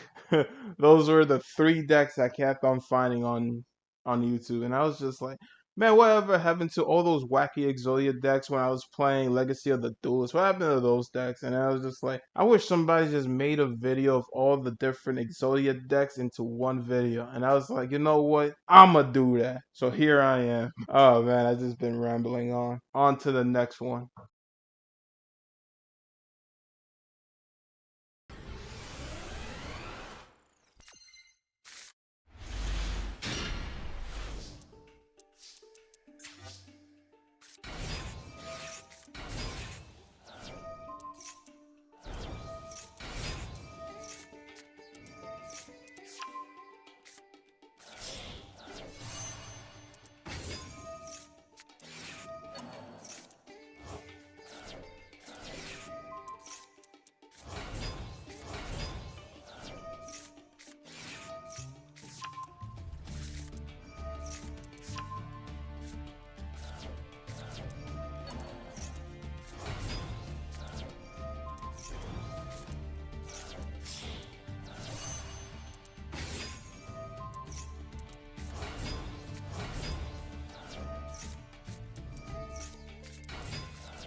Welcome to the deck list for Fortune Lady Exodia. The way this deck works is you just keep on special summoning Fortune Lady Water. It activates its effect every time it's special summon. You draw 2 cards. And then, so what you, like, the idea of the combo is, say you have a Fortune Lady monster in your hand, like say Fortune Lady Light, and then you have Fortune Vision. So what you want to do is you just special summon Fortune Lady Light, activate the effect Fortune Vision. Then you activate Fortune Lady Vision, which when this card is activated, you can add 1 Fortune Lady card from your deck to your hand. Then you just target Fortune Lady Calling. Then you activate Fortune Lady's Calling's effect, where if you control a Fortune Lady monster on the field, you can special summon 1 Fortune Lady monster from your deck, which you just want to target Fortune Lady Pass. Activating Fortune Lady Pass's effect, you increase this card's level by 1, then you banish Fortune Lady Light. While this card is banished, you can special summon 1 Fortune Lady monster from your deck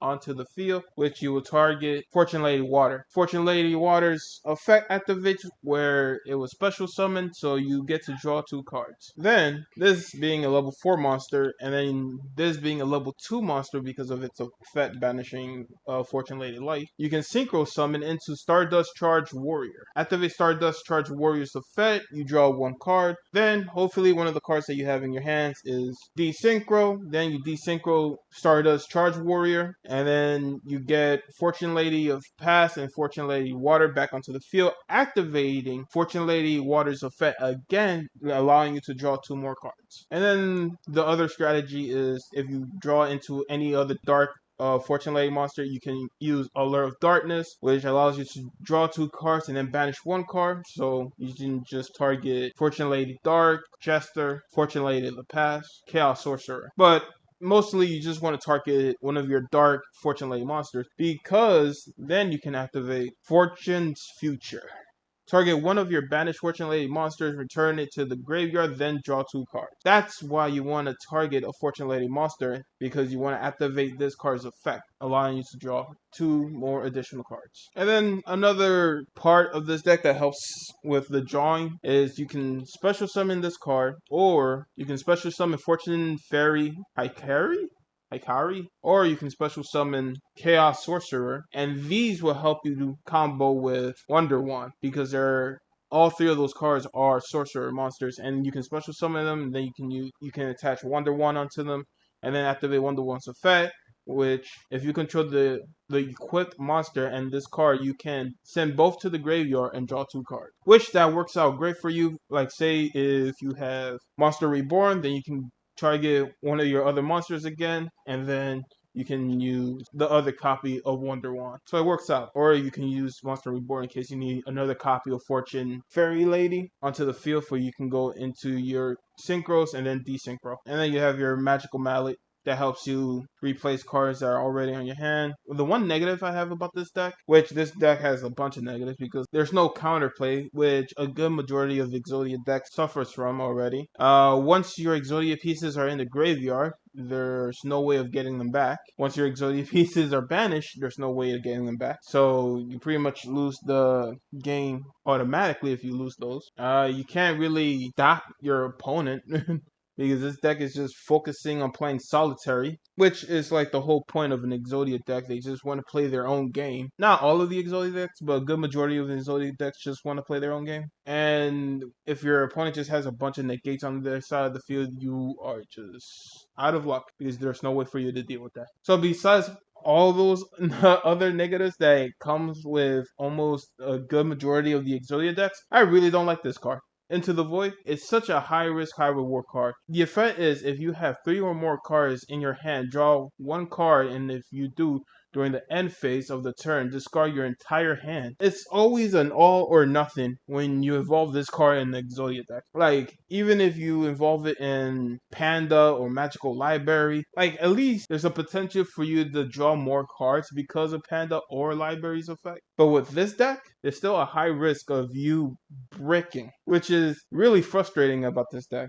Because even though I think this deck belongs in the same place as Magical Library and Panda, I feel that this deck bricks the most out of those two. And I've been debating if I should put this deck either putting in the work or missing some salt. But I think I'm just going to place it at below whichever deck is the lowest between Magical Library and Panda. I'll just put it underneath there. Because I feel like it belongs in the same space as them, but I feel like it's just the worst version of them.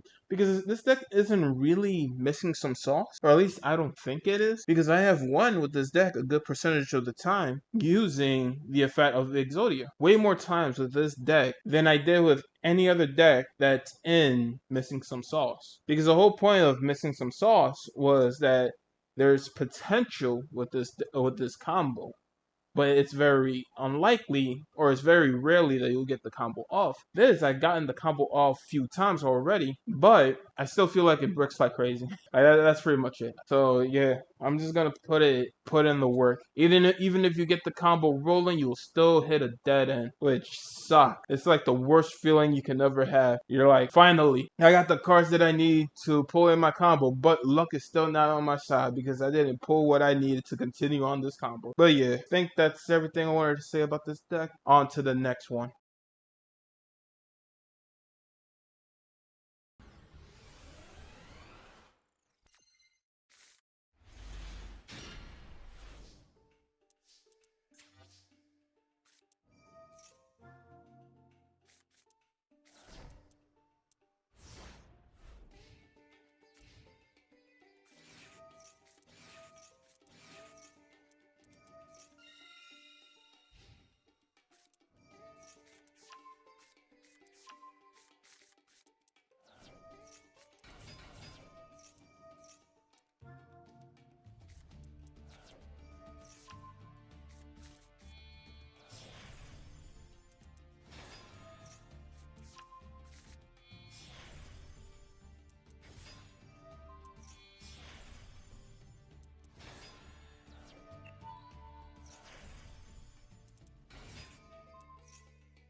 Welcome to the deck list for Exodia Coin Toss or Coin Flip. I haven't decided on the intro card yet, and I didn't think of a name for this deck because I just used this for the World Championship 2024 qualifiers. So I didn't even come up with the name for this deck either. I was thinking of something like Luck Base or Coin Base, like Two Face or Joseph Joestar, but I couldn't think of any clever wording for it, and that's it actually. I just couldn't think of any clever wording. And actually, for the time being, my time is quite limited right now because I'm going on vacation. So the next Exodia deck is going to be which. Now thinking about it, I think I have the dates saved for every Exodia video on my laptop. Not the day that I got the recording, just the day that I recorded it onto my laptop and uploaded it. So it gives you like a time frame of how long I've been doing this, or a close enough time frame for how long I've been doing this. So hopefully by this point you've been seeing that, because I just got that idea and it's a good idea. Right. But yeah, this video was a very long video. I am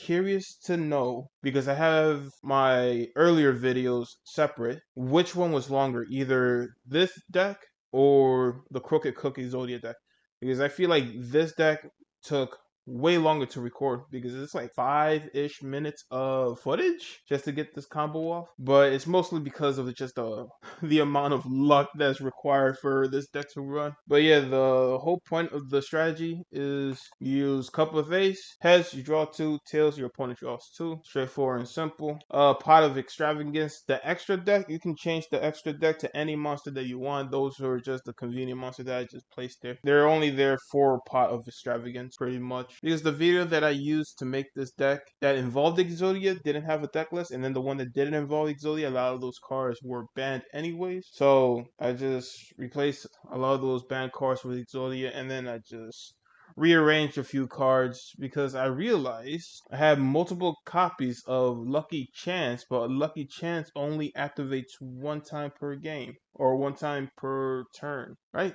No, activated more than that. What I'm saying is, if I use the monster effect that activates a coin effect, and I had 2 copies of Lucky Chance on the field, only one of the copy would activate and the other one didn't work. But it'll work with different monsters, just not different cards. I think I got that point across quite nicely. But yeah, so then say you have Sasuke Samurai 4 and it activates its coin effect, and then you guess right on the which coin it was, either if it's gonna land heads or tails, then you draw a card. And that's pretty much it. So it'll only activate for monster effects that involve coins. Yeah. The next card is Go Moon Coin, which you just take 2 cards from your hand, give them to your opponent, and then you draw 2 cards, which is kind of interesting because it just kind of gives your opponent cards for them to also take a chance. But mostly I try to give them either Emperor Sim, I think that's how you pronounce that, Arcano Force 1, second Coin Toss,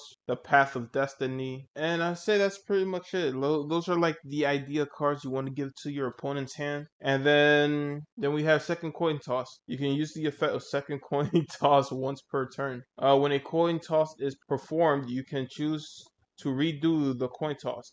If the toss involved multiple coin flips, redo all of them. Wow. So yeah, second coin toss just gives you a second opportunity. So say you're gonna use Lucky Punch and they're all tails, then second coin toss comes in clutch and saves you just to make sure you don't get all 3 tails in a row. And then the second card, Lucky Punch, or not the second card, but then the next card that helps you search is Lucky Punch, which if you get 3 heads, you'll draw a card for each heads that you get. So if you get 3 heads, you'll draw 3 cards. But if you get like 2 heads or 1 head, then nothing will happen. But if you get 3 tails, the card will destroy itself, send itself to the graveyard, and then you will receive 6,000 life points burned into your life points. Why did I say it like? But yeah, that's high risk, high reward. This can come in clutch or this can get you killed. But here are my 3 personal favorite coin toss. Head judging, because like when your opponent activates a monster effect on the field, you force them to call it either heads or tails, and if they call it right, this card does not activate and it sends this up to the graveyard. But if they call it wrong, it stops the activation of your opponent's monster effect and it takes their monster and puts it on your side of the field. So this is a really fun card. I didn't know this card existed until I started playing this deck. But every time I activate this card effect, I'm always like Jigsaw. I'm like, I would like to play a game. That was my terrible Jigsaw impression, but it's super fun. My second favorite coin toss card is Fairy Bot, because if your opponent is attacking you and you have to make a guess if it's either heads or tails, and then their attack becomes 0 and they just crash into you. It's a wonderful feeling, especially if you just like your opponent has like a full board and they're attacking you and you just call all of it and none of them hit you, and then you just get a Raigeki, and oh my god, it feels so good. It feels like oh man, I don't know if anybody plays fighting games, but it feels like a Daigo Evo Moment 37. Like just parry, parry, parry, parry, parry, kill them all. It just feels so good. Like, this is a really fun card to play. This is my third favorite coin flip card, even though we're not running any of the Destiny board cards. Just for your opponent to take half of their monster's attack damage back at them, and it's your opponent's monsters from attacking you, comes in clutch. I think the video that is tagged, they're running multiple copies of Dark Sanctuary, but I only had the one. I didn't want to make more, to be honest. But yeah, that's the idea of the deck. You just throw a bunch of coins and pray that your luck is stronger than your opponent's skills or deck, mostly deck. I think it's quite obvious where I'm going to place this deck on the tier list, because it's going to go under all luck and no skill. But this also has one of the strong points that the other Exodia decks don't have, and which is interrupting your opponent, like Raigeki, Harpy's Feather Duster, Dark Bribe, Head Judging, Tour of Doom. Which Tour of Doom, by the way, its effect is if it's heads, your opponent cannot normal or flip summon until the end phase. Tails, you cannot normal flip summon during your next turn.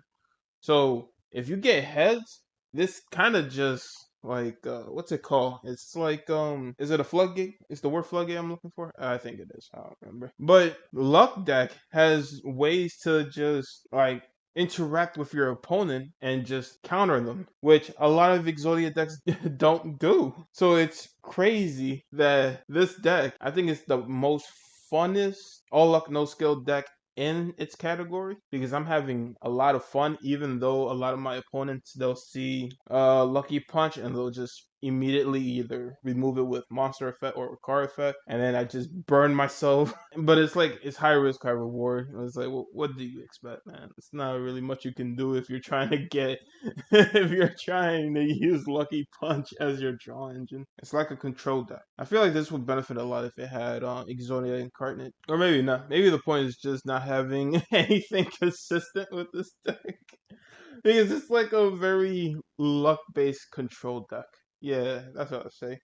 Very luck-based control deck. But yeah, it's kind of weird, because like the engine is pretty good, because like Cup of Ace is like Pot of Greed, but it's also a potential of you giving your opponent a Pot of Greed. So that's really worth it. The idea of being able to draw 3 cards is extremely good, but losing 6K life points is pretty wild. Whether this card either destroys itself or your opponent destroys it, so I don't know if it's worth it or not. Giving your opponent 2 cards from your hand just to draw 2 cards is pretty wild. Like, everything about this draw engine is wild. It was a really interesting deck idea. It was not originally in this deck video. I just happened to come across it, which is funny, because if I remember correctly, last time I got on the last deck I was talking about, I was like, oh, I'm not making any more Exodia decks.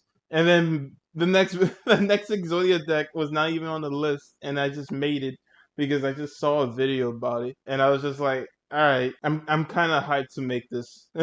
So I just made it on the whim. So like, one of the videos that's connected only had the gameplay but didn't have the deck list, and the other one had the deck list but didn't have the Exodia pieces, so I just combined the two. I think I already said that in the intro, I don't remember. But yeah, this Exodia deck was not planned at all. The next Exodia deck that I'll be talking about is part of the list onwards. But this card is part of the decks that I made from scratch. Kind of. I just did a few tweaks here and there. Also, I didn't even talk about Sasuke Samurai and how if you call the coin toss right, it destroys the monster that you're attacking or it's attacking you. And Gambler of Legends, which is a really wild card. So you toss 3 coins at the same time. So if you get 3 heads, destroy all monsters your opponent controls. Get 2 heads, discard 1 card from your opponent's hand. 1 head, discard 1 card you control. 3 tails, discard your entire hand. And I feel like this card comes in clutch sometimes. I feel like I get 2 heads often, so I just remove my opponent's card options, which is really dope. But yeah, this review is all over the place. But yeah, on to the next one.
Welcome to the deck list for Hero Worms, or is it Worm Heroes? I don't know what I'm going to call this, but I was originally going to call this deck Fusion Exodia, but then I'm just going to call it Worm Zero Exodia, or just Worm Zero for the intro card, because this deck is mostly revolving around Worm Zero just drawing cards and using Fusion Gate and Chain Material. So the strategy for this deck, I know it's kind of hard to tell because of the clip that y'all just saw of how the deck works, because it only worked at the very end, because I incredibly bricked extremely hard that game, but it was the only game that I got the clip that my opponents didn't either surrendered or disconnected, or I ran out of time. Like, there was so many opportunities where I could have gotten the clip, but my opponents just said nope or whatever, you know. But the way this strategy works is actually pretty simple. You just want to put this card on the field, then activate it on your next turn, then have Fusion Gate on the field while this card is activated. Anytime you fusion summon a monster this turn, you can remove from play from your side of the field, deck, hand, or graveyard fusion material monsters that are listed on this fusion monsters card and use them as fusion material monsters. The only thing you don't want them to be is banished. You don't want them to be banished. But anywhere else in your hand, field, graveyard, whatever, it's free. And then Fusion Gate, during the main phase, the turn player can fusion summon one fusion monster from their extra deck by banishing fusion material monster mentioned in it from their hand or field, which just helps combo chain material. That's pretty much it. And then you just want to go straight into Worm Zero. So the way Worm Zero works is for each fusion material monster with a different name used to fusion summon this card, it gains 500 attack and also gains these effects. So your goal is to get 6+, and the 6+ effect is once per turn you can draw a card. That's it. That's the main strategy. Then once you have Worm Zero onto the field and you activate its effect to draw one card, then you want to fusion summon into Elemental Hero Electrum. Then it'll take every card that has been banished and place them back into your deck or extra deck. Not every card, but every monster card. And then you can go back into another Worm Zero and activate its effect, draw a card, go into another Elemental Hero Electrum, and you repeat the process until the point where you have 2 Elemental Hero Electrum onto the field and 2 Worm Zero onto the field. Then you want to go to Elemental Hero The Shining, and you want to target your 2 Elemental Hero Electrums, banishing those 2 cards. Then you want to have 1 copy of Worm Zero and use the other 2 Worm Zeros that are on the field, as well as all the other worm monsters that are in your deck, hand, and that way you can banish your other 2 worm monsters. Then with your last Electrum, you'll just get those cards back to your extra deck, and then you continue on the process.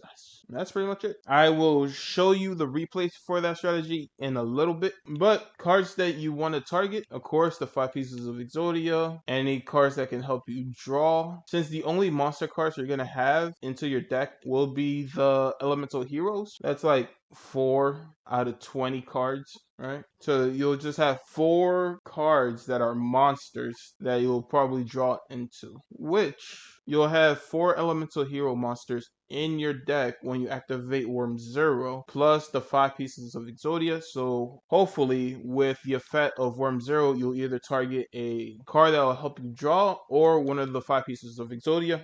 And that's the strat.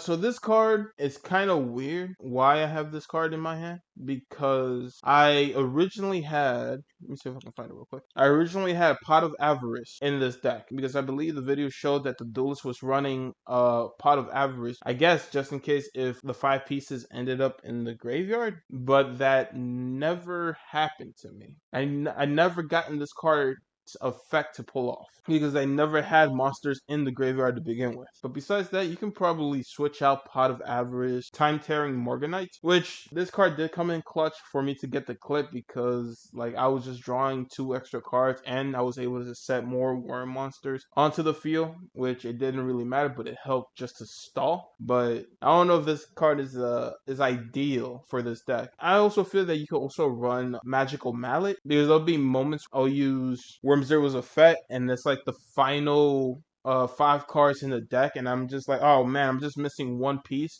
Then you can probably pop Magical Mallet, and hopefully you'll draw into the piece that way. But that situation does not happen a lot, but it can happen. I'm really torn about what cards this deck will prevail with, because they all make sense, but this deck, comparing it to the deck that I linked in the video description, is missing some cards, and some cards are just limited now. Now I'm gonna do something a bit different. So now I'm gonna show you guys the ideal strategy for this deck. But the reason why I didn't use it for the beginning is because I didn't win with Exodia. That's why I didn't use it for the intro. But this will show you what this deck is capable of.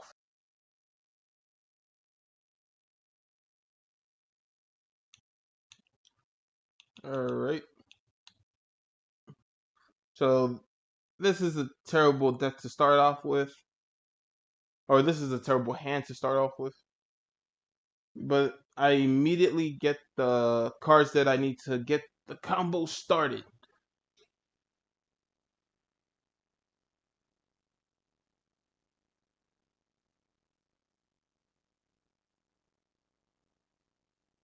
My opponent is playing ninjas.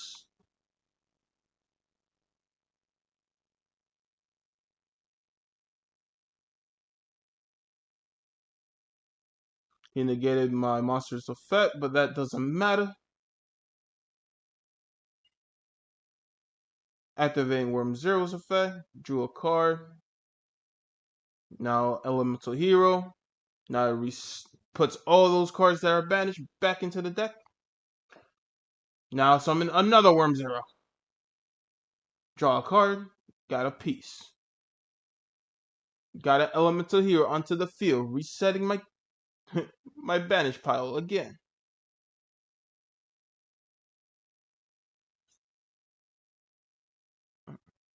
And this is what I was talking about earlier, about targeting the other 2 Worm Zeros that are on the field. That way you can reset.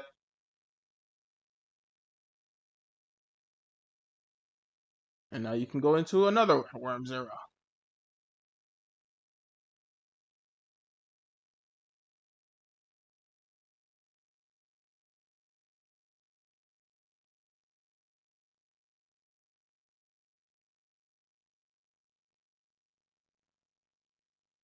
Ooh, got 2 pieces now.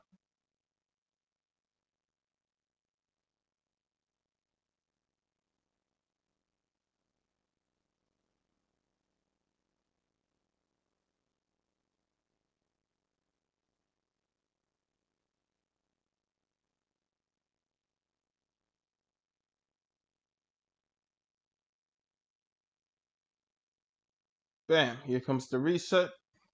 See, you're starting to understand the combo now. And I also have a bit of a draw power from Upstart Goblin and Hand Destruction.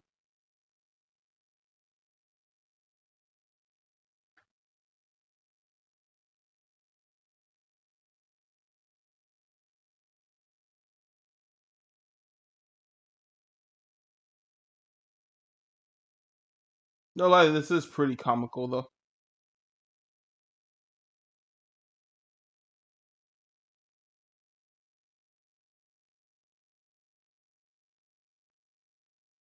And that's the reason why I didn't use this video for the beginning. But yeah, that was the idea of what this deck is capable of. And if I'm gonna put this on the tier list, I'm gonna put this under missing some sauce. I was gonna put it in the same tier as Magical Library or Panda, but the reason why I didn't is because Magical Library and Panda, they have a whole deck built around them. So like say if you just have one copy of Magical Library or Panda in your hand, then your whole deck is pretty much revolved around that gimmick, where this you need to have the trap card and the field spell card, but there's no way to search it. And also, you need to wait a turn to activate the trap card. So you can't even one turn kill your opponent. You can never one turn kill your opponent unless you have you have a card that will allow you to play trap cards on the same turn you place them. But yeah, this deck is under missing some sauce. Even though this deck has more ways to, I would say, recover from losing a Exodia piece. Actually, does it? No, it doesn't. Besides Pot of Avarice, there's there's no way of getting your Exodia piece back unless they banish your Exodia piece and then you can use Electrum. But besides that, if your Exodia piece is in the graveyard and you don't have Pot of Avarice, you're out of luck. You're shit out of luck. But yeah, on to the next one.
Welcome to the deck list. This is Backup Soldier Exodia. Originally, I was going to call this Nine-Tailed Exodia because of the Nine-Tailed Fox. Because I found two Duel Links video. I found one Duel Links video that used this card as a 5-card combo, and then I found another video that both of those videos are going to be linked in the description below, where it just went into more of the Ninetales combo, or how to set up Ninetales for the deck. So I just kind of Frankenstein those two together. But the reason why I didn't call this Ninetail Fox, or I did on the top, but the reason I didn't call this section Ninetail Fox is because this is mostly revolving around Backup Soldier. And I was shocked that I didn't use this card as long as this video has been going, because there's another card called Backup Squad, and I thought I already used Backup Soldier, but I didn't. And then there's another card that's a spell card that is used like Backup Soldier. I think it's called Factory something, I don't remember. You get 2 normal monsters from your graveyard and add them to your hand. This, you get 3 normal cards from your graveyard and add it to your hand. So I was shocked that I didn't use this card at all at this point. But yes, this deck originally I was gonna call it the Nine-Tailed Fox, but then as you can see from the replay, I didn't use the Nine-Tailed combo at all. So the way this combo is supposed to work is a 5-card combo. You're supposed to have a copy of Backup Soldier, Nine-Tailed Fox, Revenge Dread Slayer, Advanced Ritual Art, and a copy of either Witch of the Black Forest or Sangan. in your hand. This all should be in your starting hand. And the way you wanted to get this off is you want to use Advanced Ritual Art and get the 4 normal pieces of Exodia plus this clown from your deck and into the graveyard to summon Revenge Dread Slayer. Then you're supposed to normal summon Witch of the Black Forest or Sagan. Then you use the Ninetales Fox effect and special summon this card from your hand and send Revenge Dread Slayer and Sangan or Witch of the Black Forest from your field and into the graveyard, activating Sangan's effect or Witch of the Black Forest effect to get the head of Exodia. Then, if this ritual summon card is sent to the graveyard, you can add 1 ritual spell from your deck to your hand, and if you do, send 1 Vendread monster from your deck to the graveyard. So, you activate this effect to get Revenge Dread Origin and send Revenge Dread Hound Horde from the deck to the graveyard or Revenge Dread Revenant from the deck to your graveyard. Either one of those 2 cards. Then you want to activate this card's effect. This card can only be used to ritual summon any Venge Dread ritual monster from your hand or graveyard. You must also tribute monsters from your hand or field and or banish zombie monsters from your graveyard whose total levels equal or exceed the level of the ritual monster you ritual summon. So you either want to target Hound Horde, Revenant, Clown Zombie, or any other zombie monsters that you have in your graveyard. It doesn't really matter. But continuing off with this combo, you either want to send Clown, Hound Horde, or Revenant from your graveyard and banish them. Now, you will have 2 level 6 monsters on your field. And you're gonna XYZ or Zexy summon into M7. Activating M7's effect, you can detach 1 material from this card, then target 1 monster on the field or in either graveyard and return that target to the hand. Which you're gonna use this effect to target 1 of the Exodia pieces. Then you want to place Backup Soldier on your field, and then go to your next turn. Then when it's your opponent's turn, whenever you can activate this card, then you want to target the remaining 3 Exodia pieces and you win. But as you can see, that video that you saw before, that didn't happen. I got in the head of Exodia by crashing into my opponent's monster with this card. And I had 1 copy of Backup Soldier and Trap Tricks. And that's how I got the Exodia pieces. Kind of just bypassing the whole 5-card combo. But if you think about it, the whole idea of the 5-card combo is complete ludicrous because you know the amount of luck that you need to even have the 5 cards in your hand that are required to get this combo going. It's ludicrous. But yeah, besides that, what's wrong with this deck? I feel like everything. Is so wrong with this deck. Like everything that's wrong with Exodia decks to begin with, so you can't really go against your opponent or counterplay your opponent. You barely play your own game with this Exodia deck. Like, there's a lot of moments where you just gotta pray that you get the combo. And also, if you get any of the Exodia pieces in your hand, except for the head of Exodia, you bricked.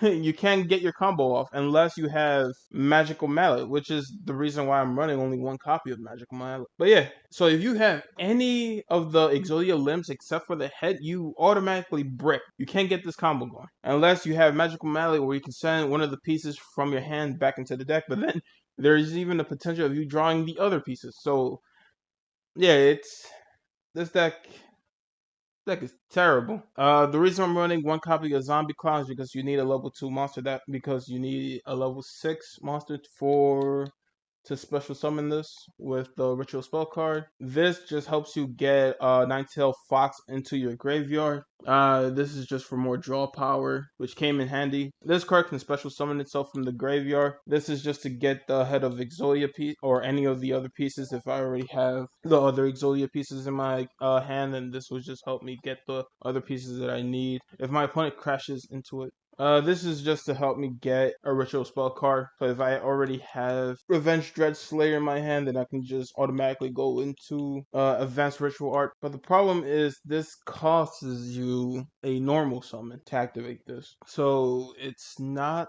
that worth it. This is just to get this, and then to activate this card's effect to get Ninetale Fox into the graveyard. This just kind of helps you stay alive a bit longer, because if it's destroyed by battle and sent to the graveyard, it can revive itself, but then if it's destroyed again, then it's banished. But this just helps you stall a little bit. This card that was supposed to be what the whole deck revolved around, but I didn't even use it, and it's a pain in the ass to get the combo going, because even if you get the combo going, there's a risk for you to brick, because you use this card to get into your graveyard, or you use this card to get the ritual spell card. So you can't even get the head of Exodia, because you can't normal summon, because you already used that normal summon effect. So yeah, that's annoying. Revenge Dread Evolution. This card can be used to ritual summon any Revenge Dread ritual monster from your hand or graveyard. You must also tribute monsters from your hand or field, and or send one Revenge Dread monster from your deck to the graveyard whose total level is equal to the level of ritual monster you ritual summon. The ritual summon monster is destroyed during the end phase of the next turn. It's good to get resources, but like I said, you can still break with this. I feel like this is what the deck is truly revolve around, and then this is just to get an extra backup soldier onto the field. Like I said, this is probably one of the worst Exodia decks I played. To be fair, there's probably better strategy to optimize this deck, because to be fair, I typed in backup soldier and I typed in backup soldier Exodia to see if I came up with any videos, and nothing. I got no video, so I have no clue if there is a better strategy using backup soldier with rituals. But if I had to plug this deck into the deck list, this is gonna be all luck, no skill. Because the amount of luck that is required for you to get this 5-card combo off, I feel like it's almost the same of you just starting the game with the 5 pieces of Exodia. So yeah, but I don't know. There is potential for this deck to be better, but I just can't find a better version of this deck. But yeah, hopefully somebody out there will give this a second shot or a second look and build a better version. But just to keep y'all informed, just to keep y'all informed on how many Exodia decks are out there. Yeah, that's all. On to the next one.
And here's the deck list for Goddess of Light using Claudian Exodia. I think in the last deck I said that we're gonna look at a different ritual deck for Exodia, but then the Zessie's Cup happened, and I decided to look at the Exodia list that I have to see which deck I can run for the Zexy's Cup, and it came to this one because this one has no extra deck. So the next one should be the Ritual Exodia deck. But onto this deck, it's kind of weird because you use Goddess of Light's effect when you draw a fairy monster, except during the damage step.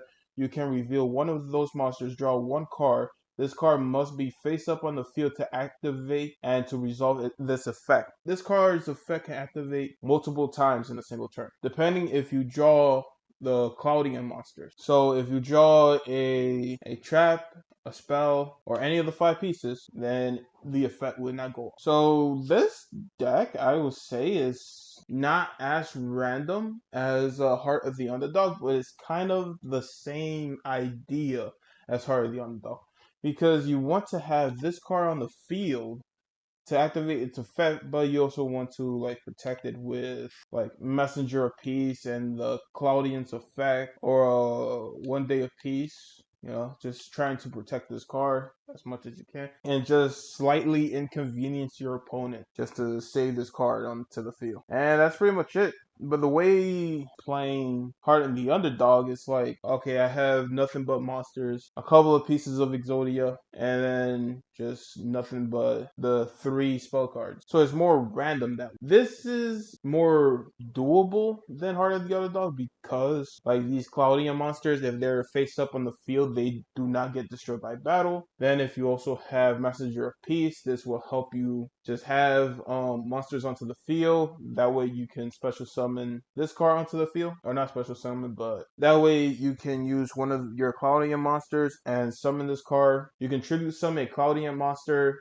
that you have face up on the field, special summon Goddess of Light. Or you can use this card's effect, activate its effect and gain Valhalla Hall of the Fallen. And this is a continuous spell. So its effect is once per turn, you can special summon 1 fairy monster from your hand. You must control no monster to activate and to resolve this effect. So you just activate this card and then you can just special summon this card. And those are the only 2 ways you can get this card onto the field. And I think you already see the problem. It's kind of like Heart and the Underdog, where I didn't have a single card that can help me search for Heart of the Underdog. This goes for this deck as well, where I don't have a single monster or spell card that will help me search for Goddess of Light except for Ghost Sarcophagus. So sometimes, I don't know, I feel like using Ghost Sarcophagus effect is better off just using it on track cards like Reckless Greed or any other draw cards. That way you can just guarantee of getting like a Claudian monster. But sometimes I even target Goddess of Light depending how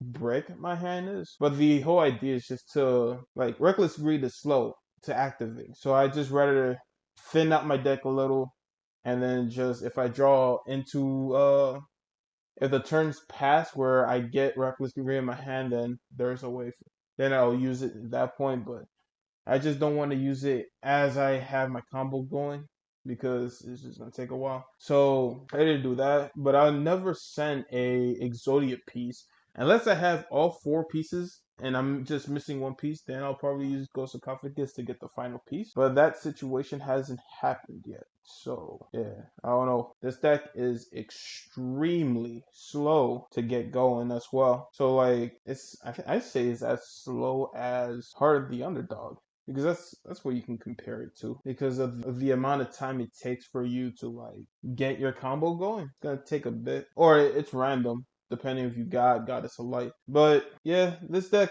faces the same problems as all the other Exodia decks. It's just this deck has a little bit of I don't want to say a bite, but it's more of like a nuisance. Like you're just like mildly inconveniencing your opponent. So like you have this card. If this card is destroyed by battle, you get to summon 2 tokens. This card you can negate an activation by sacrificing one of your fairy monsters. So it just inconveniences your opponent. This card, when it's face up attack position, it cannot be destroyed by battle. Also, place a token on it for every Cloudian monsters that you control. Then you can remove 2 fog counters from this card, then target 1 monster on the field and destroy that target. So you have to already have a lot of Cloudian monsters on the field. And having this card with the token is actually pretty, like, it helps. Just to get rid of 1 monster that your opponent controls, it requires a bit of setup. And then this requires 3 fog tokens, but it's the same. If it's in face-up attack position, it cannot be destroyed by battle. It gains a Cloudian token for each Cloudian on the field. And then if you use 3 fog counters from anywhere on the field, discard 1 random card from your opponent's hand. So again, you're just getting rid of some resources from your opponent's hand. It's not that crazy, you know? This card will actually help you set up for your Goddess of Light because you just take a Cloudian monster, or I guess a fairy type monster. You take a Cloudian monster from your graveyard, banish it, and special summon this card from your hand onto the field, and then you can sacrifice this card and go straight into Goddess of Light if you have Goddess of Light in your hand. But this card just generates tokens for you. So it helps feed into your other Cloudian cards effect. And that's it. Like, this deck is better than the cards that are in All Luck No Skill because this has a way to just slightly annoy your opponent, but nothing that they can't deal with. And then I believe this deck would be a solid choice if you can special summon Goddess of Light in your first turn. If there was a way to set that up, this deck will go from being meh to being alright. But right now, since there's no guaranteed way to set up Goddess of Light first turn, it's not a solid choice. But even if you did get the combo going for this card, I wouldn't even put it in the work because the whole idea of putting it in the work is even if you get the combo off, there's still a chance for you not to get the Exodia pieces. But this, the combo is so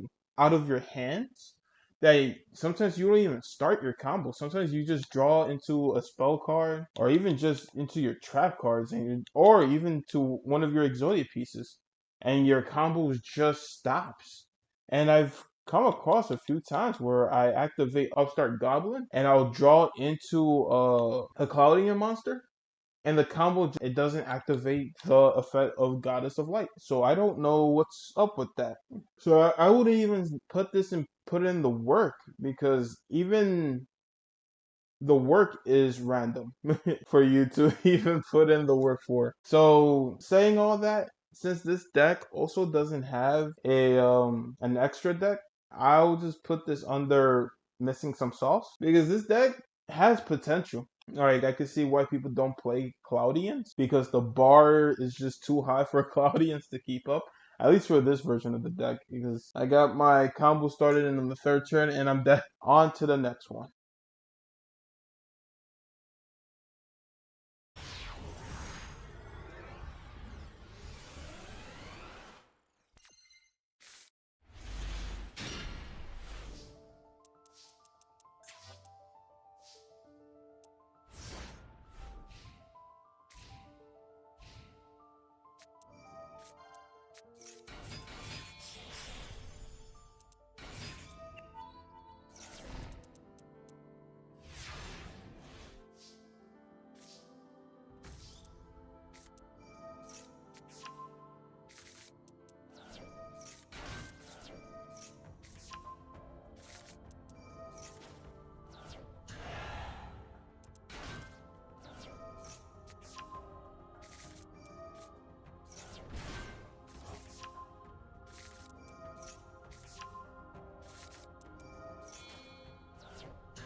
So here's the deck list for Megalith Exodia. Before we get into the deck list and talk about the pros and cons, I'm just gonna talk about how the combo works as the video is happening. Also, I sat on this video for a while. I sat on me recording this because I've been sick for the past couple of weeks and I'm still sick. You can still hear in my voice and I might just cough like crazy throughout this whole section for this deck. But probably not because I'm gonna probably just cut all of that part out. Of all of the coughing I meant, I'm probably just gonna cut out. But but yeah, I'm just not at 100%, and I've just been sitting on this replay for a while, and I'm gonna try to get this video done because it's been over a year now. I've been working on this, I believe. I don't even know. Sorry, I just got sidetracked. Let's continue on. Megalith Exodia. So we have Cyber Egg Angel, Exodia the Forbidden One, Megalith Powell, Megalith Haggith, and Megalith Portal. So the key thing is you want two cards to be in your hand. One, you want to have Megalith Haggith to be in your hand, and you want I'll just show you. I couldn't do anything, so it goes to my opponent's turn.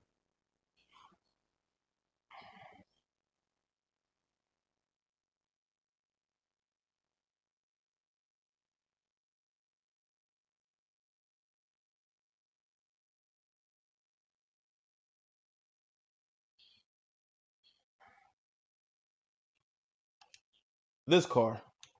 So the reason I was able to draw a card without my draw phase is because of my opponent's card. So that caught me completely off guard. But this is one of the cards you need to get one of the two cards to start your combo. So you want to use this card and either target.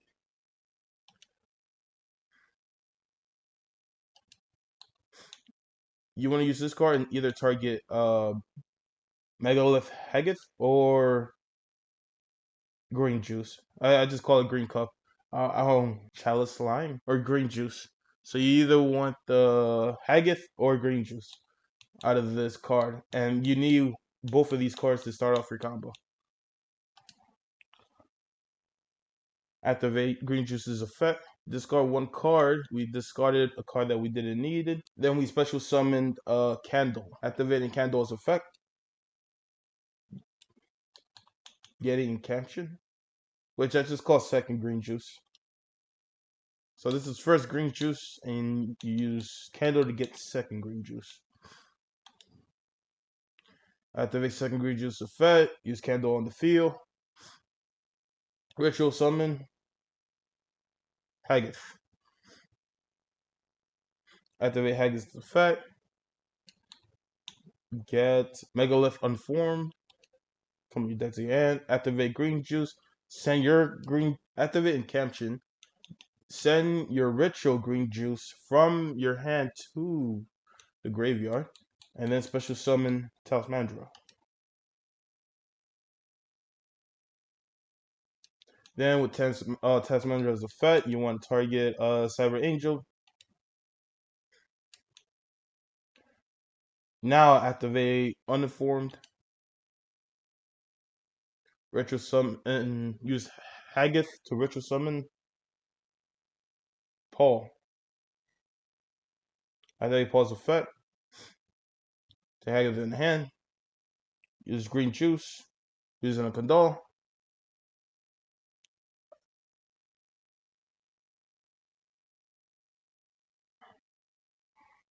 Use Haggith's effect. And get Megalith Portal, which is a field spell card.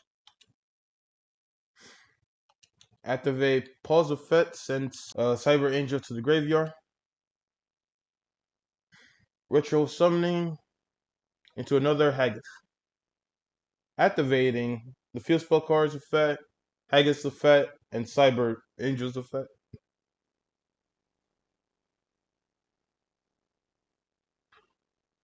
Using Cyber Angel, you want to target Diviner of the Herald.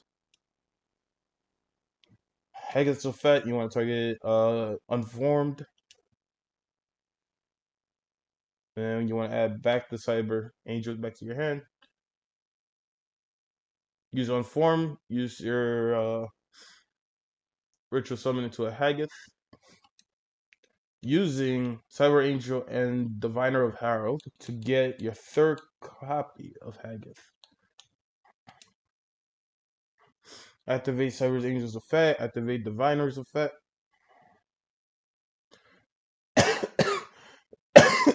Special summon Cyber Egg Angel.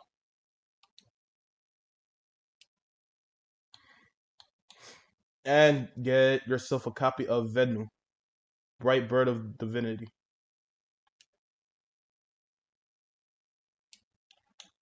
Activating Cyber Egg Angel's effect, you want to target Ritual Sanctuary. Then, once you got Ritual Sanctuary, just place it onto the field. Ritual Sanctuary, you want to send a spell card from your hand onto the graveyard. So you just target Unformed. Then you just get yourself a Advanced Ritual Art. And here you're gonna start to link summon. Because the goal is to have 3 copies of Megalith Haggith onto the field. To start using them. Link into Cross Sheep. Advanced Ritual. This is how you send the 4 copies of Exodia, the 4 pieces of Exodia into the deck, into the graveyard.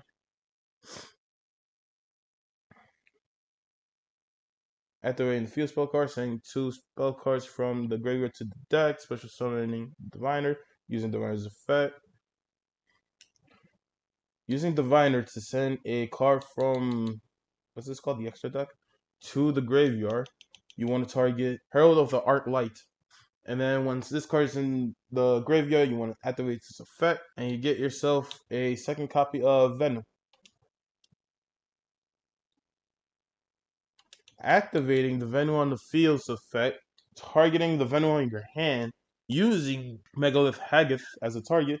Then Megalith Haggith becomes 8 stars, which now you can sacrifice. You can activate this effect, Ritual Summon itself to Ritual Summon Venom from your hand onto the deck. Onto the field.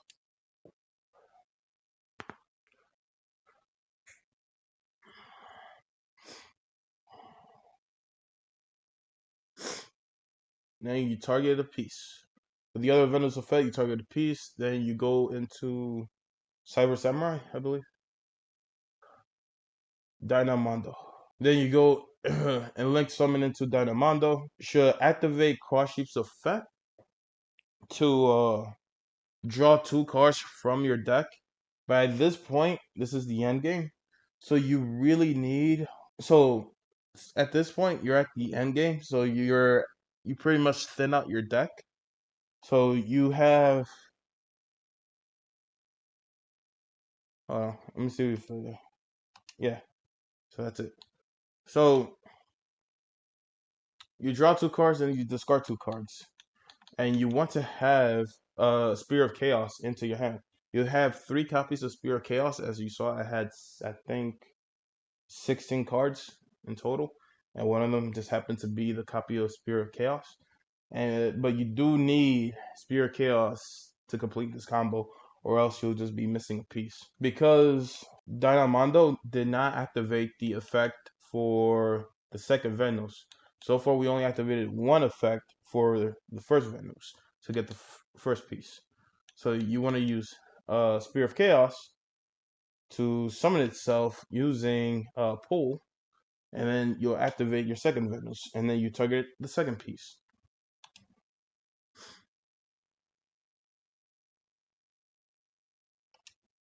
And also, summoning the Sphere of Chaos, this is how you also get the Head of Exodia to in your hand. When this card is tribute summoned, you can add 1 level 3 monster from your hand to your from your deck to your hand. So this is our only target. It's the Head of Exodia. So you do need Sphere of Chaos to finish this combo.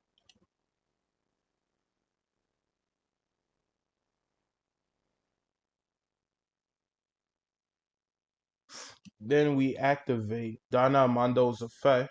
During your opponent's turn, quick effect, you can tribute this card, then target one ritual monster in your graveyard. Either add it to your hand or special summon it. I don't know why, but using Dynamondo's effect just activates both of your Venus, and that's how you get both of your pieces.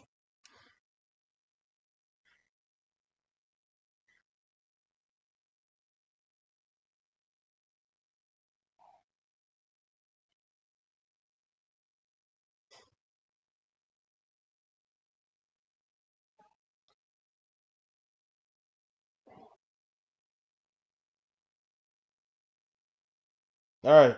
So now talking about the pros and cons about this deck. The pros is this deck plays its own game, but it's highly limited because you need Haggith, Chalice Slime, and Sphere of Chaos to be in your hand for this combo to go off efficiently. And that's pretty much it. You can get your combo going off with just these two and then just pray that you get this later on. But that's pretty much it. And also, if you activate, oh my god, I guess that was. Is that all the pros? This is a semi-cheap deck. Yeah, it's semi-cheap. It's a bit of SRs. Yeah, like the only cards you need for the extra deck is Herald of the Arc Light, Cross Sheep, and Dynamondo. The other cards that I have here are just for Pot of Prosperity. But if you use the effect of Pot of Prosperity, then the effect for Cross Sheep will not happen later on. So you better hope that you get what you need, or else you just brick yourself for later on. So it's very limited. So I guess that's the pros. It's very cheap, or it's cheap-ish, and it plays its own game. The cons, even if you get the combo to work, they'll end up with a brick hand. So you already know where I'm gonna place this at. But like also, if you have like two pieces of Exodia, like not counting the head, say you have like two limbs, there's no way for you to ritual summon to have all of the other limbs into the graveyard, because then at that point it will just target like two of the water monsters, you know. So you really don't, like, you can only afford to have one limb in your hand. If you have two limbs, I think it's over. So yeah, you have more brick potentials with the bricks. This deck, if it gets stopped, there's no bouncing back. Like, this has a very linear path that it follows. So even if you get stopped, that's it. Like, you can't really play around it, like play around the gate or anything, since the path for this combo is so linear, and there's no way to like counterplay against your opponent either. And if your opponent just takes one of the Exodia pieces from your graveyard and just banishes it, you're pretty much done as well. And there's been times where I have my combo set up, and this deck can never first turn kill. It can only one turn kill. So there's been times where I set up my board and I have both of the Venus on the field and Dynamondo on the field, and my opponent just Raigekis me or Dark Holes me or Lightning Storms me, and I activate Dynamondo's effect, but it board wipes my monsters and their effect doesn't go off. So I lost, even though I have the combo all set up. So that's one key problem with this deck. Even if you get your combo going, it's not guaranteed for you to win. Yes, it plays its own game, but sometimes it has no way to defend itself from others. Exodia, get off the green juice. You're not yourself once you're on the juice. But yeah, this is Exodia under the influence, and if I have to put him in the deck list, he'll be put in the work. Even if you got the combo to work, it may not work. I think that was my saying. I don't remember anymore. But yeah, this is Exodia under the influence. But on to the next deck.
Okay, so here's me explaining what I think this deck is trying to accomplish.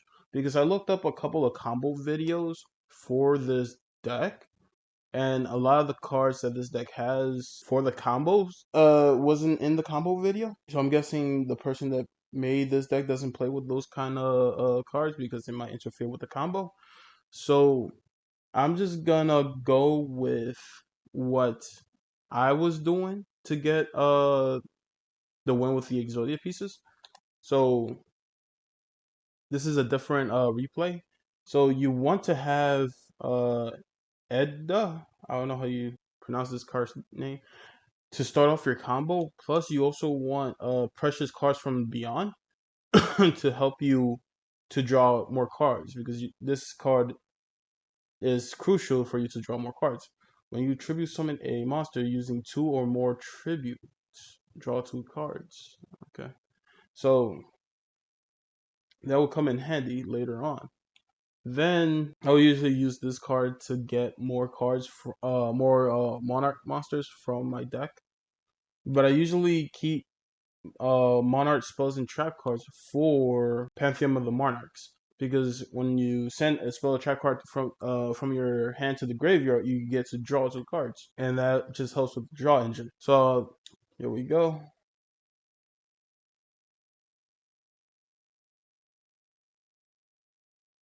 My opponent.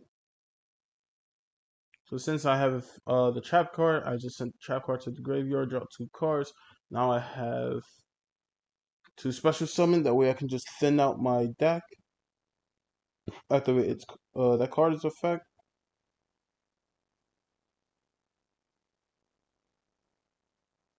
Get another spell card into my hand. Send the other Monarch, and then from here, now that I drew into one of the cards that I need to special summon twice, now I can lay down both precious cards from the beyond. Then use this card, and then I get to draw 4.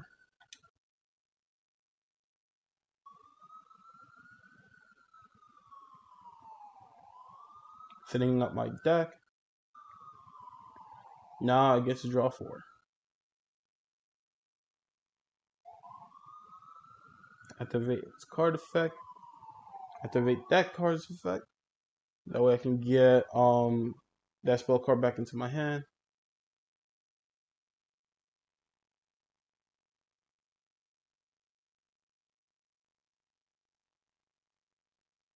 So that's the idea. I'm just using the cards effect on the field and in the graveyard for I can just thin out my deck and then use precious cards from the beyond and Pantheon of the Monarchs just to draw cards from my just just draw cards. And I think that's the strategy of the deck. I think that's the main game plan of the deck. Is just to thin out and then to draw. And then of course you have cards that can deal with certain stuff that your opponent does.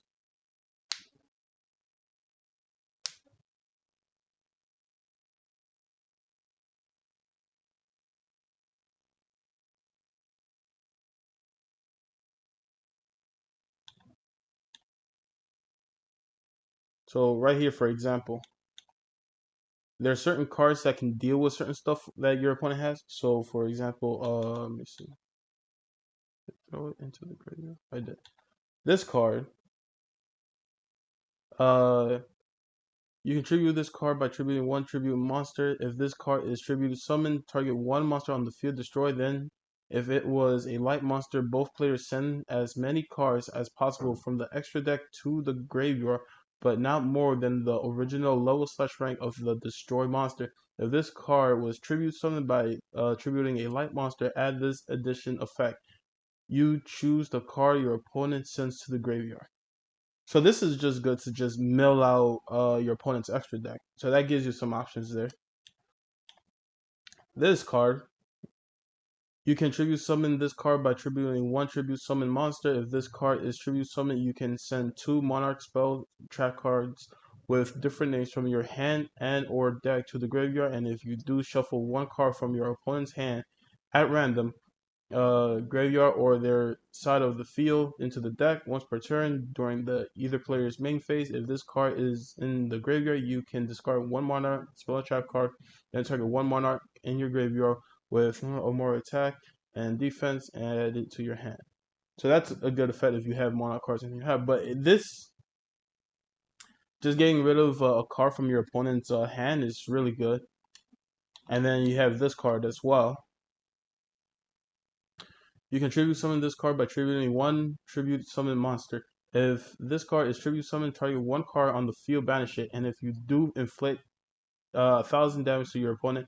Then, if this card is a dark monster card, banish all cards with that name from the hand, main deck, extra deck, and graveyard of your opponent who controlled it. If this card was tribute summoned by attributing a dark monster, add this additional effect. You can target two cards instead. This is just great to just removing options on the board, removing cards from your opponent's board. So like that's what I mean, that this deck has some sort of like way to deal with certain stuff from your opponent, but it's not. It's a really not reliable control. You know, it's kind of like a light control deck because you're not really fully like playing Monarch. You're not playing the field spell card.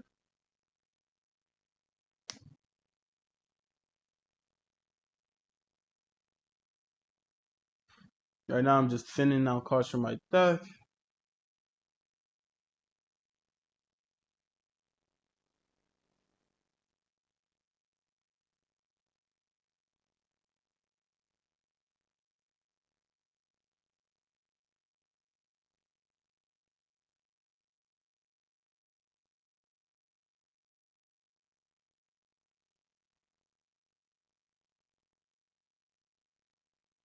And that's it.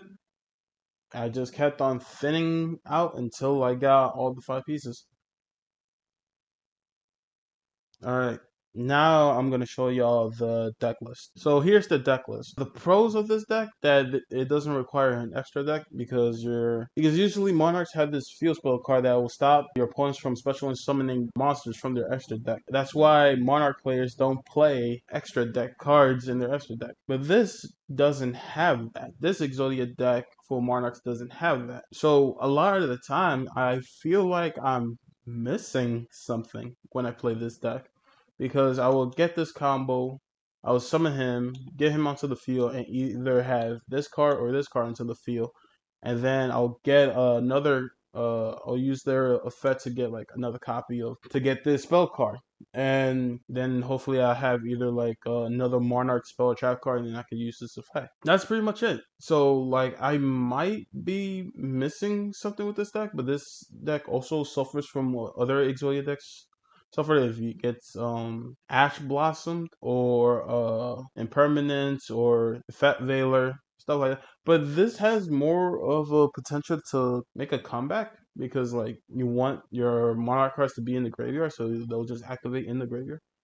So even if you get like a Vortex or a Lightning Storm, you can still come back. So that's a positive. But once your Exodia pieces get in the graveyard or they're banished, I think that's it. There's no way of coming back. Because I guess this is a positive, but your opponent doesn't know that you're playing the 5 pieces of Exodia because all they see is just you using Monarchs. They don't get to see any of the 5 pieces, so it's just like a jump scare, I guess, which that could be considered a positive. Your opponent doesn't know that you're playing Exodia until Exodia just jump scares them. But the combo for this deck, there's ways of coming back if your opponent stops you. It doesn't mean that you're guaranteed to live when your opponent stops you, but you like, since this isn't a very extremely strict combo, you can come back as long as you have cards that can help you search. This is a very simplistic combo, But even with me saying that, I feel like this deck requires a lot of luck to get your combo started, especially if you're trying to get precious cards from the beyond in your starting hand, because there's no way to search this card. There's no like guaranteed way to get this card. You need to get this card in the beginning stages of your match, of your duel. But besides like getting it, it's just gonna be, you just gotta thin out your deck and just hope that it shows up eventually. But even saying that, there's still a potential for you to break because you're running the 8 level 8 monsters. So you have potential to break there as well. Plus the 5 pieces of Exodia. Gotta hope that you don't break. The consistency of this deck is cattywampus. It's all over the place. Because I feel like I almost want to put this deck in All Luck No Skill. But comparing this deck to all the other decks in All Luck No Skill, it's kind of doing this deck a disservice because this deck can do a lot more than all the other decks in No Luck and No Skill. But the thing is, with the cards in All Luck and No Skill, they play their own game. You can't really do that with this deck. But also, those decks don't have options for your opponent like this deck has. So I almost want to put this deck in put in the work. That wouldn't fit for this deck either because all those other cards and put in the work, they all play their own game. I think I'll just place it in missing some sauce because I do feel like as I'm getting the combos for this deck to roll, like to go, I feel like this is missing something to help it with it just draw power or helping it set up a negate or a floodgate for your opponent to deal with. Maybe adding Time Terry might help with this deck because you get to draw 2 cards and you can make 2 normal summons. So maybe that can help with the draw power of this deck. But even then, I don't know. I honestly don't know if this card will help or not. Oh, but it also says you cannot activate monster effects in the hand, which will completely screw some of your cards. But yeah, I don't know. Maybe adding this would do more harm than good. But I just feel like there needs to be more ways to get double summons for the draw power for this deck to really flourish. Because I explained the pros and the cons. I just didn't say pros and cons. I just said how I felt about this deck, which I don't know when in the video I stopped doing pros and cons because I'm trying my best to continue on with how I started this video to how I ended this video, but I feel like I became less by the books of how I felt about the deck, and then I just started going off script and just talking about how I feel about the deck instead of just being like, oh, here are the pros, now here are the cons. I just started talking and just see where the video takes me.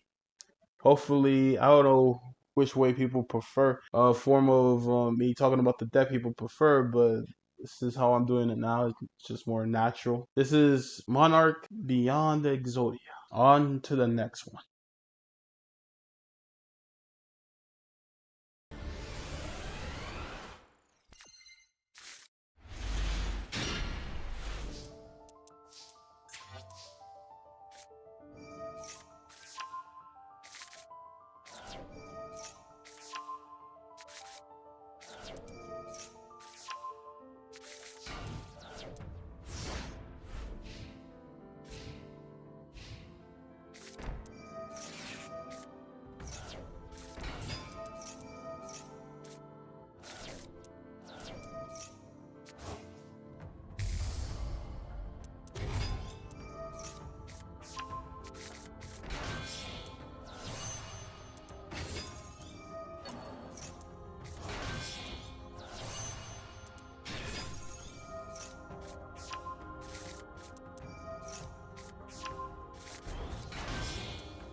So here's the deck list for Neo Spacian. This deck is actually a really simple and straightforward deck. It's a 3-card combo. So what you need is Convert Contact. What this normal spell card does is if you control no monster, send 2 Neo Spacian monsters, one from your hand and one from your deck to the graveyard, then draw 2. So this is a great way to thin out the deck and also to just get card advantage. One of the downsides is you need no monsters on the field and you need a Neospatian monster to be in your hand to activate this card. And then once you have enough Neospatian monsters that you can special summon it with next. So the way this normal track card is, special summon any number of monsters with different names from your hand and or graveyard in defense position that are all Neospatian monsters or elemental hero Neos, but negate their effects. And as long as you control any of these special summon monsters from face up, you cannot special summon from the extra deck except fusion monsters. You can only activate one next per turn. If you control no cards, you can activate this card from your hand. So if you control no other cards on the field, you can just activate this card straight from your hand, which is great. Then you can special summon different Neo-Spacian monsters from your graveyard and or hand. And then it will lead off to your third combo, Space Gift. Draw 1 card for each different Neo-Spacian name on the monster you control. Monsters you control. So if you have 5 different Neo-Spacian monsters on your field, you'll draw 5. So there is a potential for you to draw 15 with this combo, and hopefully by this point you will have the necessary cards to draw Exodia because you have thin out and draw and all that. This deck also heavily revolves around Max C. If your opponent wants to take the Max C challenge, then you need Max C to help you because this deck will brick a lot, and Max C kind of carries this deck because you got 3 potential chances to draw Max C in your starting hand. And if you don't have Maxi in your starting hand, then you also have Seigan, which Seigan's effect, if this card is sent from the field to the grave, you add 1 monster with 1500 or less attack from your deck to your hand. But you cannot activate cards or the effect of cards with that name for the rest of the turn, which is fine. You don't want to activate Maxi in your turn anyways. So you use Sengan, you normal summon Sengan, and then you link summon into Salamangreat. And then that will activate Sengan's effect, and then you can just target a Maxi. That's what I usually use Sengan for. And then you force your opponent to take the Maxi challenge. So you have about 6, I would say, a potential 6 to get Maxi with 3 copies of Maxi and 3 copies of Sengan. So the potential of you getting a Maxi in your starting hand is pretty high. So that's good. And like I said earlier, this kind of carries the deck to help with the draw engine. And then you'll have like Tune Table of Contents, which this just helps you mill out your deck to one table, to another table, to the third table, and then use that last table to target Red Eyes. And then you use Red Eyes for either Allure of Darkness or Dark World Dealings. But usually it's for Allure of Darkness because you don't have that many dark monsters, because you usually use like Allure of Darkness for 1 copy of Dark Panther, or use it for Sengan if you already have like the 3 Maxis in your hands, or you can also use Allure of Darkness on the legendary Exodia Incarnate because that's also a dark monster. And another thing about the legendary Exodia Incarnate, it actually helps out with the draw because you will just normal summon a Forbidden One Piece onto the field, and then you can special summon this, sending the Forbidden One Piece into the graveyard, and then send special summoning this in defense position. Then when you end your turn, you get that 1 Forbidden Piece back into your hand. And then when this card gets destroyed, you can reveal as many Forbidden One Pieces in your hand, and then draw for that amount of cards. So if you have 4 pieces, you can draw 4. And this came in clutch a few times. And this kind of helped with like gaining your Exodia pieces. Not reliably. You can gain 1 Exodia piece because I don't recommend using Dark World Dealings on an Exodia piece. I think this deck is pretty solid. Like I've won numerous of times with the effect of Exodia.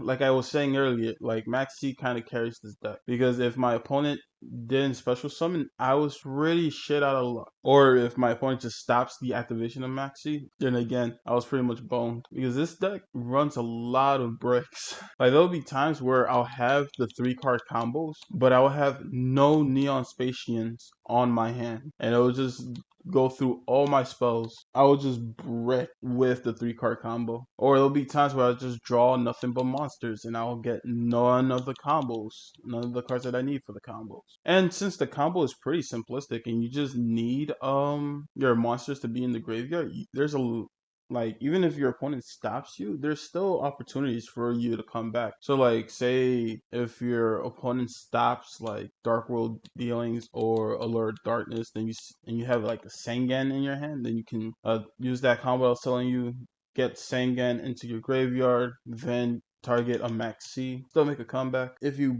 brick, you can use Magical Mallet, but that's the only reason I run Magical Mallet in this deck, just in case like I brick. I don't know, I just really don't trust having my Exodia pieces in the graveyard because of like, in case my opponent wants to use Call of the Haunted or any other cards that will just get rid of my pieces from the graveyard and just banishes it. Oh, and if you come across a deck that just banishes cards, you're pretty much done. So, but yeah, if I had to plug this deck into the deck list, this will be a solid choice. I think this deck is up there with Panda Magical Library. Or I say you will break about the same amount of time as a Panda or a Magical Labyrinth. Did I say Magical Labyrinth? I meant Magical Library. But yeah, that's it. On to the next one.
Here we have Exodia Ledger of Legerdemain. The way this deck works is you just need Ledger of Legerdemain in your hand.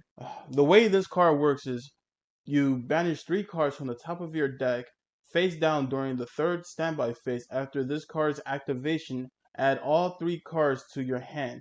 You can only activate 1 Ledger of Legerdemain once per turn. And that's pretty much it. All you need is just activate this card and then use Wing Karibo, Battle Fader, Swift Scarecrow, Shining Arcana Force, Windstorm, Hollow Life Barrier, and Rainbow Life, and just stall until you can't stall no more. Then, if you can't draw into another copy of Ledger, but you draw into Magical Stone Excavation, I usually just target like a spell or a trap card and send it to the graveyard, and then just target Ledger of Ledgerments that's in my graveyard back to my hand and just activate the effect again. That's pretty much it. That's the combo. Barrel de Fleur. And the only way this deck can counter those kind of cards is with Lava Golem. That's the only thing I have. Just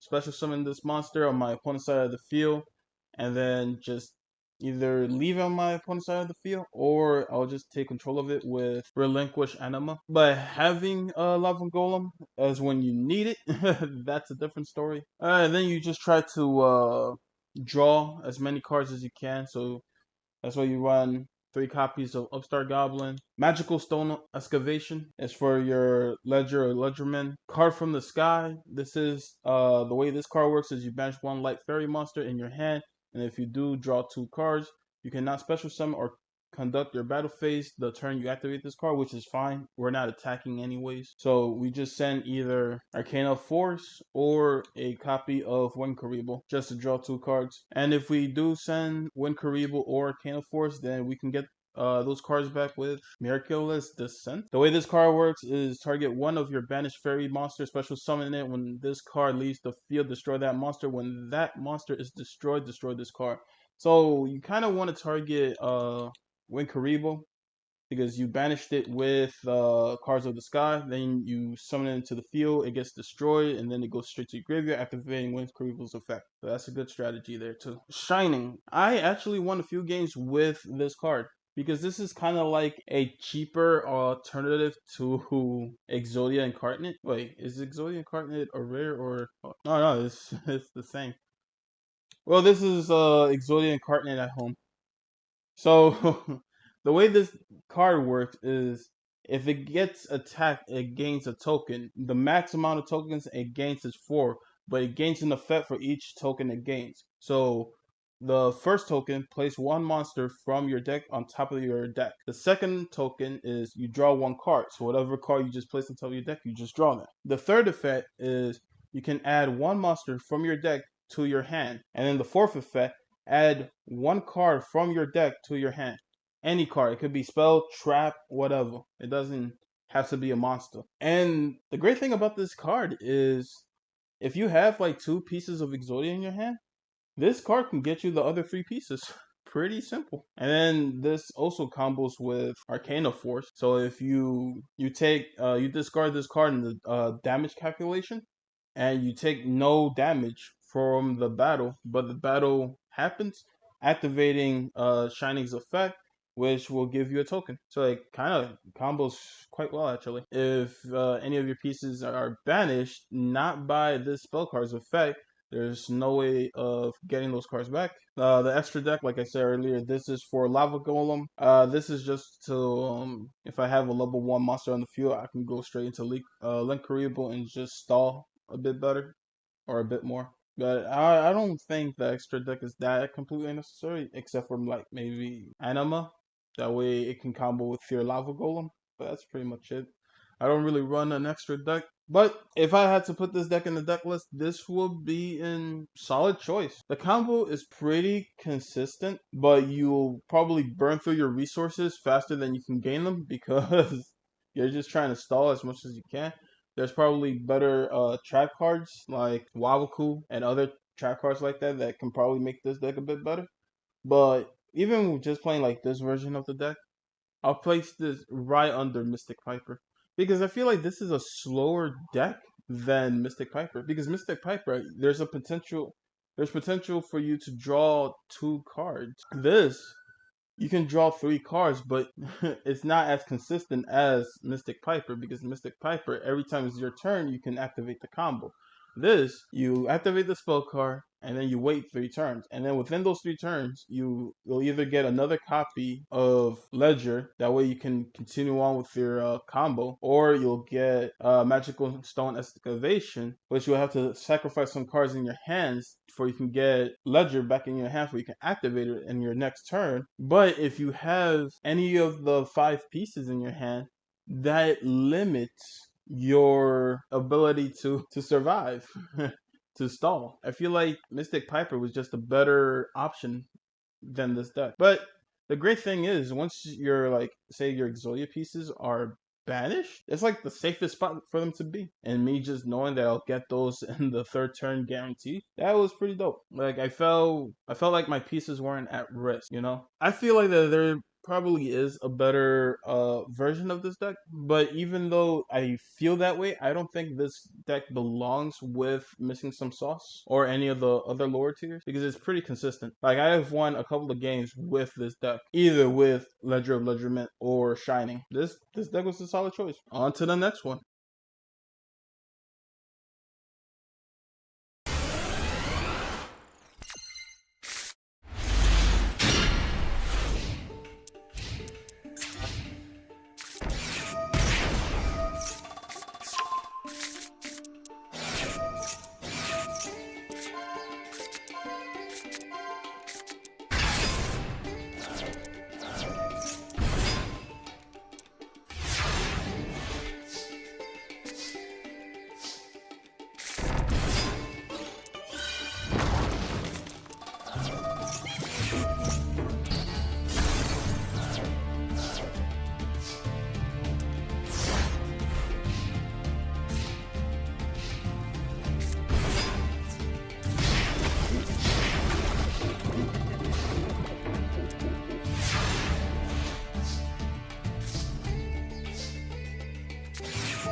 Here we have the deck list for Appropriate Exodia.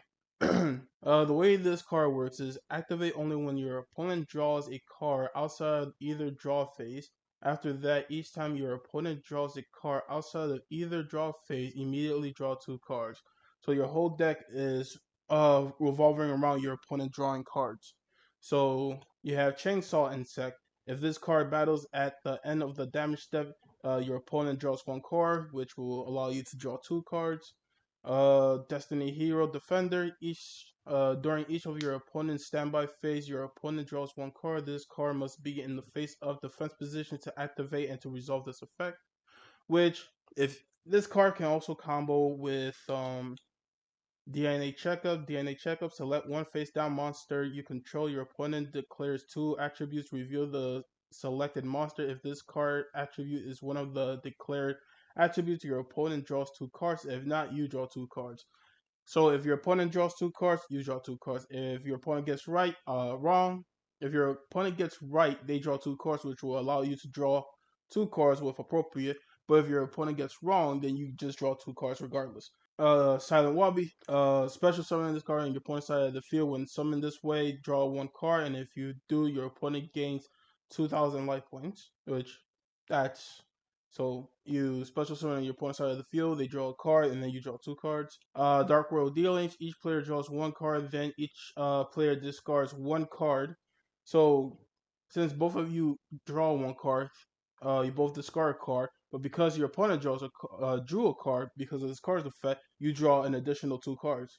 So this is really good. Cup of Ace. Cup of Ace, it doesn't matter if it's heads or tails, because regardless, you'll draw 2 cards. If it's heads, you draw 2 cards. If it's tail, your opponent draws 2 cards, but because your opponent drew 2 cards, you draw 2 cards. 1 Day of Peace. Each player draws 1 card, and neither player take damage until the end of the opponent's next turn. So because your opponent drew a card, you draw 2 cards. So this is very beneficial for you to draw cards. Book of Eclipse, change all face up monsters on the field to face down defense position during the end phase of this turn. Change as many face down defense position monster your opponent controls as possible to face up defense position. Then your opponent draws cards equal to the number of monsters changed face up by this effect. So if they have 5 monsters onto the field, they draw 5 cards for those 5 monsters that change from face down to face up. But then you only draw 2 cards because they drew a card, you only draw 2 cards. So it's not the amount of cards they drew, is only, oh, they drew a card. So because of that, you draw 2 cards. So you gotta be careful with this one. Gift of Greed, your opponent draws 2 cards. Your opponent draws 2 cards, so you draw 2 cards. Dark Bribe, when your opponent activates a spell or trap card, your opponent draws 1 card. Also negate the spell/trap activation, and if you do, destroy it. Because they drew a card, you draw 2 cards. Grand Horror of Heavens, during your opponent's main phase, when this would special summon a monster, negate the summon, and if you do, destroy that monster, then your opponent draws a card. Then end the main phase. And like I said before, they drew a card, so you draw 2 cards. So this whole deck revolves around appropriate. But if you don't have appropriate into your hand, this whole deck is useless to you. So it's just constantly giving your opponent an advantage while you are just constantly in disadvantage. That's why it's important for you to draw Magical Mallet. Magical Mallet, or hopefully get lucky with Cup of Ace, or if you want to use Dark World Dealings as well to hopefully to get appropriate. But the way to attain appropriate is completely all luck. You just gotta pray that this is one of your starting hands, because there's no way to correct me if I'm wrong, but there's no way to search out this card, because Trap Tricks only search for normal trap monsters. I could be mistaken. And then Labyrinth only search for normal trap monster, and this is a continuous trap. So I think the only way you can use this card is with Omen of Cats. Hold on, let me look that up real quick. Yeah, Cat of the Ill Omen. But also not not just that this card is just a complete luck to get in your starting hand, but also even if you do get this in your starting hand, there's still a potential for you to miss its activation. So in my advice, just wait until it's your turn again, and then just either use one of your cards to activate this card's effect, and then continue on with your combo, because this has the potential of even missing its own activation, because there's been several times where I activated like Gift of Greed or Cup of Ace, and my opponent drew 2 cards, but then this card just misses activation, and I just gave my opponent advantage. Dark Bribe and Grand Horn of the Heavens are your only 2 forms of protection, and this deck suffers from what other Exodia deck suffers. So if you have any of your Exodia pieces in the graveyard or banished, that's pretty much game over. And it has a little bit of a counterplay from Dark Bribe and Horror Heavens, like I said earlier. And appropriate is just completely luck based on getting it in your first hand, because there's no way for searching it. So if I put this deck in a tier list, this will probably be an all luck, no skill. I was debating about putting it in missing some sauce because once you get this combo going, it goes. But that's the same thing you could say about the other cards and all luck, no skill, like Heart of the Underdog. Once that combo is going, the draw engine goes. So I don't know. It has some potential to snowball or at least OTK, but it's just getting appropriate into your hand. Then even if you do get it into your hand, it will still miss its activation. And there's not a lot of ways to protect it besides like I said earlier, the two other cards. But yeah, that's pretty much it. I'm trying to fast forward these deck lists because I'm trying to jam pack all of the Exodia decks into one video. So I'm just trying to rush through this. On to the next one. And if I miss anything, please forgive me. On to the next one.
Now here's the deck list for the Unstoppable Exodia Incarnate.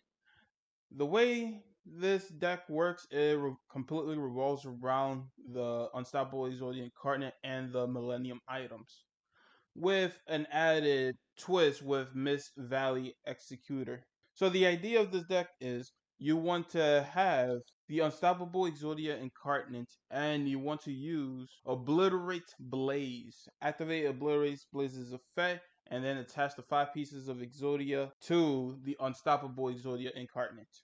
Then once you have all 5 pieces, then you want to hopefully you have other monsters onto the field like the Shield, the Golem, or Sanjin already onto the field, and then you can just use one of these 3 monsters to tribute summon from your hand onto the field, activating this card's effect. If this card is normal summoned, return all face-up spells and trap cards from the field to the hand, which will bring the Exodia pieces from the field into your hand, winning with the effect of Exodia. So this deck is really good. Like, this is probably the best Exodia deck, or one of the best Exodia decks I have played. Because the legendary Exodia Incarnate support, or the Millennium support, is really good. But when it comes to winning with the Fet of Exodia, when you're trying to pull off this combo, you're already winning at this point. So the only way for you to activate Miss Valley's effect is not during the same turn that you have all 5 pieces connected to the Unstoppable Exodia Incarnate. It either has to be through your next turn, or if you have rollback and free range monster already in your graveyard, you can activate rollback, target free range monster, and then in your opponent's turn, you can set this into the field, activating its effect. But you cannot activate it on the same turn you connect the 5 pieces. So hopefully I didn't just talk in circles there. And with the Millennium pieces, all roads lead to you having Unk in your hand. So if you have Shuriken of the Awakened, you can target Shield, and then Shield will target Unk. Or if you have Golem, you can use Golem, target the field spell card, Winju, then place this field spell card onto the field. Then if you have like another monster, like say one of the pieces of Exodia or Shield, Golem, or Shengen, activate the field spell card's effect. Then say you have one of the 5 pieces, place that onto the field, then target uh, Shengen or Shield to get Unk. Because you'll use Shengen to get Shield to get Unk, or you'll use Golem to get Shield to get Unk. But if you don't have Unk in your hand, then every time you activate these cards' effect, you'll have to pay 2,000 life points. Or if you have Unk already in your hand, then you can just reveal. You can activate these effect, reveal Unk, and you take no damage, no life point damage.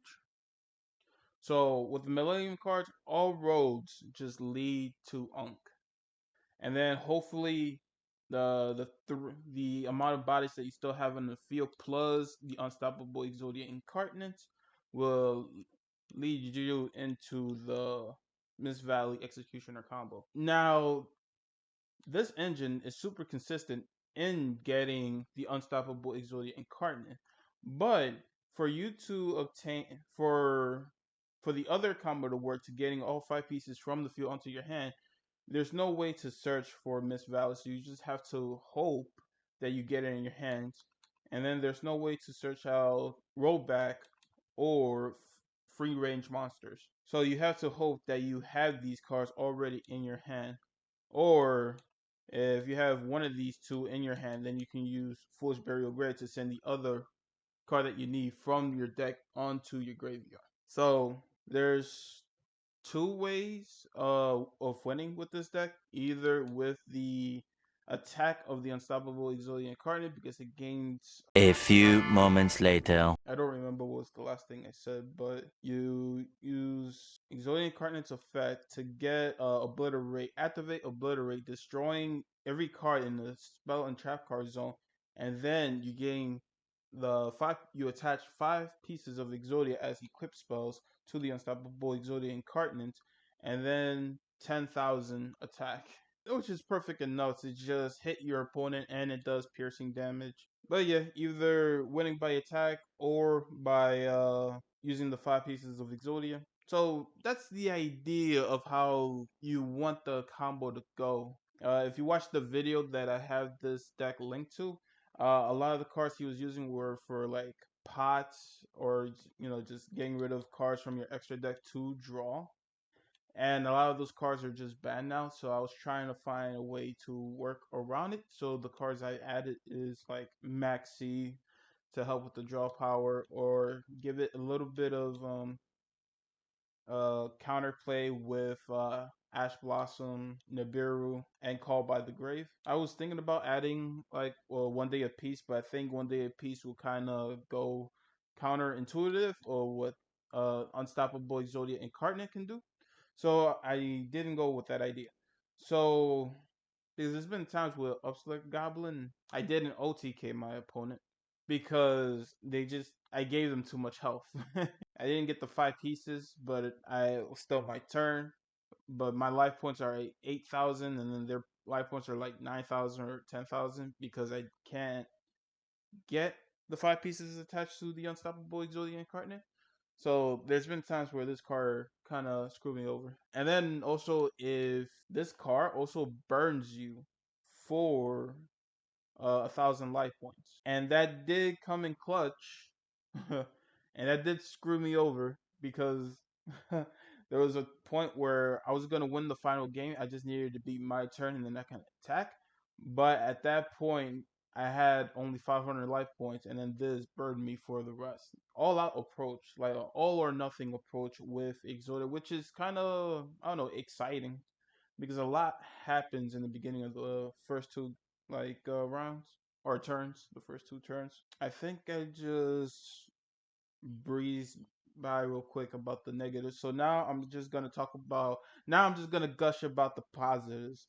This Exodia deck can do a lot what other Exodia decks can't. Once you use Unk to reveal 5 pieces of Exodia from either your hand, field, or deck, you can special summon the Unstoppable Exodia Incarnate, and you can no longer special summon monsters either. You reveal all 5 pieces, and then you summon this guy. Then, with this guy onto the field, now Exodia has 1 negate. So you can negate with this guy now that he's on the field. And once the turn is over and it's about to change to your opponent's side of the field, it'll activate third effect. Once per turn during the end phase, you can set 1 Exod or obliterate spell trap card from your deck and onto the field. Which usually you want to target Exod, because Exod, once it's revealed onto the field, it's a board wipe to your opponent's side of the field. It just completely board wipes them. So now you have a board wipe and a negate for your opponent to deal with. And then say, hypothetically, if you have Ash Blossom or Nibiru or Call by the Grave onto your hand, now that gives another layer of obstacles for your opponent to go through. So this deck already has way more like defensive than other Exodia decks already on this list. So it already does what a lot of Exodia decks can't. It has protection. And this isn't even the most optimal Exodia deck because I personally believe the the Mist Valley Executor strategy is kind of what's holding it back.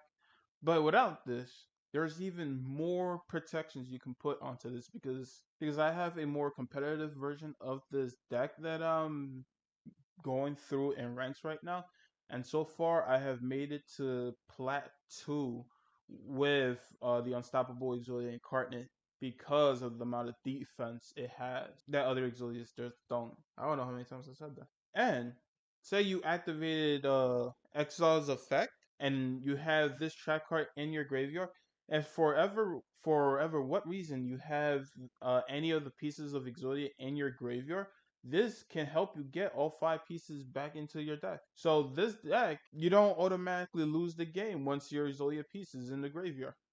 So that's really nice. But if we were looking at the complete support for the Unstoppable Exodia Incarnate, it also includes Heart of the Blue Eyes. And if you have Heart of the Blue Eyes, you'll immediately go straight into Unk. And then if this card's in your graveyard and you have successfully activated Millennium Unk, this duel, and your opponent normals or special summons a monster that is a level 8 or higher or has 800 or more attack, you can send that monster to the graveyard, and if you do, special summon this card. So you have another layer of defense with this card. Alright, I think I went through everything. I went about the combos, the 2 ways you can win. I quickly went over the cons, the pros. I'm a bit torn because this deck is really good, but this video is about winning with the 5 pieces of Exodia. This deck doesn't need to win with the 5 pieces of Exodia as a win condition. Because if you're already at the point where you're going to get your combo off without rollback or with rollback, you're already winning at that point. So, for example, if you have all 5 pieces of Exodia on Exodia Incarnates, you cannot activate Mist Valley Executor's effect the same turn that happened, or on your turn that happened. So if you don't have rollback, you have to wait until your next turn to activate this effect, or with rollback, you can do it on your opponent's turn. But at that point, you could have just attacked. because you already have whatever the 10,000 attack plus whatever your light points is to already win the duel, to fight whatever monster is ahead of you. So at that point, you will already be winning. So you're almost throwing the game for you to just win with the effect of the 5 pieces. There's a potential you to throw the game because you're trying to get the effect of the 5 pieces. So, and that being said, I have to rank it where how consistent of getting the win with the 5 pieces with this deck is very all luck, no skill. Heart of the underdog type of energy. Because there's no way to search for Mist Valley or any of the other trap cards besides Foolish Burial Goods and Max C if you just happen to draw into it. But for this being an Exodia deck, not just not winning with the effect of the 5 pieces, this is top tier. So it's the forbidden one for how wildly good this Exodia deck is. It's almost like my experience with Crooked Cook. Because Crooked Cook, I won a lot of games off of Crooked Cook, but I didn't really win those games with the effect of Exodia. It's just my opponent didn't have a way to deal with Crooked Cook. And then I put Crooked Cook in the Forbidden one. And it's also my other experience with the Jeff Nopart YCS Exodia deck. I technically didn't win all of my matches with the effect of the 5 pieces, but I won a good majority of my matches. But I also won a good majority of my matches of just having a bigger beat stick, just running the Utopia Xexy's monster. So even though you don't win a lot of the matches with the effect of the 5 pieces, I'm still gonna put it in the forbidden one because it can happen and it does happen enough where like you can either draw it with Max C, or if for whatever reason you couldn't beat your opponent's monster, or your opponent used like 1 day apiece or stalling, then you can win with the 5 pieces. But yeah, that's how I feel about the deck. I feel like Exodia players are eating good. On to the next one. So before we get to the final deck in the video, I added 2 more columns into the tier list. It'll be honorable mentions slash I'm aware has his own column, and there could be something here. That's decks that didn't make it to the honorable mentions because I couldn't find any information about them. So just to give like a quick rundown of why I added this category is because I went to Master Duel and I just typed in Exodia and I just went through all of the Exodia decks that I could find. And I just came across there were so many Exodia decks that I came across that were either Magical Library or Panda. And then there was a few decks that I think it was like a masochist run, or they were just splashing stuff together. It just looked chaotic. But there was a few decks that I came across that, oh, I think there's something here, but I couldn't find any information about the decks, and or I don't know much about how the deck works. And I tried to do my best to get all the decks that I can, but through my first go, I was going from top down, and then somewhere down the middle, I completely exited out of it. So then I went right back in, and I started from the bottom up, and I got lost. I accidentally backed down somewhere in the middle of it, and I just gave up from there. So this is out of like I don't even know. I spent like almost like a day just going through decks, and these are like the 20 decks that I think there could be something in. These are the 20 decks that I found that could have potential, but I just don't have any information of that deck to even put it in the deck list or in the honorable mentions. So that's where this column fits in. And then honorable mentions, there are decks that I found information of them on like either YouTube or any other website. And either I already used that engine, or the card that engine is required is either missing from Master Duels, or is completely banned. So that's why I separated the two columns. One, there's potential that there could be something there, and the other one that I'm just aware about this deck.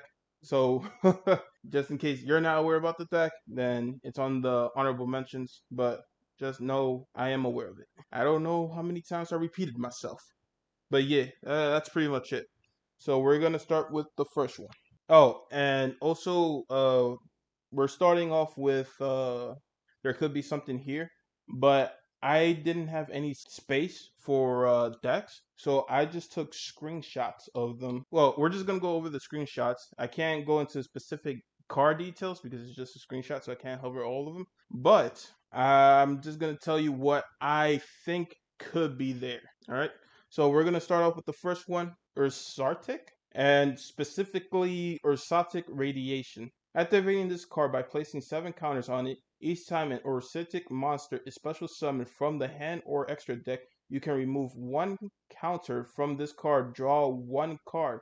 Once per turn, during the end phase, you can target 1 Ursotic card in your graveyard, except Ursotic Radiation, shuffle it into the deck, and you can only control 1 Ursotic Radiation. So this card has potential to draw power, and then I see trade in and Fly Squad, and then I see Fisher Greed. So there's potential for this to draw involving Ursertics, but I don't play Ursertics, so I don't know how this works, and I couldn't find any Ursertics Exodia, so this is a maybe. The next one on the list is Defusion Sandwich, which I think the idea of this deck is you fusion summon Sandwich, which requires Sangant and Witch of the Black Forest, and then you use Defusion on Sandwich to have both Sangant and Witch of the Black Forest on the field, and then you'll get the 5 pieces that way. But I'm not entirely sure if that's the goal of this deck. I just never seen anything like this before. Hell, this deck can probably work in a completely different way than what I just explained. But yeah, Karibo Control. So using the card 5-star Twilight, if the only monster you control is 1 level 5 monster, tribute that monster, special summon 5 monsters, 1 Kariba, 1 Karibi, 1 Karibu, 1 Karibi, Karibe, and 1 Karibo from your hand, deck, or graveyard, but they cannot tribute for a tribute summon. You can only activate 1 5-star Twilight per turn. So I think the idea of this deck is to stall with Karibo while also just using Exodia Incarnate to control. And then the grass is greener and other cards that can just throw cards from your deck and into the graveyard. Also, I don't know what's the deal with that bottom card in the right, bottom card on the right. I don't know if that's just like a card I don't have or that's just an empty slot. I have no clue what's up with that. But yeah, it just seems like the whole idea of this deck is just to throw Karibo and thin out, stall with Karibo, thin out your deck, and then using cards that can get the pieces of Exodia from your graveyard and into your hand. I think that's the idea of this deck. Waterfall of the Dragon Souls. Activate one of these effects. Add 1 wire monster from your deck to your hand. So any number of wire monsters from your hand and or face up from your field to the graveyard. Draw cards equal to the number of monsters you sent to the graveyard plus 1. Then I see it has like 1 day a piece, cards that can help it draw. It has Pod. It has Upstart Goblin. Like I see it has other draw cards to help it out, but I don't know how reliable this is because it's a normal trap and normal traps are pretty slow. Fu Ren Kazan. When they are face up, wind, water, fire, and earth monsters on the field, apply one of these effects. Destroy all monsters your opponent controls. Destroy all spells and trap cards your opponent controls. Discard 2 random cards from your opponent's hand. Draw 2. I think this deck works around just drawing 2, but I don't fully understand. What is that, Prank Kids? I don't how this deck works, but I recognize certain cards here like that can help it with its draw power. but I don't fully understand how well this will work. Because like I said previously, normal trap cards are slow. You can only activate them in your opponent's turn. So I don't know how easy it is to get a wind, water, fire, and earth monster onto the field. Maybe this kind of archetype can help with that, but I don't know. That's up in the air for me. Wind Witch Charms. Target one Wind Witch monster you control. Special summon one Wind Witch monster with a different name from your deck in defense position. You can only activate one Wind Witch Charms per turn. You cannot special summon monster the turn you activated this card except wind monsters. I think it's just like just summoning spellcasters and then using spells and using spells. I don't know about traps, but using spell cards to use the spellcasters for just the draw engine. I'm not entirely too sure on how this will work, but I see that there's like a gimmick. I'm just not entirely sure how this will work. Besides just getting a body and kind of like Max C or Magical Library, where you just set a card, and you use the staff on one of the spellcasters. You draw two cards, so on and so forth. But I'm not entirely sure how the extra deck fits into this as well either.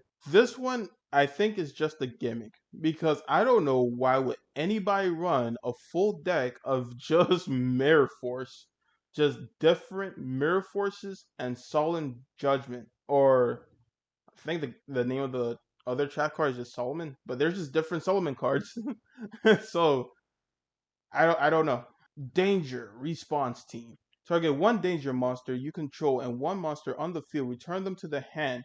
If this card is in the graveyard, you can discard one danger monster. Place that card on the bottom of your deck, then draw one card. You can only use each effect of the danger response team once per turn. I understand how dangers work. I don't know how reliable this is because dangers, they're all about just activating one of the danger cards in hand. Hopefully it targets one of the other danger cards.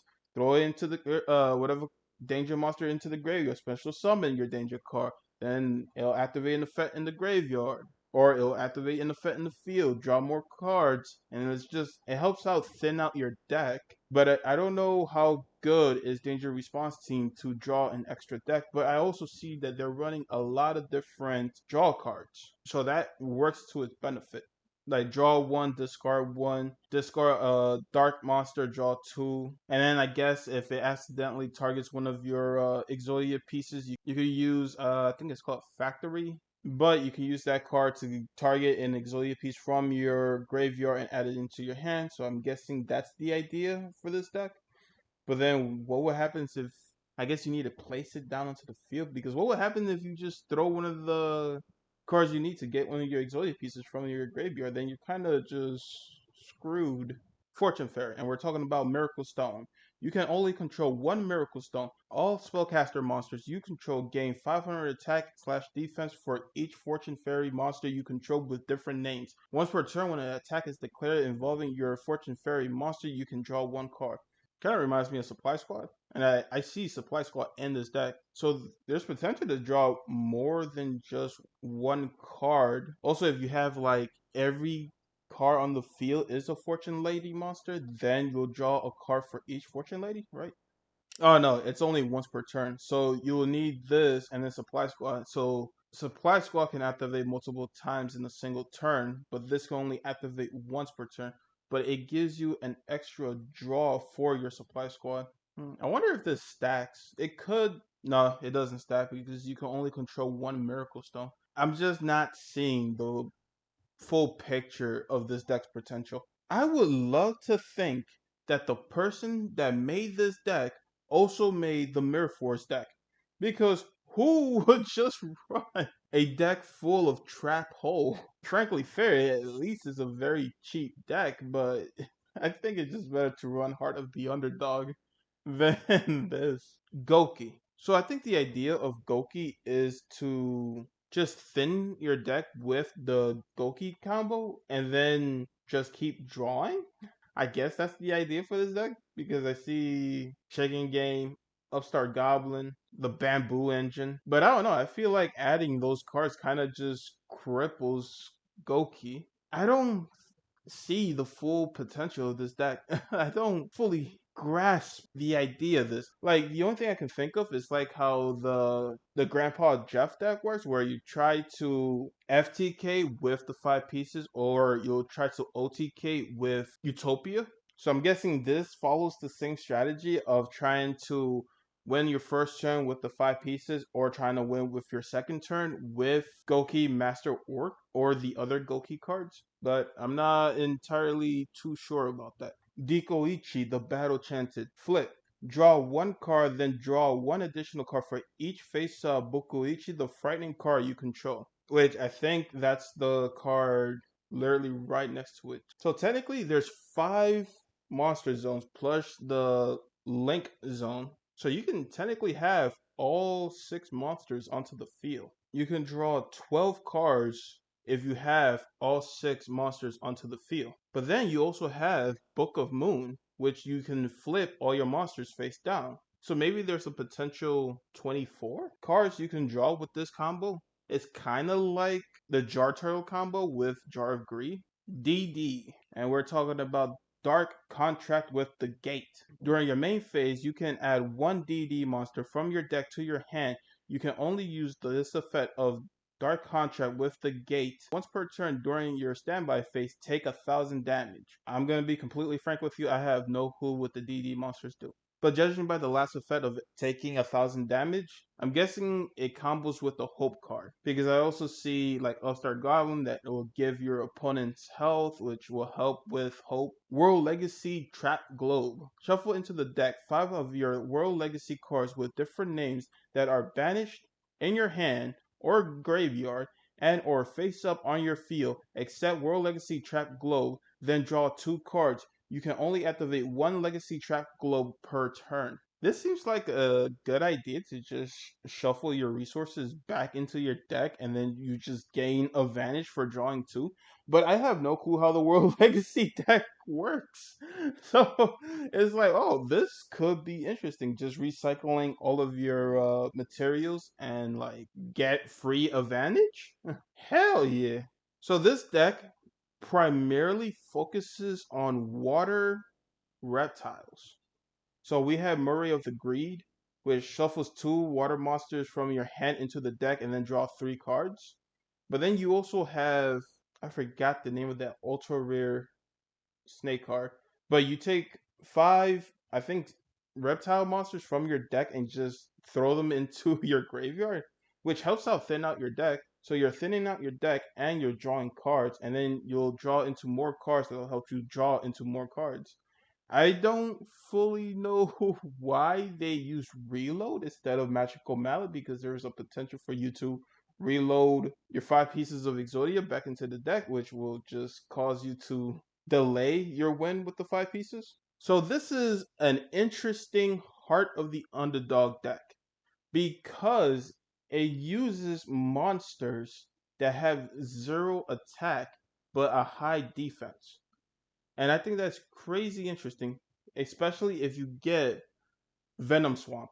During each player end phase, place 1 Venom counter on each face-up monster except Venom monsters.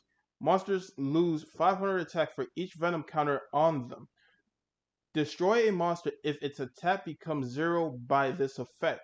So, by that last line, destroy a monster if its attack becomes 0 by this effect.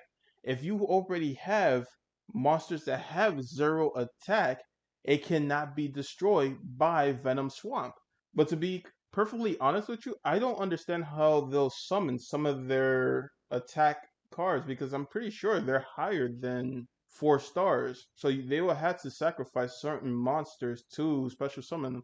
But maybe that's why they have certain pendulum cards. I don't know fully how this deck will fully function with Venom Swamp and certain monster cards. Flip monster. This deck just revolves around monsters that you just flip summon them and they just draw you a card. And then also it also has Legerdemain. So I guess that can help with drawing 3 cards. But you can't place more than 1 card into the field. I don't know what's up with that. Veil of Darkness. During your draw phase, if you draw a dark monster, you can reveal any number of them, send them to the graveyard, then you can draw one more card. I don't know how well Guru works with Shaddolls, and I don't know what's like the combos for Shaddolls and Guru for this card to synergize with this. Like, I get that all of them are dark monsters, but besides this card, I really don't see the draw engine in this. So if y'all play Shaddolls or Guru, let me know. I don't know. A piece of me feels like I'm doing all these decks a bit of disservice, but I honestly don't know. And also, I've been working on this video for so long, so long. Celtic Guard of the Noble Arms cannot attack while you have any cards in your hand. Once per turn, you can special summon one Celtic Guard monster from your hand. When this attacking card inflicts battle damage to your opponent, you can draw cards equal to the number of Celtic Guard monsters you control. Celtic Guardian is such an interesting draw engine, and it kind of sounds like it's like almost a better version of Mass Sorcerer. But I don't know if it's consistent as Mass Sorcerer because it kind of sounds like that you need to have your pieces. You can't have cards into your hand, so I don't know. I guess maybe if your opponent attacks you, you can still draw cards. It's just you cannot activate attacks. You cannot initiate an attack. So which will require more interactions from your opponent's side than Mass Sorcerer. Because Mass Sorcerer, you draw a card for every, I guess, attack that involves that card. Or is it every battle? I don't remember. But this has the potential to draw more cards than Mass Sorcerer, but you cannot attack if you have cards in your hand. I but I also don't see a way to force your opponent to attack besides just beefing up Celtic Guardian and just saving it with Mist Body. Silent Magician, and we're talking about the card Silent Burning. During the battle phase, if you control a Silent Magician monster and have more cards in your hand than your opponent, each player draws until they have 6 cards in their hand. This card's activation and effect cannot be negated. You can banish this card from your graveyard, add one Silent Magician monster from your deck to your hand. It kinda reminds me of Revival Sky God from the Slifer deck, because this requires you to have more cards than your opponent, which I guess in the state of Yu-Gi-Oh nowadays, that should be easier said than done. But I don't know, with this card's draw power, I feel like you're gonna have more cards than your opponents regardless, but even if you do have more cards than your opponent, besides this one spell card, you don't really have ways to make sure that you don't get interrupted from your combo. And I don't really know what's going on with the extra deck. Maybe it's to help it stall. But yeah, y'all tell me what you think. But yeah, there could be something here. These are decks that didn't make it to the honorable mentions. So I guess y'all tell me if I was right, if there were something about these Exodia decks that I just couldn't see in the comments below. But we're gonna move on forward to honorable mentions. Now we're at honorable mentions slash decks that I'm aware of. Starting with Dark Magician Exodia. Secret Village of the Spellcasters is banned. Palladium Orasil mana is not in the game, so the deck is not optimized. Next one, Monkey Exodia. It uses Panda as a main draw engine, which I already talked about. The second video is more like a level 1 beatdown with backup soldier. Pendulum Underdog. I already talked about Heart of the Underdog. Kaiju Exodia. It's Exodia control with Shaddolls and Kaiju. Insector Exodia. Insectors are a cool combo, but it does nothing interesting with the extra deck. XYZ end of the line. I split this deck into 2. Megalith Gale. Black Dragon is banned, and Union Carrier is banned. Manticore. Card of Safe Return is banned. Metamorphosis is banned. And Pot of Greed is banned. Butterfly Dagger is banned. Red Orc. It looks like a fun deck, but I don't know how practical it is against a player. Sky Striker. Sky Striker uses the same draw engine as Panda and Magical Library. Red Eyes Exodia. First video is a Red Eyes version of Panda Magical Library. Second video, Mystic Mine is banned. Drytron Exodia. First video uses Firewall Dragon and Backup Search, which I already used. Second video uses Union Carrier, which is banned. Jar Exodia. Deck uses Backup Soldier, which I already used. Fish Exodia. Union Carrier is banned. I already used Blue Dragon Summoner and Firewall Dragon. Gradle Exodia. It's Kaiju Exodia Control with Gradle. Horus Exodia. First deck uses Panda. Second deck is Exodia Control. I already used Advanced Draw. Soul Sword Exodia. Phantasmal Lord is banned, and the deck wins with Exodus, the Ultimate Forbidden Lord. And we're focusing on the effect of the 5 pieces. 60 card Pendulum Exodia. Soul Charge is banned, uses Panda and Firewall Dragon. Lightsworn Exodia. First deck is Exodia Control without Obliterate. I already used Firewall Dragon. Quintet Magician. Not enough cards to make a deck. Artifact Invoked. It's Exodia Control with Artifacts. Precious Card from Beyond Exodia. I use Precious Cards from Beyond in Monarch Exodia. Wind Up Ritual Exodia. Union Carrier is banned. I already used Firewall Dragon. Dark Cure Exodia. I already used Hope for an Escape. Future Fusion. Future Fusion got errata. Ritual Backup Soldier Exodia. I already used Backup Soldier. Synchron Exodia. Chaos Ruler the Chaotic Magical Dragon is banned. Gift Exodia. We're trying to win, not give our opponent the win. Zodiac Beast Exodia. Parent Seahorse is not in the game. Terraforming is banned. Time Star Magician. I already used Time Star Magician in the Blue Dragon Summoner deck. Gem Knight Firewall. Dandelion is banned. I already used Firewall Dragon, and Brilliant Fusion is limited. Gusto. Mind Master is banned. Terraforming is banned. Sacred Beast. Pot of Prosperity is banned. Terraforming is banned. I already used Backup Soldier. Shining Runick. I already used Shining Peacephilia and Runick. Ojama Exodia. Ojama is a cool combo but does nothing interesting with the extra deck. White Forest. I already used Royal Magical Library. Yubel. I already used Blue Dragon Summoner. Ancient Gear. I already used the Bamboo Engine and Sir Yugioh the Skull Dread. Centurion. I already used the Bamboo Engine. Fortune Fairy. I already used Wonder Wand, White Elephant's Gift, and Panda. Luna Light. Union Carrier is banned. Cubics. I already used the Bamboo and Blue Eyes Engine. Gravekeepers. It's Exodia Control with Gravekeepers. Neon Spacian Twinkle Moss. I already used Neon Spacian and Mystic Piper. Gem Knight Dogra. I'm not joining a YouTube just to get a deck list. Brilliant Fusion is limited. Phantasmal Lord is banned. And I already used Dark Factory of Mass Production. And that's the honorable mention / decks that I'm aware of. Now to the final Exodia deck plus a bonus Exodia deck that I would like to talk to y'all about. So on to the next one.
So here we have the deck list for Exodia Stun. The combo is very simple. You're just trying to stop your opponent from special summoning a lot of monsters from their side of the field or from activating monsters effect in the graveyard as well. The whole point of this deck is just to stop your opponent from playing Yu-Gi-Oh! So Bury Your Statue can help with that. Neither player can special summon monsters except Earth monsters. So if your opponent isn't playing any type of like Earth decks, then this comes in handy. Fossil Dyna. If this card is flipped face up, destroy all special summon monsters on the field. Neither player can special summon monsters. Since you're normal summoning, this doesn't affect you. Inspector Border cannot be normal or special summon if you control a monster. Neither player can activate monster effects unless the number of monster effects that player has previously activated that turn is less than the number of monster card types currently on the field. Retro, Fusion, Synchro, XYZ, Pendulum, and Link. If an effect's activation was negated, it still counts towards the total for that turn. Only count effects that were activated while this monster was face up on the field. This also just stops special summoning monsters. Dimension Shifter. In case your opponent has a deck that revolves around getting effects off of the graveyard, this will just banish them instead. The card says, if you have no card in your graveyard quick effect, you can send this card from your hand to the graveyard until the end of the next turn. Any card sent to the graveyard is banished instead. Swords of Revealing Light is a good stalling card. Final Countdown. Final Countdown, we're not really focusing on winning the effects of Final Countdown, but it just helps with alternative win conditions for this deck, since it's based on stalling and getting the 5 pieces. Power Duality helps you draw 1 day apiece. Each player draws 1 card, and neither player takes damage until the end of the opponent's next turn. Pot of Extravagance, it helps you just draw more cards. At the start of your main phase 1, banish 3 or 6 random face down cards from your extra deck face down. Draw 1 card for every 3 card banished. For the rest of this turn, after this card's resolve, you cannot draw any card by card effects. So this just helps you mill out your extra deck and just draw more cards. Time Terry Morganite.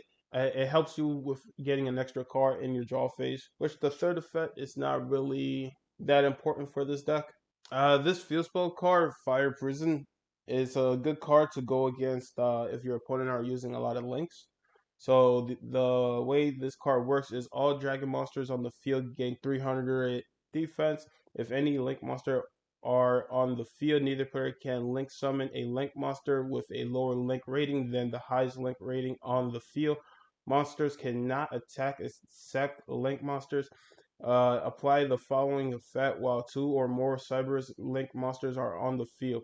Negate the activation effects of Cerberus monsters. Cerberus monsters cannot attack, cannot be targeted for attacks, and cannot be targeted by card effects. Closure of the Old Man. This just helps you stall by gaining health or by burning, but I don't use the burning effect. I just usually just get more health just to help me survive for a longer period of time. And the way this card works is when this card is activated, place 1 counter on it. Once per turn during your standby phase, place 1 counter on this card. Once per turn, you can activate one of these effects, gain 500 life points for each counter on this card, or inflict 300 damage to your opponent for each counter on this card. I mostly just focus on the first effect. Golgadon, Decisive Battle of Golgadon. I think that's how you pronounce it. This card name becomes Great Sansi Gold Golgadon while on the field or in the graveyard. Once per turn, you control will be destroyed by battle card effect. You can send 1 fusion monster that mentions Fallen of Abbas as material from your extra deck to the graveyard. Instead, during your end phase, if you have Fallen of Abylas on your field or in your graveyard, you can special summon 1 Brigand monster from your hand or deck.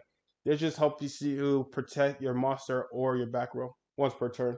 Soul Judgment. When a monster will be summoned or a spell and trap card is activated, pay half of your life points to negate the summon or activation, and if you do, destroy that card.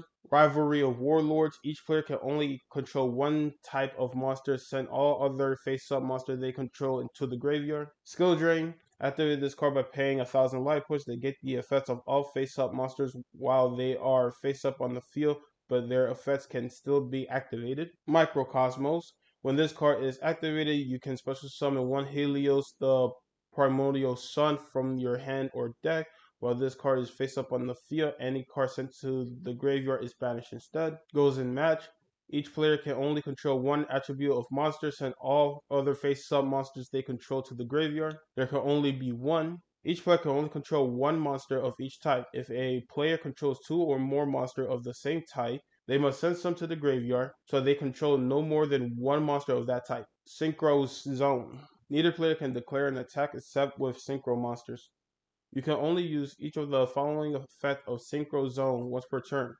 If a non-tuner synchro monster is sent to the graveyard, except during the damage step, you can target one of those monsters, special summon it, and if you do, it is treated as a tuner. During your opponent's main phase, you can send this face-up card to the graveyard immediately after its effect.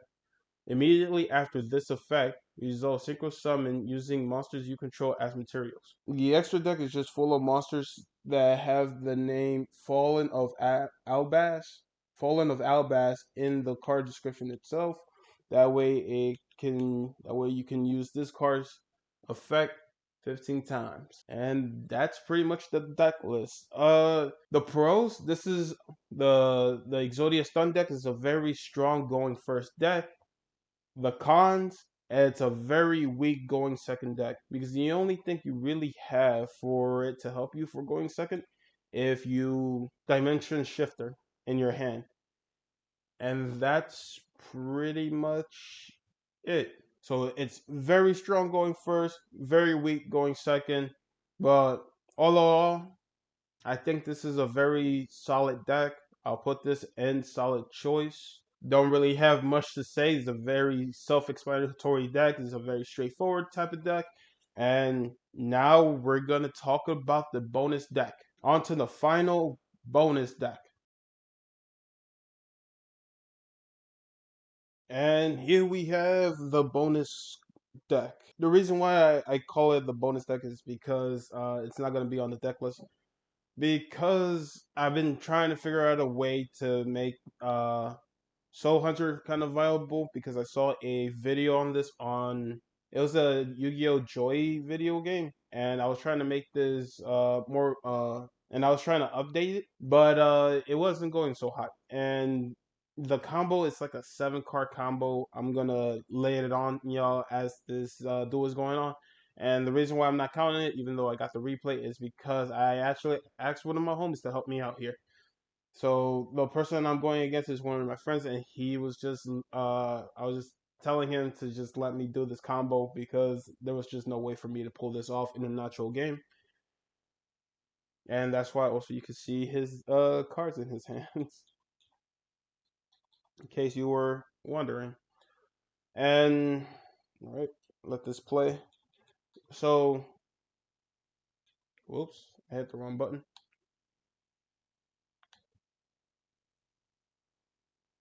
So he's just here. He's just gonna be playing, and so as the duel is just going on, I'm gonna be talking about a little bit what I was trying to do with this deck.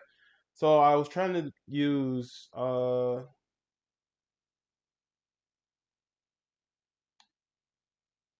Insectors. I was trying to get Insectors to.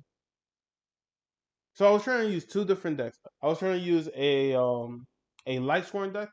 The Lightsworn deck that I seen, there was two videos that will give your opponent a monster on their side of the field, and you just needed a way to flip them. And the other one was summoning the 5 pieces of Exodia on my side of the field. But the thing is that both of them required Lightsworns, and Lightsworns are pretty expensive. Excuse me. Lightsworns are a pretty expensive kind of deck. And it's just I feel like there's a lot of hoops that you got to jump through just to get this combo to work.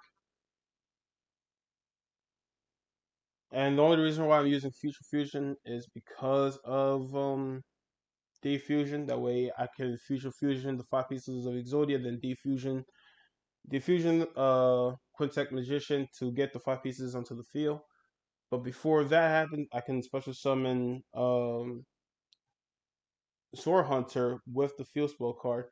Or I can normal summon Sword Hunter with the Field Spell card just by paying light points. But Quintet Magician is also a great card because it just board wipes your opponent's side of the field, and then you can just go straight into the combo. But it's just completely unpractical. Like the amount of things that you need to be going your way is just extremely high. And I wanted to see if there was anybody out there that was more I guess knowledgeable of Yu-Gi-Oh than I am to how to get this combo rolling. And also the reason why he destroyed my Future Fusion there because I have the head of Exodia, so I need a way to bounce the head of Exodia back into my deck because I don't think you can activate Future Fusion with the any of the pieces onto your hand.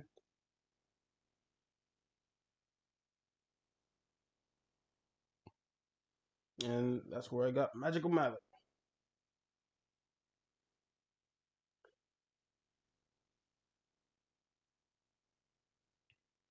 And then I also tried Insectors, or I didn't try Insectors, but Insectors was another deck that I was looking at because Insectors is a great strategy for the deck, but it's just like okay, once I get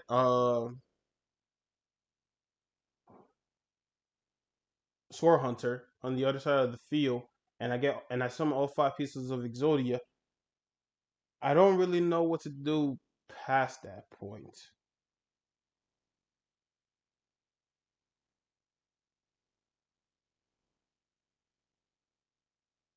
Am I going for the combo here?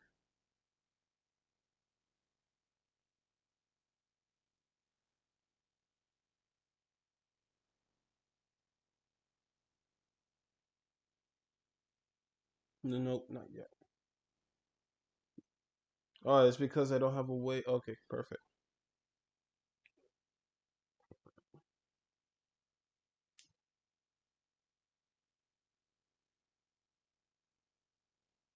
All right. So here's the idea of a combo. So you use the field spell card and you pay 2,000 life points immediately after this effect resolves. Normal summon one monster from your hand that requires 2 tributes. That would be Sword Hunter. Then you want to use Mystic Box or Shin Spot, whatever card you have in your hand that you can just throw a monster from your side of the field to your opponent's side of the field. And you want to target Sword Hunter. So we're gonna Mystic Box is Illusion Magician. Then once Sword Hunter is on the other side of the field, you want to activate Shrink, which target one face-up monster on the field. The original attack becomes half until the end phase. This will help us not OTK ourselves because the Exodia pieces are just not that high in attack. So that will help us not OTK ourselves. Then with Sword Hunter on the other side of the field, we'll use Defusion, get the 5 pieces onto the field. The 5 pieces will go into my opponent's spell and trap card zone. Then we'll use Shimmeroth's Repulsion, which when we discard a winged beast monster, return all cards your opponent controls. Return all cards in your opponent's spell and trap card zones to the hand. And then that's why we were waiting for DD Crow.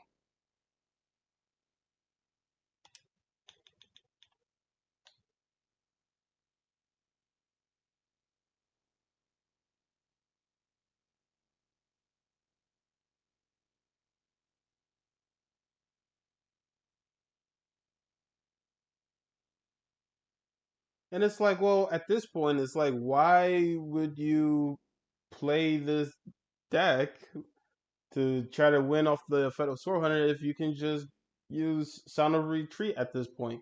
And that's a good question. There is no point. It's just to have Exodia on your opponent's spell and trap card zone.